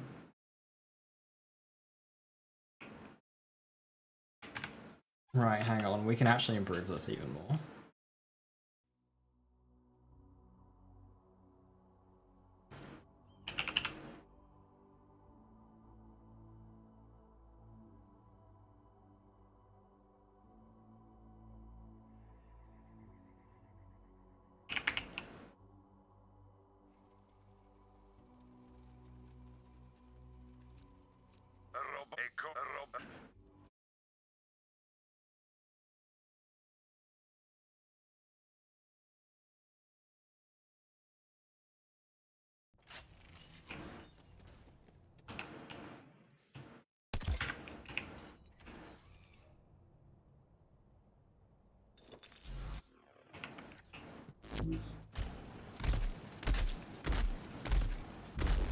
No, the last one killed me. It was me trying to save time. I should be stacked up though.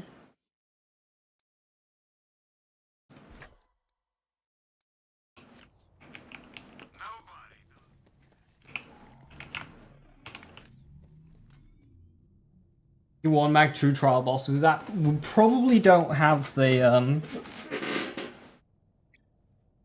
total capacity. One issue with true trial bosses is most of them I would say yes. Not Hag though. Not just because of Hag's health bar, but also the split health bar. It is mainly armor. 3 parts armor to 1 part health, but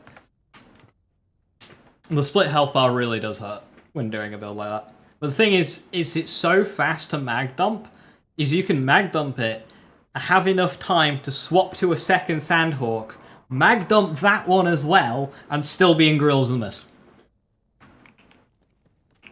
I really hope I've got Sagbot stacked right now.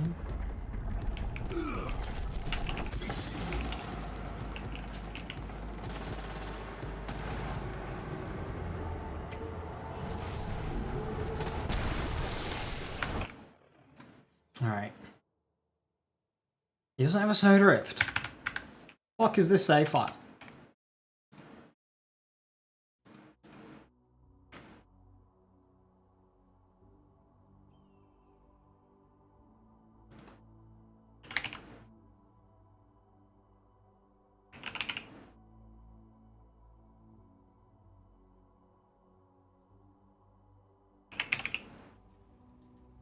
Please help me!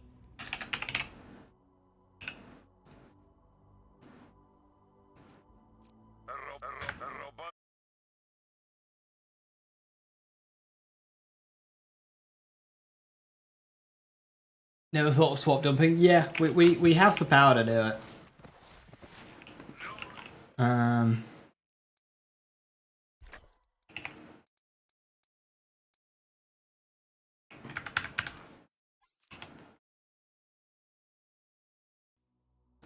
What boss do we go kill with this?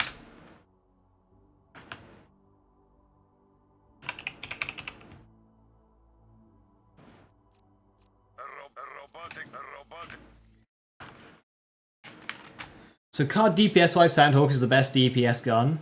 To my knowledge, yes. It's over double bipoded Monarch, and it has extra bonuses that the bipod Monarch can't get. Now, this is not including reloads.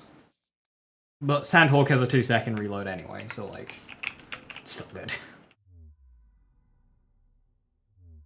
And when a lot of things are dying within a reload, only had a razor shenanigans. They don't need it. Don't need it.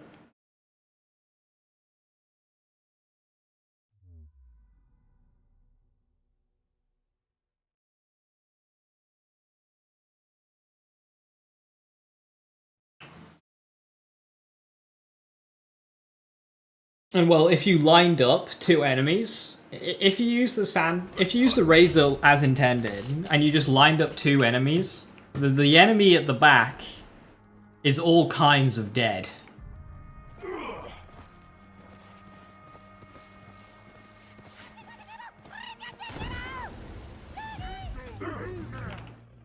Like they're all kinds of dead.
That's without hitting a crit.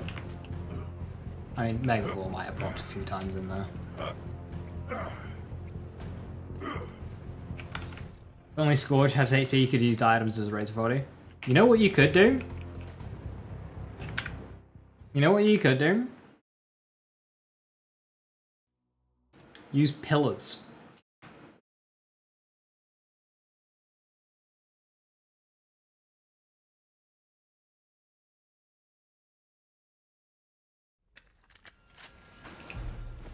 Ready for a fight?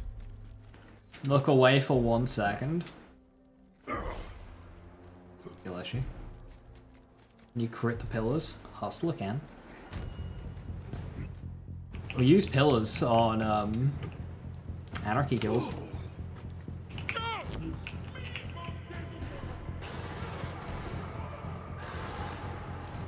You can even get 2 mags out with a reload. It's just that quick.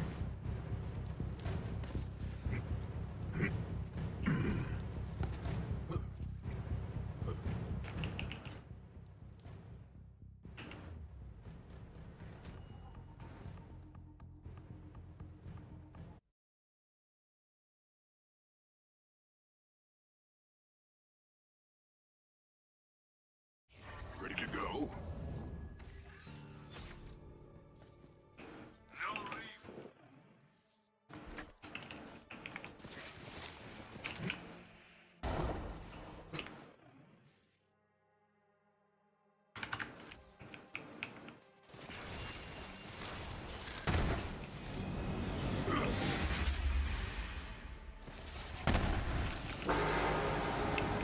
Let them hear your rage.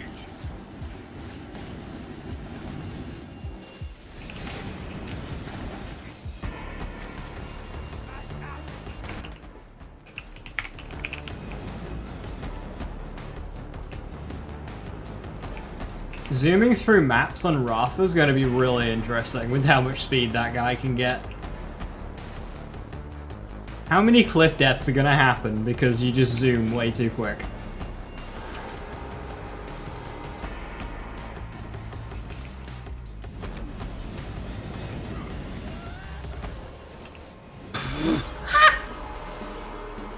I thought I'll hit the boost pad.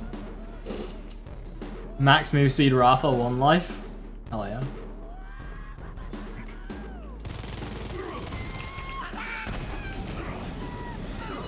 A meager life, a fitting death. You know Flack can be this fast. I'm missing a lot of movement speed.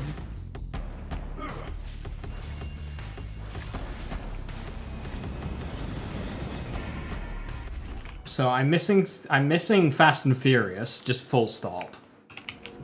And points in that. Yeah, this is just EMP5 Snowdrift. I don't have Vagabond, which is another very high percent to have triple Vagabond.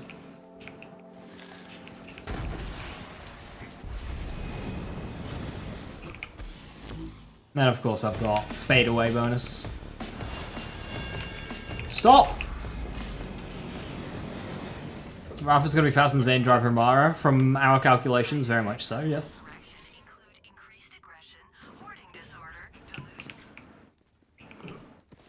I smell blood.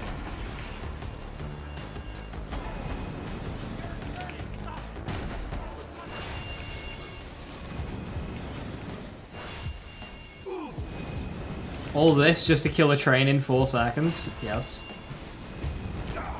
Hey, this train kill has quickly become one of my favorite checks because it's... You get such a small window to get the kill, and it's a small target that's moving quickly to get the crit spot. So your damage isn't going to be perfect against it. So if you can get this kill, it's good. And he's got a lot of health. 2.5 billion. He's got more than SpongeBoss. Granted, he's got a crit spot, so it's a bit easier, but it's also armored.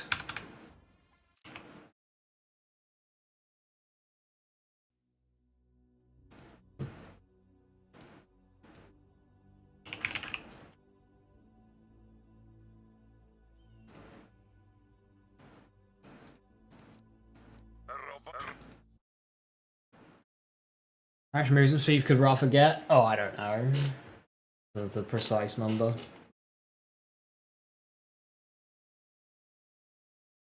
But he gets like 60% uptime on 25% right out the gate at level 2. Like, he is the speedrun character.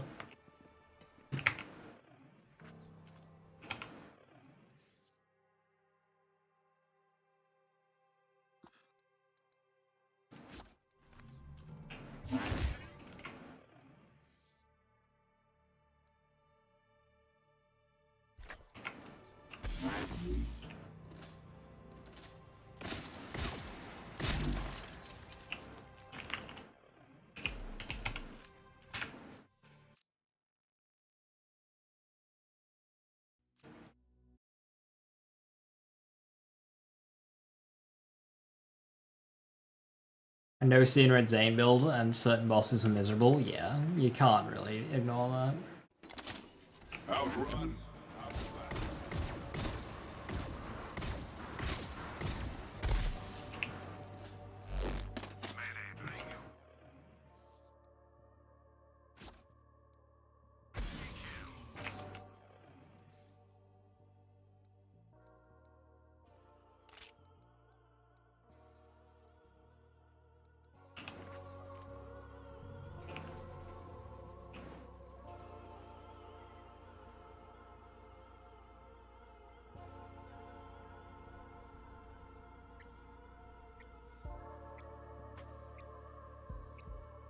Seem to be learning and giving us more fodder enemies for kill skill sequence from 1 lines onwards. See, I don't like that at all, because it makes bosses too easy.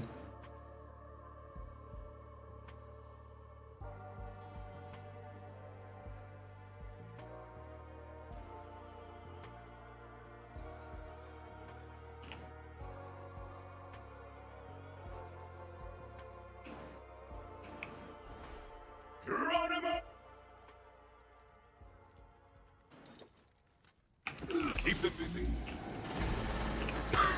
Wait.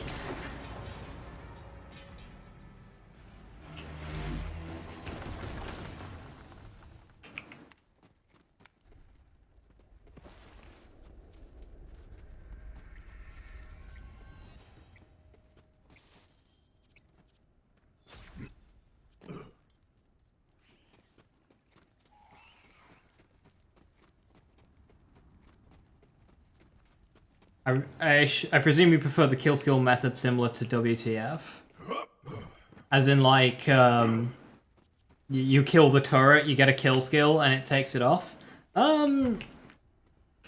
Not entirely. I don't mind having fodder for kill skills around the arena. I think they're just too plentiful.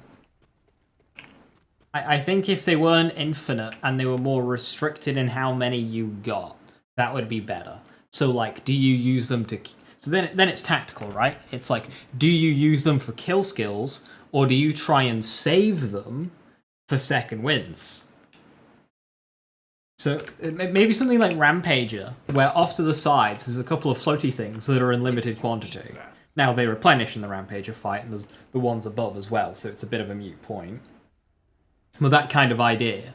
If there's like 4 on each side, so you've got 8 total on this 2-minute fight, you've got plenty there for some kill skills, but if you use them all, and you got nothing for a second wind, that I think would be much better than just an infinite respawning set of small enemies.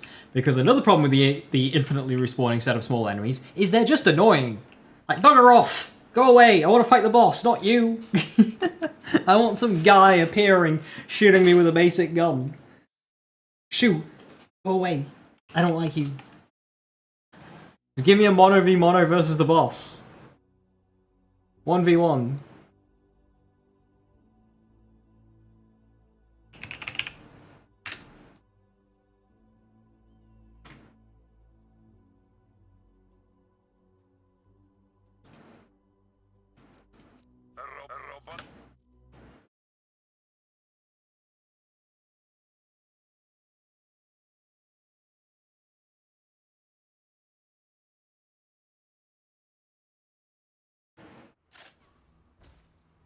Ready for a fight?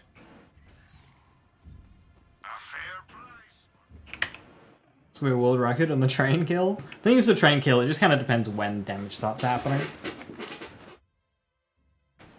I could plug a load of damage towards the...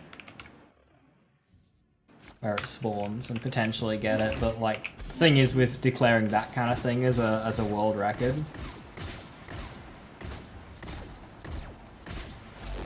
is it's just kind of like fighting for frames. The exact same kill, but you hit it 3 frames earlier. Doing those kind of world records is less interesting. Where you're doing the same kill and it's just like perfect execution. Being able to add like a new bit of innovation to the kill is much more interesting.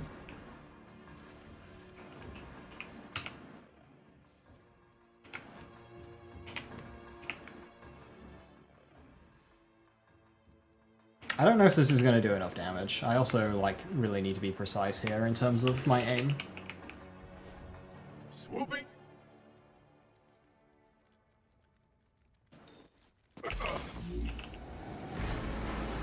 Oh, that's mean.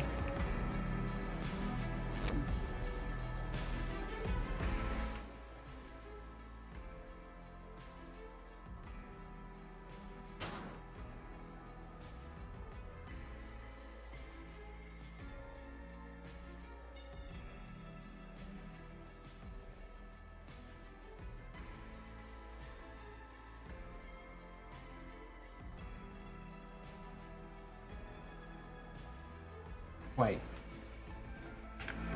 This is an easy solution. Am I dumb?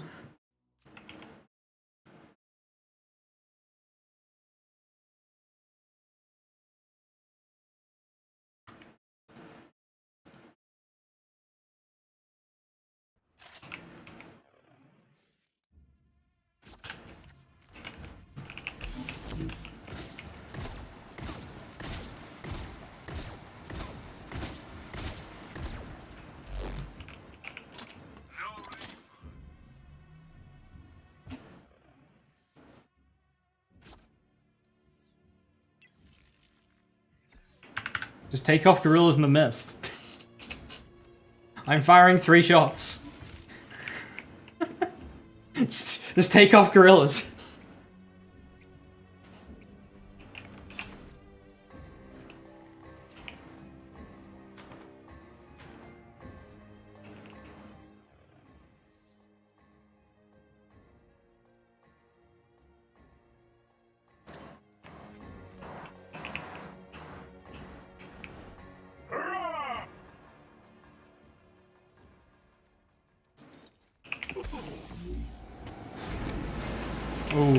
think some crits missed.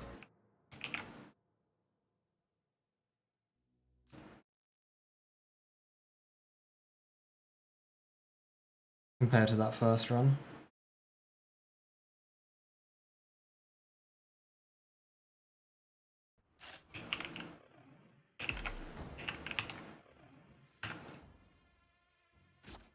Come here, girl. I will.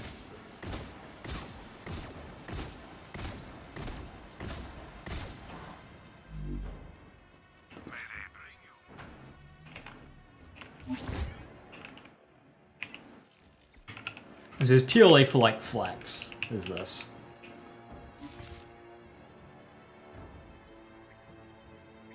Just like the one burst. I wondered where that went.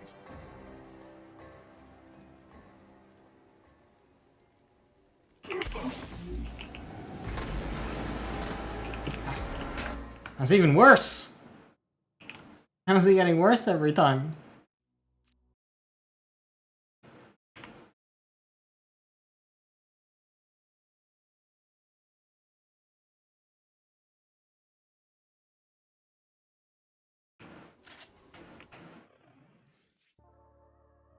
Oh, I forgot to change my fucking shield back. People busy.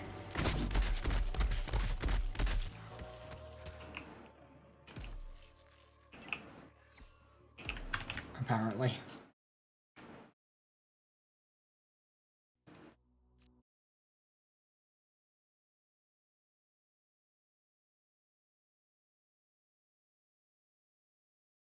I think I need to use Super Soldier more, it's good.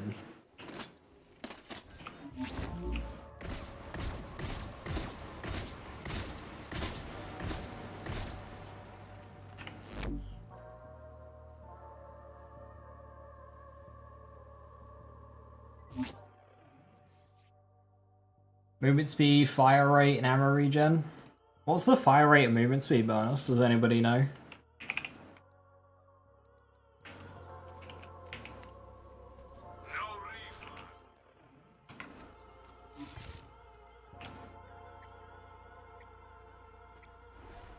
Crashing down.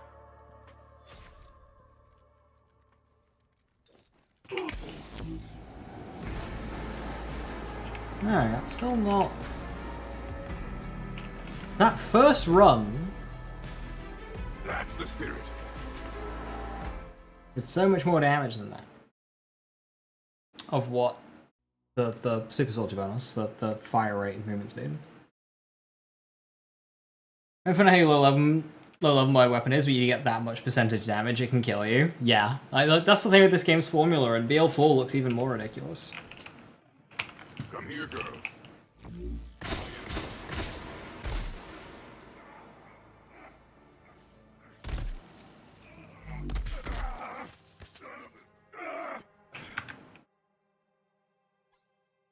50% fire rate and 25% movement speed. So it matches Revolta's fire rate. It's move speed, ammo regen versus an inconsistent 200% bonus element.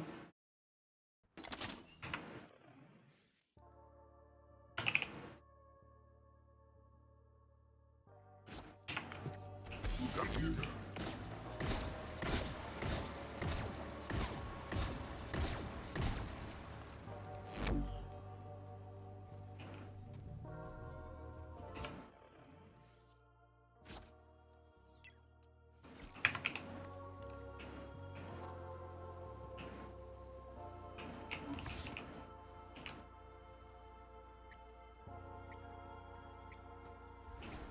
Swooping it!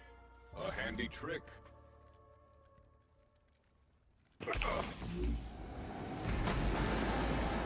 Only half. I think I need to scope in.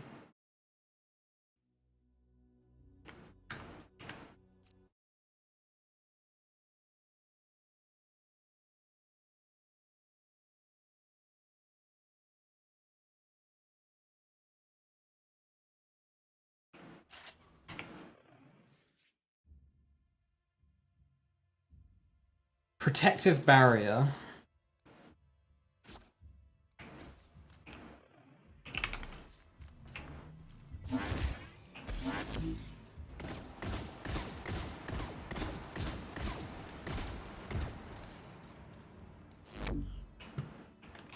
What's the specifics on that? Let's have a look.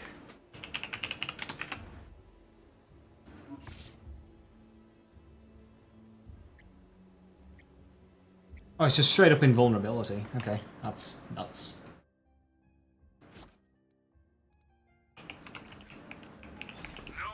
Oh yeah, that's what I used for Fl4k, isn't it? On Mars.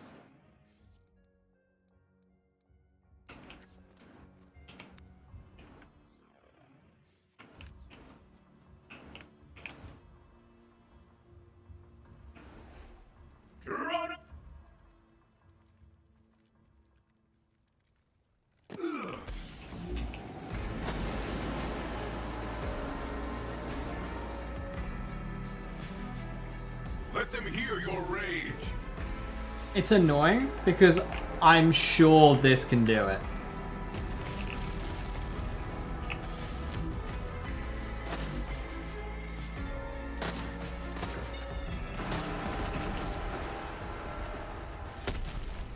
I'm only firing 3 shots here. Whence you came. I think the spread might be a bit too high.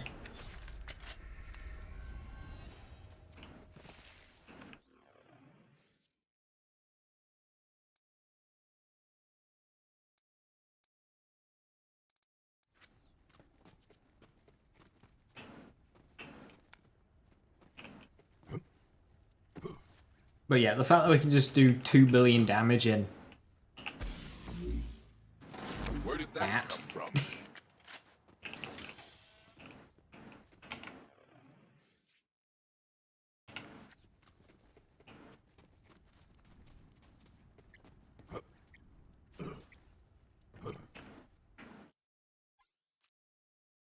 one more try.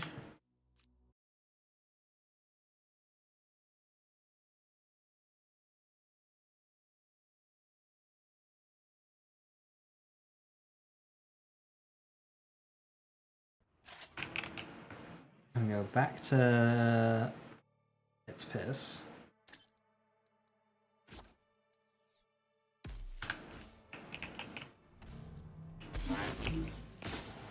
I metal these all. Thanks. This is gonna be my last try, then I'm gonna jump off. I know it has the damage, but I think it absolutely needs to go perfect in the sense of like all of the shots that hit their weak point. I just want to do it in one burst, just like, but because last time it died very quickly, but I fired so many unnecessary bullets. Right, so that's correct. That's correct. That's correct. 150 over 90 is probably the play. Then again, 7 projectiles, 21, maybe not.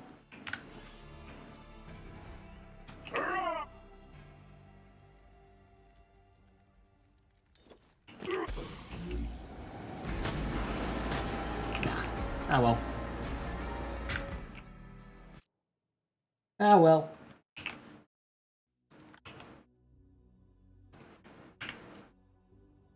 Still, Sandhawk, very done. With that, I'm gonna call it there. I got it once. Not the kill on a burst. I didn't get that. I just did full auto. So it meant I fired so many bullets that didn't need to get fired. It looks so much cleaner if you just fire what you need. So I wanted to go with one burst. So quick, but I'm pretty sure it's got the damage to do that, because the first run where I tried that, I did most of the health bar and I was on gorillas. So 3 shots should be so much better. But I was unable to replicate. But yeah, tomorrow, I've gone through each of the characters. Tomorrow I'll probably be back over to Amara. I might do some more Sandhawk stuff to start off with. We might get a Rafa video from Gearbox. So we might be getting like a week of Rafa content. So we might open up with watching any of those that they post. Yeah. So we might get that. So it'll be Rafa stuff, Sandhawk, Amara stuff. So yeah. Thank you very much for watching. Have a wonderful evening. Stay safe, stay awesome, and I will catch you next time. Bye bye.